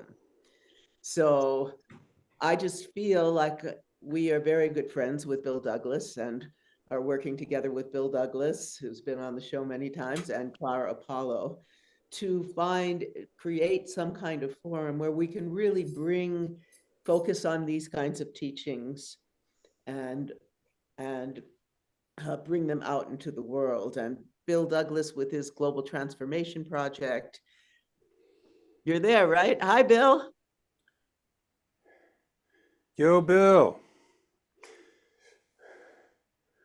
All right, we so hear you. All right, now I'm unmuted, I think. Oh, so go ahead. So please go. Yes, I'm so glad that I tuned in today. Sharon, what you're saying is so right on, and Roger, what you just talked about we're at a place in history where we can have a huge impact on society, and Roger speaks from his own life experience and wisdom, because Roger worked with the National Council on Aging to create an efficacy guide. He was the engine behind this. And I know from my World Tai Chi Day organizing and connecting with Tai Chi teachers all over the country and the world, that Roger had a huge impact on expanding Tai Chi into senior programs all over the country. And this has saved the country a huge amount of money. I did an informal study on my own Tai Chi class at the University of Kansas Health System, and I had saved the state of Kansas millions of dollars in saved health costs. And so what Roger did, oh my God, that saved so much money. So we're at a place right now where the science backs up everything Roger talked about. We could transform our society. And what we're doing with the Global Transformation Project is everybody can sign the petition at globaltransformationproject.org. And when we get 100,000 signatures at least, I think we should be able to get millions when the mind-body community really grasps what it is that we're doing. And then the goal is to get a United Nations resolution advocating non-binding. Nobody'd be forced to do anything, but it would use the UN as a vehicle to spread the science that we have. Roger spent his life doing science on these incredible practices, and other really, really courageous people. And so we can take this science and the reason that I know that we could get the United Nations to do this, the General Assembly to do this, to vote for this, so that we could use it to educate education professionals all over the planet, that mind-body should have been in public education a long time ago, is because in 2014, the United Nations General Assembly voted to create the International Day of Yoga. And that was voted on by a record number of co-sponsoring nations, 177 co-sponsoring nations. So it was the most popular thing in the world, in the United Nations, to get yoga out to the public. And so we have this science. It shows it makes kids smarter, it lessens bullying, it improves their education ability on every level. And then while it's doing that, it's saving society. Like Roger said, we're talking trillions of dollars if we were teaching kids mind-body practices. So what we're advocating is the ones that have the most science behind them is Tai Chi, Qigong, yoga, meditation, mindfulness. And we're not trying to make this program. We're not trying to manage it or be the teachers or anything like that. We're advocating for mind-body teachers all over the planet because they're already there. They're already there. All they've got to do is be invited into the schools to start sharing this wisdom of teaching kids how to go into alpha brainwave meditative states. And the science shows that it would empty our prisons. I taught at Folsom Prison many years ago. And when I was there, I found out they'd had a program, a Tai Chi Chuck program for 2 years. And one of the assistant teachers had looked at the prison data, and they had brought down the violent incident rates, not just for the Qigong group, but for the entire prison. And that's backed up by science. So by getting this into schools, it would not only affect the schools, it would affect the communities and save trillions of dollars. And we're the first generation in the history of the planet that has had all this science. And, it's going to sound like self-promotion, but I just want to get the science out there, and I will give it away. If you get on the World Tai Chi Day, worldtaichiday.org newsletter, I will give it away at some point, but it just came out on Audible. It's the Gospel of Science, new 2nd edition. And what it does is it lays out all this science, and it's meticulously endnoted so you can go see the sources yourself.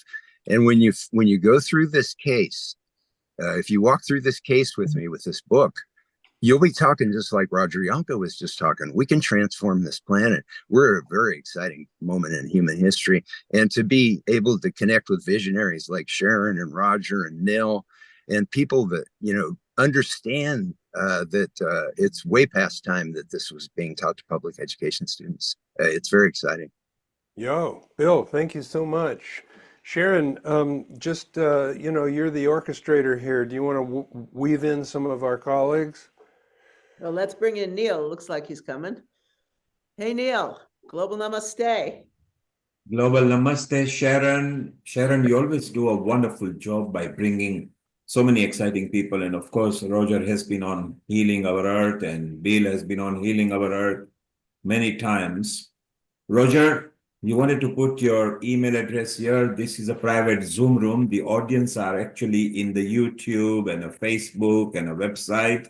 So I found a very interesting articles of you all over internet. And in the QigongInstitute.org, they have got a lot of information on you. For those people who want to connect to Roger, you can read his article on QigongInstitute.org. Let me tell you about Roger. He has been in this game for now over nearly 45 years, and maybe shortly will be hitting a half a century. Roger, you mentioned about you love Tai Chi, you love Qigong, you love Chinese medicine as well.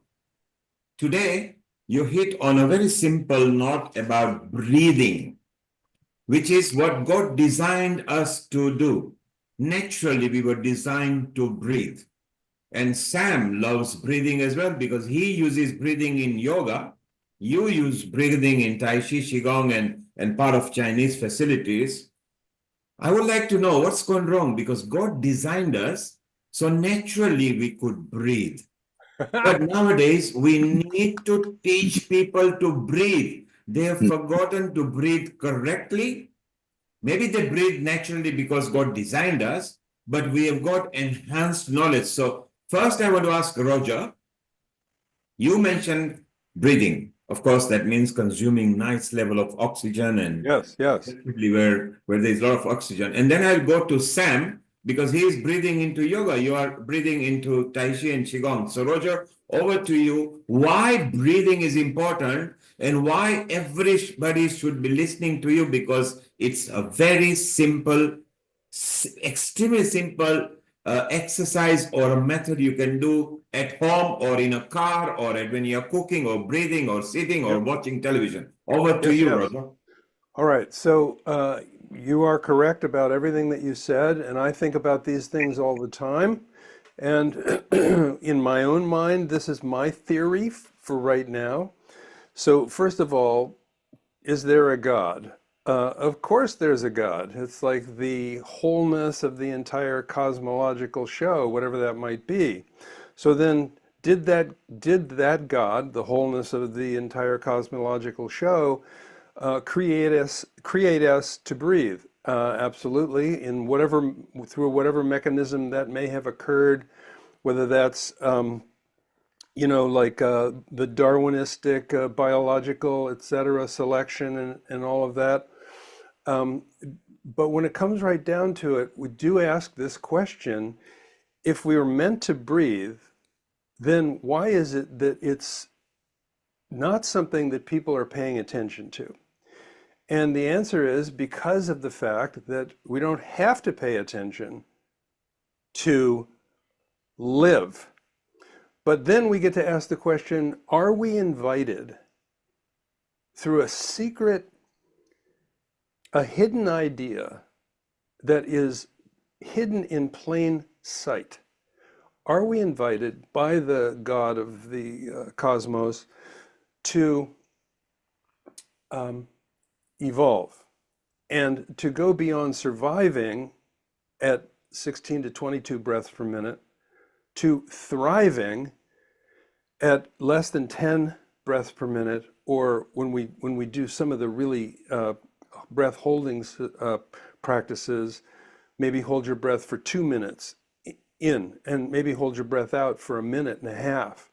What happens then? And what happens then, so we already talked about what happens when you just take a deeper, longer, slower breath, an LSD breath. You already get all these flooding of medicines that are produced within the body.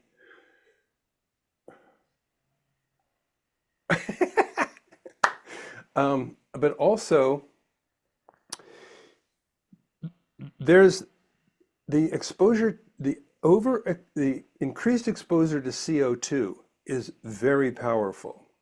The increased exposure to nitric oxide, both which are increased under the influence of certain types of breath practices.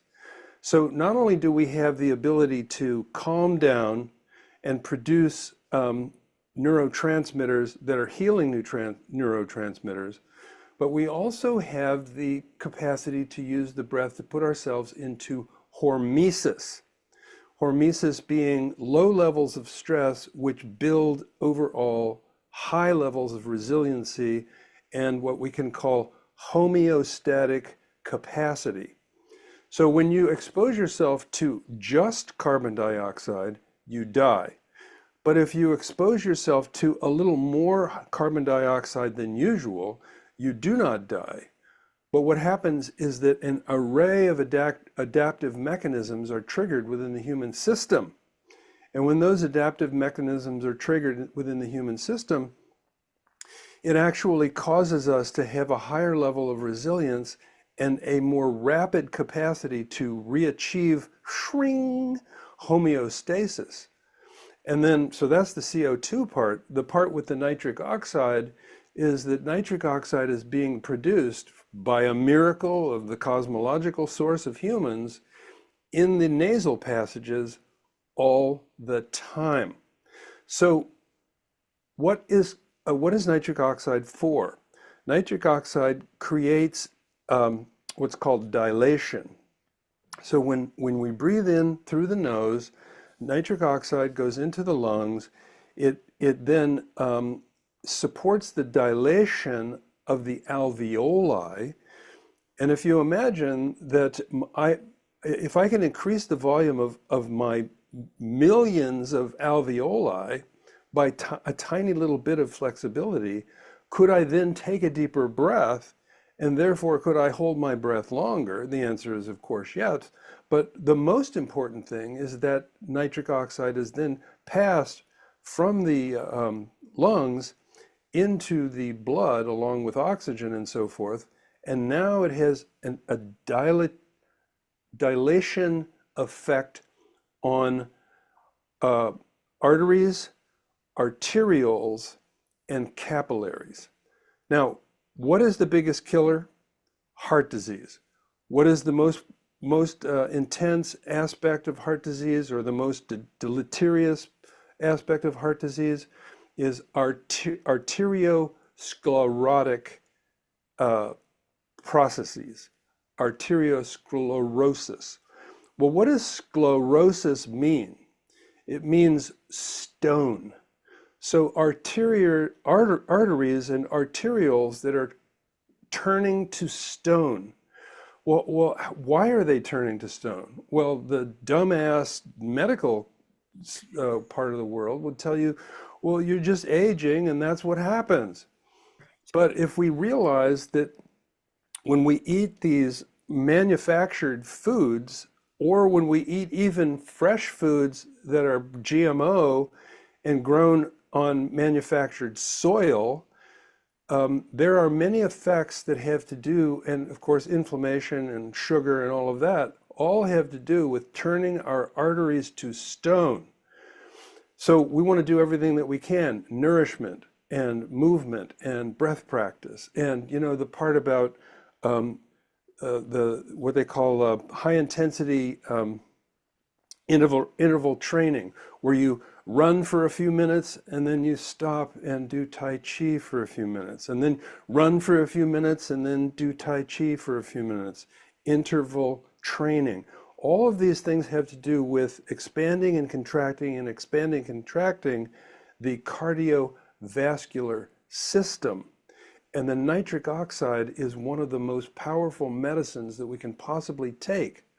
So just one more thing about that. When you breathe out through the nose, this is classic yoga question, should I be breathing in or out through my nose or in my mouth? Well, answer is, I mean, there are many, many master teachers on these things.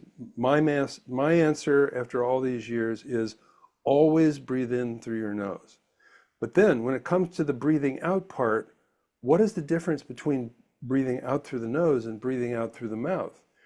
Some research and my personal experience suggests that when you breathe out slowly through your nose, it has a powerful effect on the autonomic nervous system, tilting towards the parasympathetic.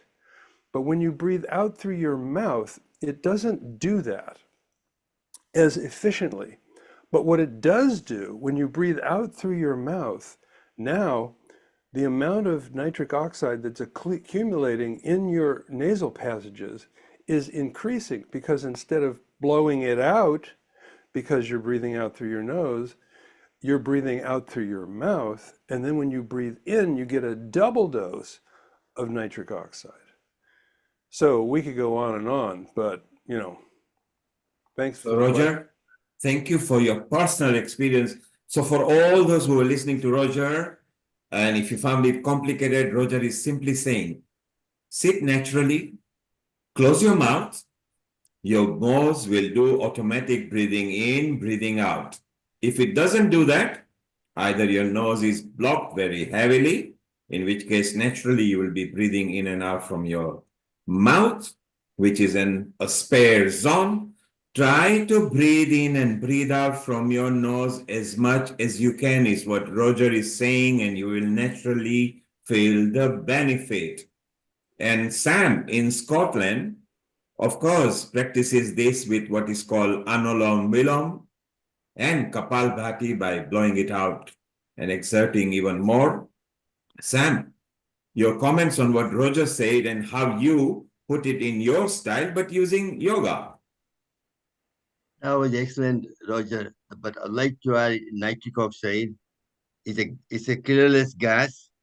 The way it behaves is, if you take a straw in the soapy water, you blow, bubble comes out, and after a few seconds bursts. That's how nitric oxide behaves. So when nitric oxide in your blood vessel, it sits on the surface. So once you make the blood flow faster, creates a vacuum, and nitric oxide gets sucked into the flow, and when it bursts, it dilates the blood vessel, and your blood pressure goes down. And also it helps to break up the plaque, and also it helps to give you more stamina, because more oxygen can absorb in your muscle and cell, and that's what nitric oxide does. So nitric oxide is like and also they gave that in COVID-19 as well. I used to do, I was teaching them since before COVID, cover your eardrum, put your tongue near the teeth, and do humming sound for 5 times.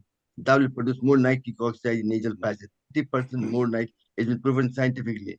So that means every time you go out, you should come back. I said to them, wash your hand, everything else, and then do bumblebee with the tongue near the teeth, let the vibration go in nasal passage, produce more nitric oxide. That will kill the virus or weaken the COVID-19. So when it goes inside you, your antibody can fight it and kill it off. So you won't have the effect of COVID-19.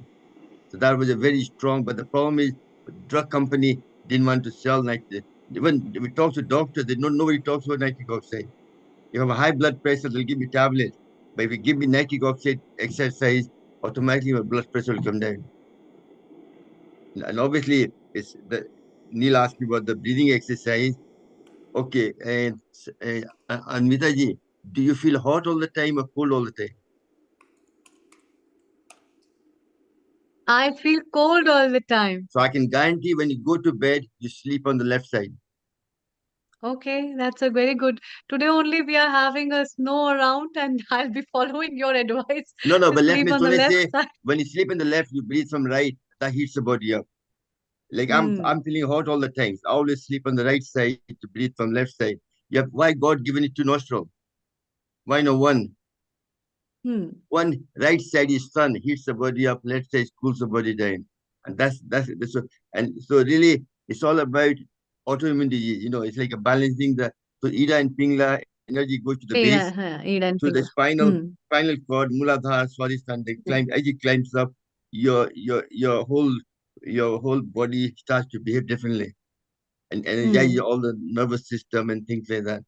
But the pranayama plays a big part. Since the COVID-19, see, when British ruled India, they saw the benefit of yoga. They stole the hardware. They forgot to take the software. That's why Baba Ramdev is saying you need the software. Without that, your hardware is no good. And since the COVID-19, they realized what's the benefit of pranayama is. Because lung need to be strong, lung need to be healthy. Because if you want to stay long and healthy, you have to breathe properly. That's where the prana enters the body. So breath is the main vehicle for prana into the body. Definitely. And it's the only cord that connects your body and the soul. Once it's gone, it's gone. And Amrita, what are your views on what Roger said and Sam? And I reiterate that breathing correctly is very important. Don't panic. It's not something that you need to get education with as such, because you were born naturally how to breathe and everything. But if you can muster more information and can breathe deeply as well, and Roger has explained from different point of view, Sam has explained different. You from Ayurveda, Amrita, how much is breathing important in people's life? Yeah, definitely. I align with Roger's view as well as Sam's view.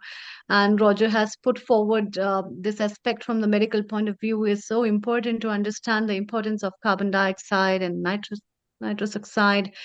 How these gases are equally important. People don't know about it. They think oxygen is the only one, but then these two ways of different breathing can align yourself with a lot more things that your body needs, which is also incorporated in terms of prana.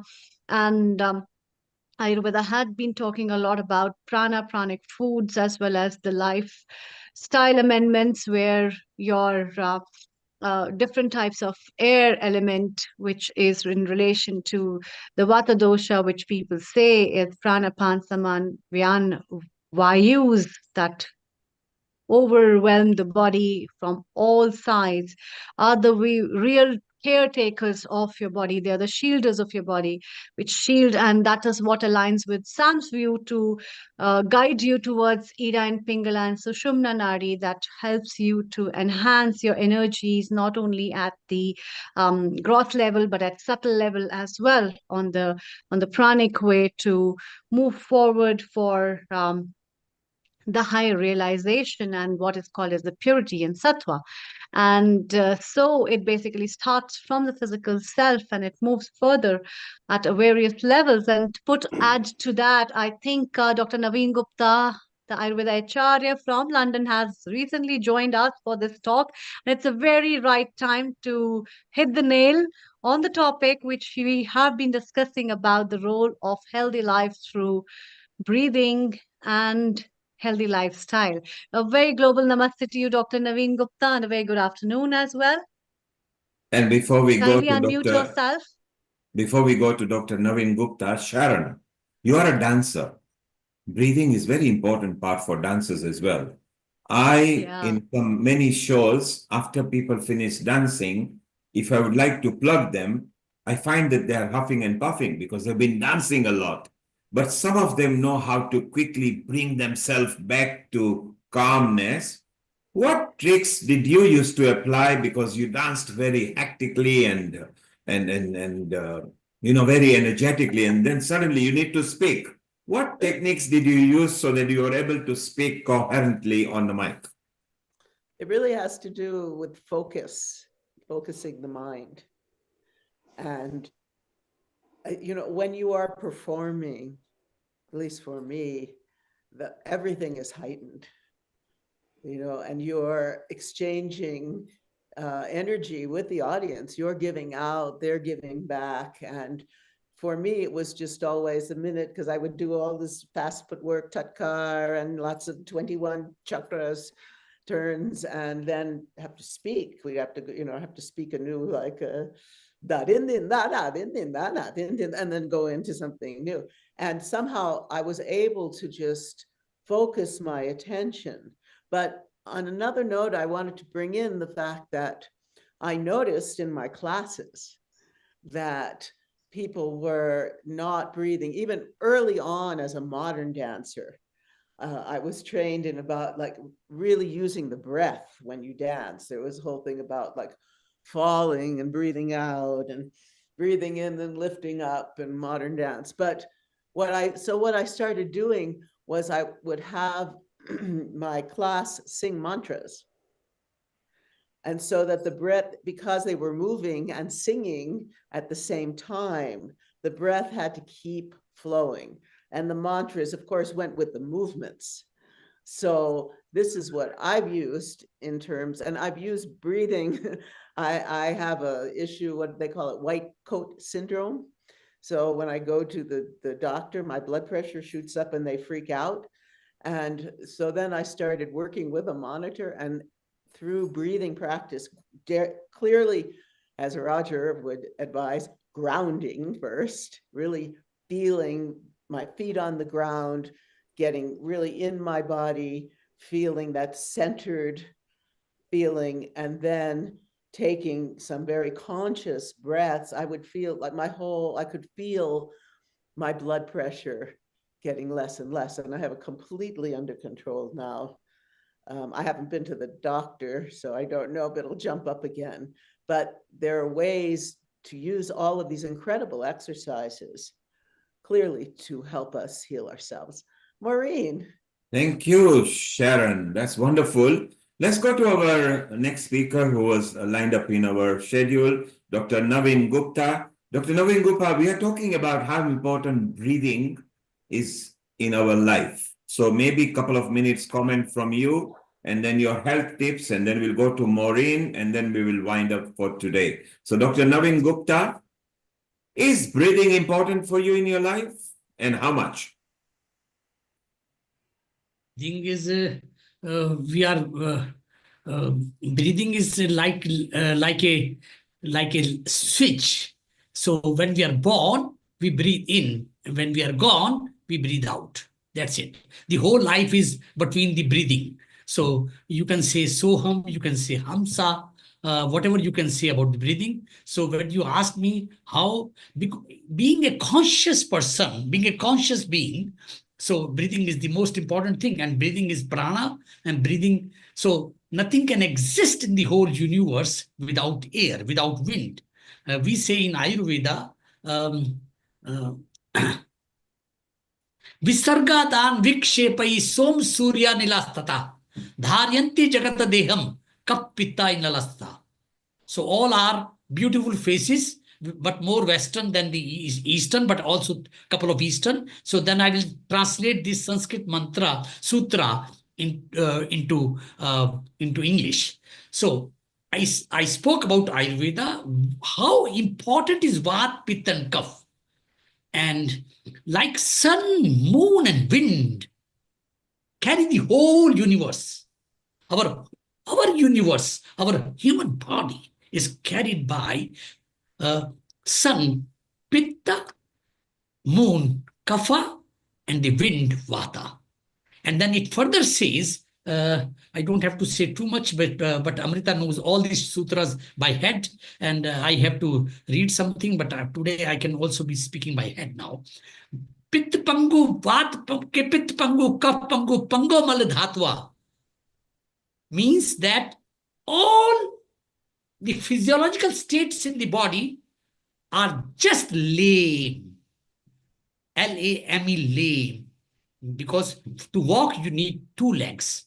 or you to walk. For the animals, you need 4 legs, or there could be centipedes or multipede. That's something else. So you need legs. Lame means you don't have leg. So anything will not function in the body without Vat. So Vat is breathing. And without Vat, anything not working. Mobility, motility, Vagati Gandhaniyo, the motion. So it's all about Vat. And Vat, you will get it only from breathing. So dear Neil Kumar, the leader of the Healing Our Earth, my answer to you is breathing is very, very important to me. Because Thank you, came Dr. with Naveen Gupta. Yes, thank you. And Roger said it very simply: breathe in from the nose and breathe out from the nose. Of course, he did. Although he didn't mention, it was assumed that in case if you got a heavy cold or a blocked nose, or you got some problem in your nostrils or something, your mouth is a bonus that God gave you. But breathe in from the nose and breathe out from the nose. You don't even have to do it. Just sit, close your mouth. You will notice your nose is breathing and breathing in, breathing out. So, Dr. Naveen Gupta. One more minute. So, the right side is the sun. The left side is the moon. गगन की ओट निशाना है, तिनके बीच छुपाना है. दाएं सूर्य, बाएं चंद्रमा, गगन की ओट निशाना है. My aim is to the sky. On my right is sun. On my left nostril. With respect to Dr. Roger, so in my right nostril, I breathe sun. With my left nostril, I breathe moon. So sun and moon and the wind. And the wind will bring me to the higher consciousness, being an individual being and the conscious being on the earth. So I need to meet, my ultimate aim is to meet the super consciousness. And here I am. Thank you so much about letting me know that breathe in from nose and breathe out from nose. As Dr. Roger said, it's absolutely correct. And you further clarified about left and right nostrils, which is very true. So, Dr. Naveen Gupta, today is a Universal Health Coverage Day. Basically, the theme for this year is that the government should either provide free health services and or subsidize health services. What are your tips and thoughts on that? And then we will ask Maureen in Canada. Yeah, my first thought is that if they don't do the couple of things what you just mentioned, they should go. That's my first thought. They should go. So all the politicians must know that the health is the most important thing in the world, because without health, we cannot do anything. And then we have to understand the pillars of health as per Ayurveda. When I say as per Ayurveda, I have to mention to non-Ayurveda people. Otherwise, everything is Ayurveda for me. There is no need to mention me according to Ayurveda, as per Ayurveda. I'm 63 now. I'm 65 now, going to be 65. Anyway, so for me, I don't have to repeat again and again, as per Ayurveda, according to Ayurveda, because everything is Ayurveda. So beautifully what you just said, Neil ji, that it's all about political. They have to rethink about health, and they have to redefine the health. It's not just mere absence of a disease, which WHO says. Today I'm in Germany, but I'm traveling from Zurich today. So that means that WHO headquartered in Geneva, they say that mere absence of a disease. They have to learn. They have to learn, Neilji, from you and a little bit from me as your student, that it's not just mere absence of a disease. Health is the bona fide basic requirement. It's the tenet of life. So health means everything, because if you have health, then you know how to eat, then you know how to sleep and how much to sleep, and then also you know that how is your sexuality, because food, nutrition, sleep and sexuality, they are the 3 pillars of life. And the life, these 3 pillars will stand when there is health.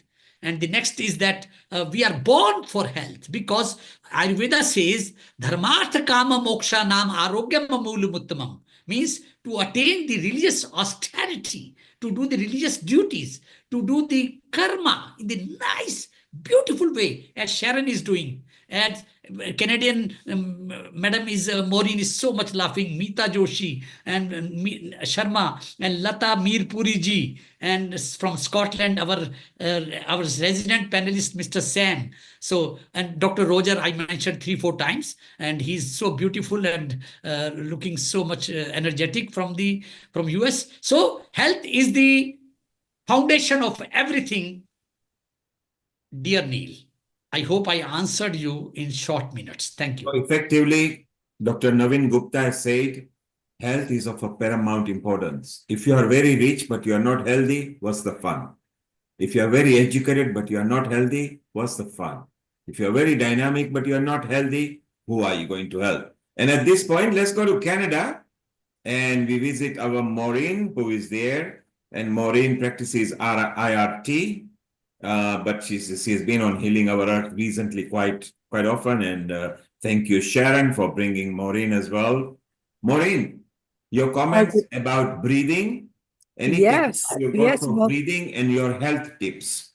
yes, well, thank you. I apologize for being so late. I spent the last 2 hours with computer glitches and haven't been able to get online at all until this moment. So I really will have to watch a replay because so much wisdom is here to enjoy. And especially I was looking forward to Dr. Roger. So I will catch you another time. And thank you, Sharon, always for connecting. So the breath, yes. And I came in just as you were talking about your blood pressure and focus, breath and intention. And we are the choosers. We are the commanders of our personal reality. And so to be able to take that responsibility, that ability to respond and take charge. And you may all know that earlier this year I had some health challenges with my heart, but it was very quickly healed. And yet it was a wake up to really pay attention to my self-care and my breath and do my daily awareness of grounding and connecting and breathing. And the breath, what is the breath? The breath, yes, it's life. The breath is our spirit. The breath enlivens us. And so the breath is source energy that rejuvenates, that heals us, that gives us infinite potential. So we are the breath. And we know without the breath, we are just a pile of, bones and flesh on us, a bag of bones on the floor. And so, yes, I appreciate the bit I've heard here. And yes, do whatever your practices are on a daily basis. And of course, some of you have experienced IRT, inner resonance technologies. And so that everything is contained in a single breath. That you choose an activation switch on your body, wherever it might be, doesn't matter where. And then with a breath, we breathe the breath of life and shift and clear our entire matrix from all times and places of unnecessary clutter, unnecessary static that's in our field. So it's an end result chemical formula that then we breathe with on a daily basis so that we breathe in and out our greatest health and our greatest way of being, our greatest selves.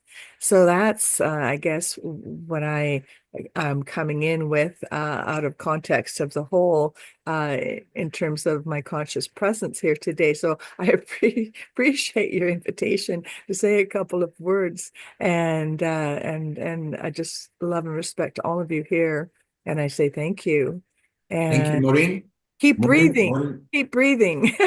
Consciously breathing. We just are wanting to be conscious and aware of our lives, of everything that we have that responsibility for to keep ourselves healthy with. So thank you. So Maureen also says, keep on breathing. If you are breathing, you are alive. And if you are not breathing for more than 5 minutes, well, don't bother about it because you will never know what's happened to you. So keep on breathing. Breathing is important. Maybe pay attention to your breathing. Take deep breaths as well. If you don't be fearful, because breathing, the world at the moment has free air.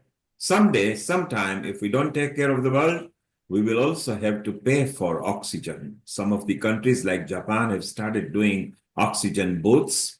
And believe me or not, many polluted cities will be requiring clean oxygens very shortly. Maureen, you said you missed out earlier a bit, but Roger did a very good presentation, which is here. So those who want to see it, just rewind later.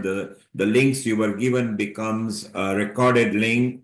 It is also broadcast on Sacred Mysteries. One of Sharon's website is gone on many partner channels. And shortly, we are now about to just wind up. Before we do that, Sharon, your thoughts of what has happened now and how Roger delivered a very nice presentation, and then with a chit chat with Sam, Roger, yourself, Maureen, and Amrita, and Mita's comment and Lata's comment. Sharon, your thoughts and your tips. Before you go, Sharon, you maintained yourself very well. What are the 3-4 health tips you can leave us with?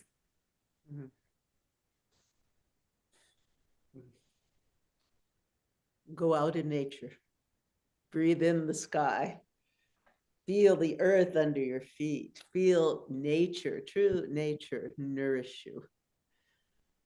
If you're sitting looking at a computer all day, take breaks and look out, take your focus out into space so that your mind and your eyes, your energy is not just, and you have, from that intense focus that way, you allow your whole being to expand.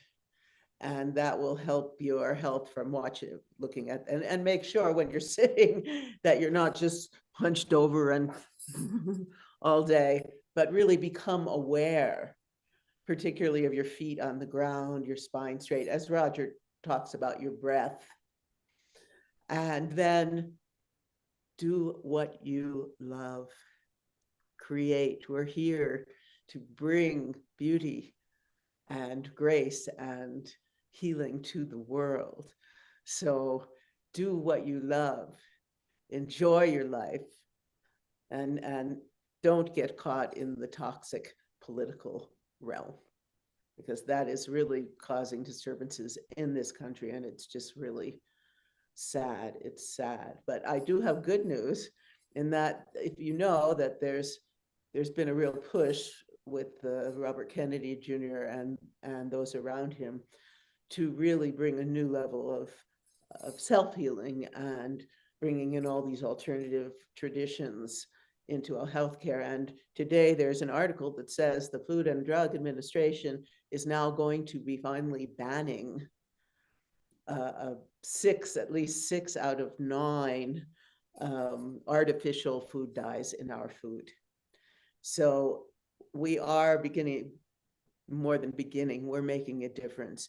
And we have to really, or we want to really stay on this track to really help our children and all of the world be healthy on every level, not just the physical, but clearly the emotional and the mental, because they're so related, as Roger always brings forth. And I also want to say I'm very honored to be working with Roger and Bill Douglas and our dear Amalia Wai-Ching.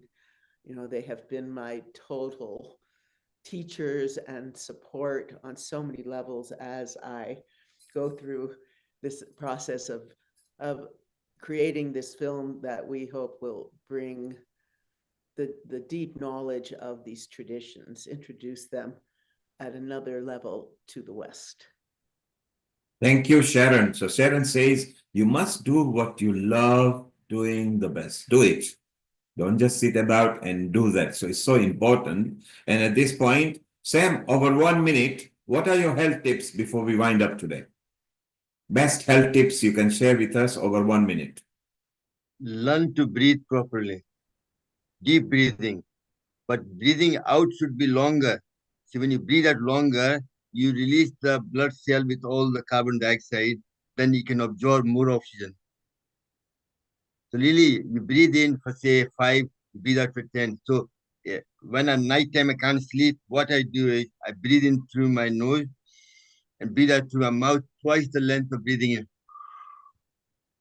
And that calms me down. Within 5 breaths, I fall asleep. So there you are. Sam says, breathe, breathe, and it's going to be very happy. Maureen, I think you're waving. You wanted to say something. So over the next minute, what are your tips you have got for us? Well, just one, and that is don't forget to laugh. Remember to laugh. And so I would love to invite Dr. Mita to please raise her mug to yes, bring joy into your life every day, and be deliberately happy. And happy for no reason is always a good thing to have. So that was my last word. There you are. Be happy as much as you can. Laugh a lot. You can laugh at anything you like. Go and laugh. Go to a tree. Laugh at all the leaves, and the leaves will love it. Sharon, you wanted to make a comment before we move to Yes, Roger? I'm reminded of our dear Dr. Effie Chow, who her prescription was 8 hugs a day, big hugs, heart-to-heart hugs, and at least 3 belly aching laughs. So I want to bring her energy and her. Thank you very much. For you. Thank you very much. And Effie has been part of Healing Our Earth.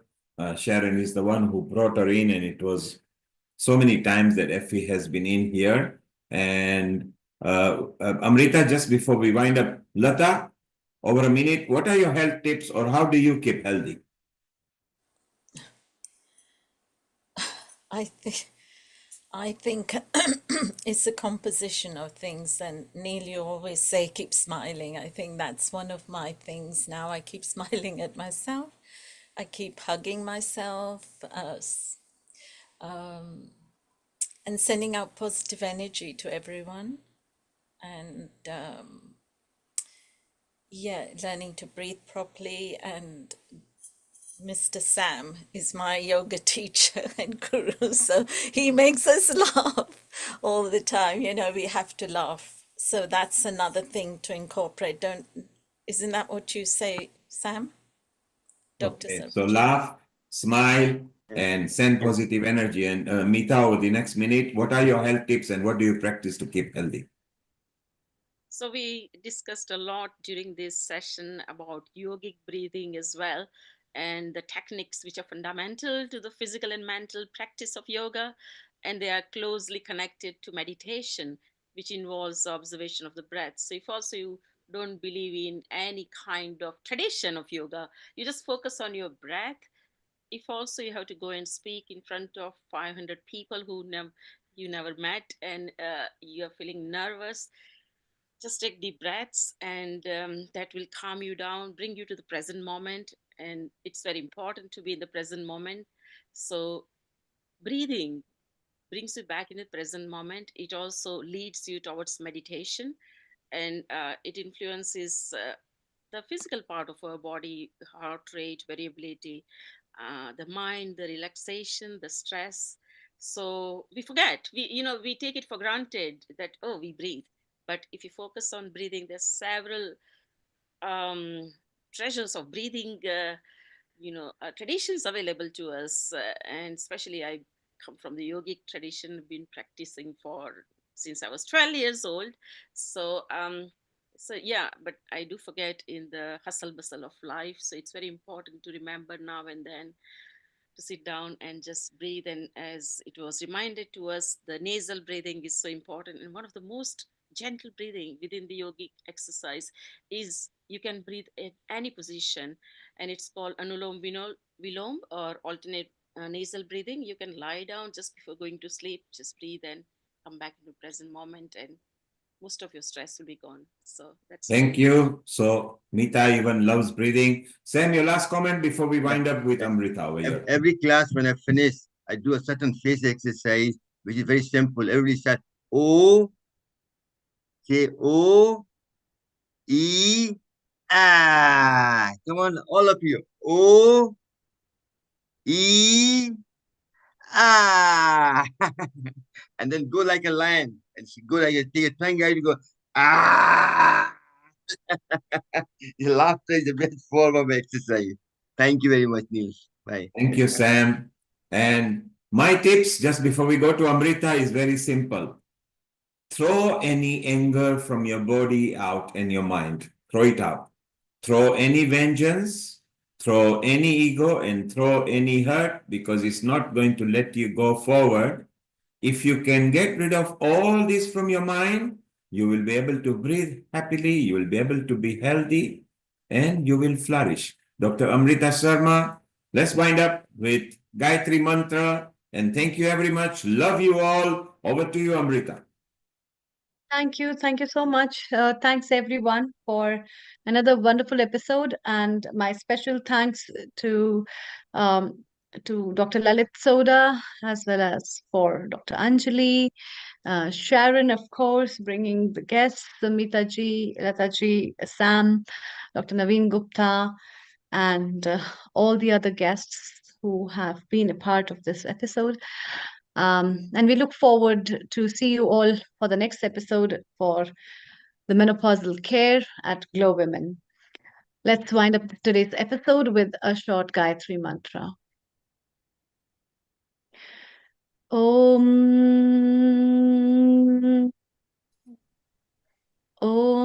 Bhurbhuvasvaha Tatsaviturvarenyam Bhargo Devasya Dhimahi Dhiyo Yo Na Prachodayat.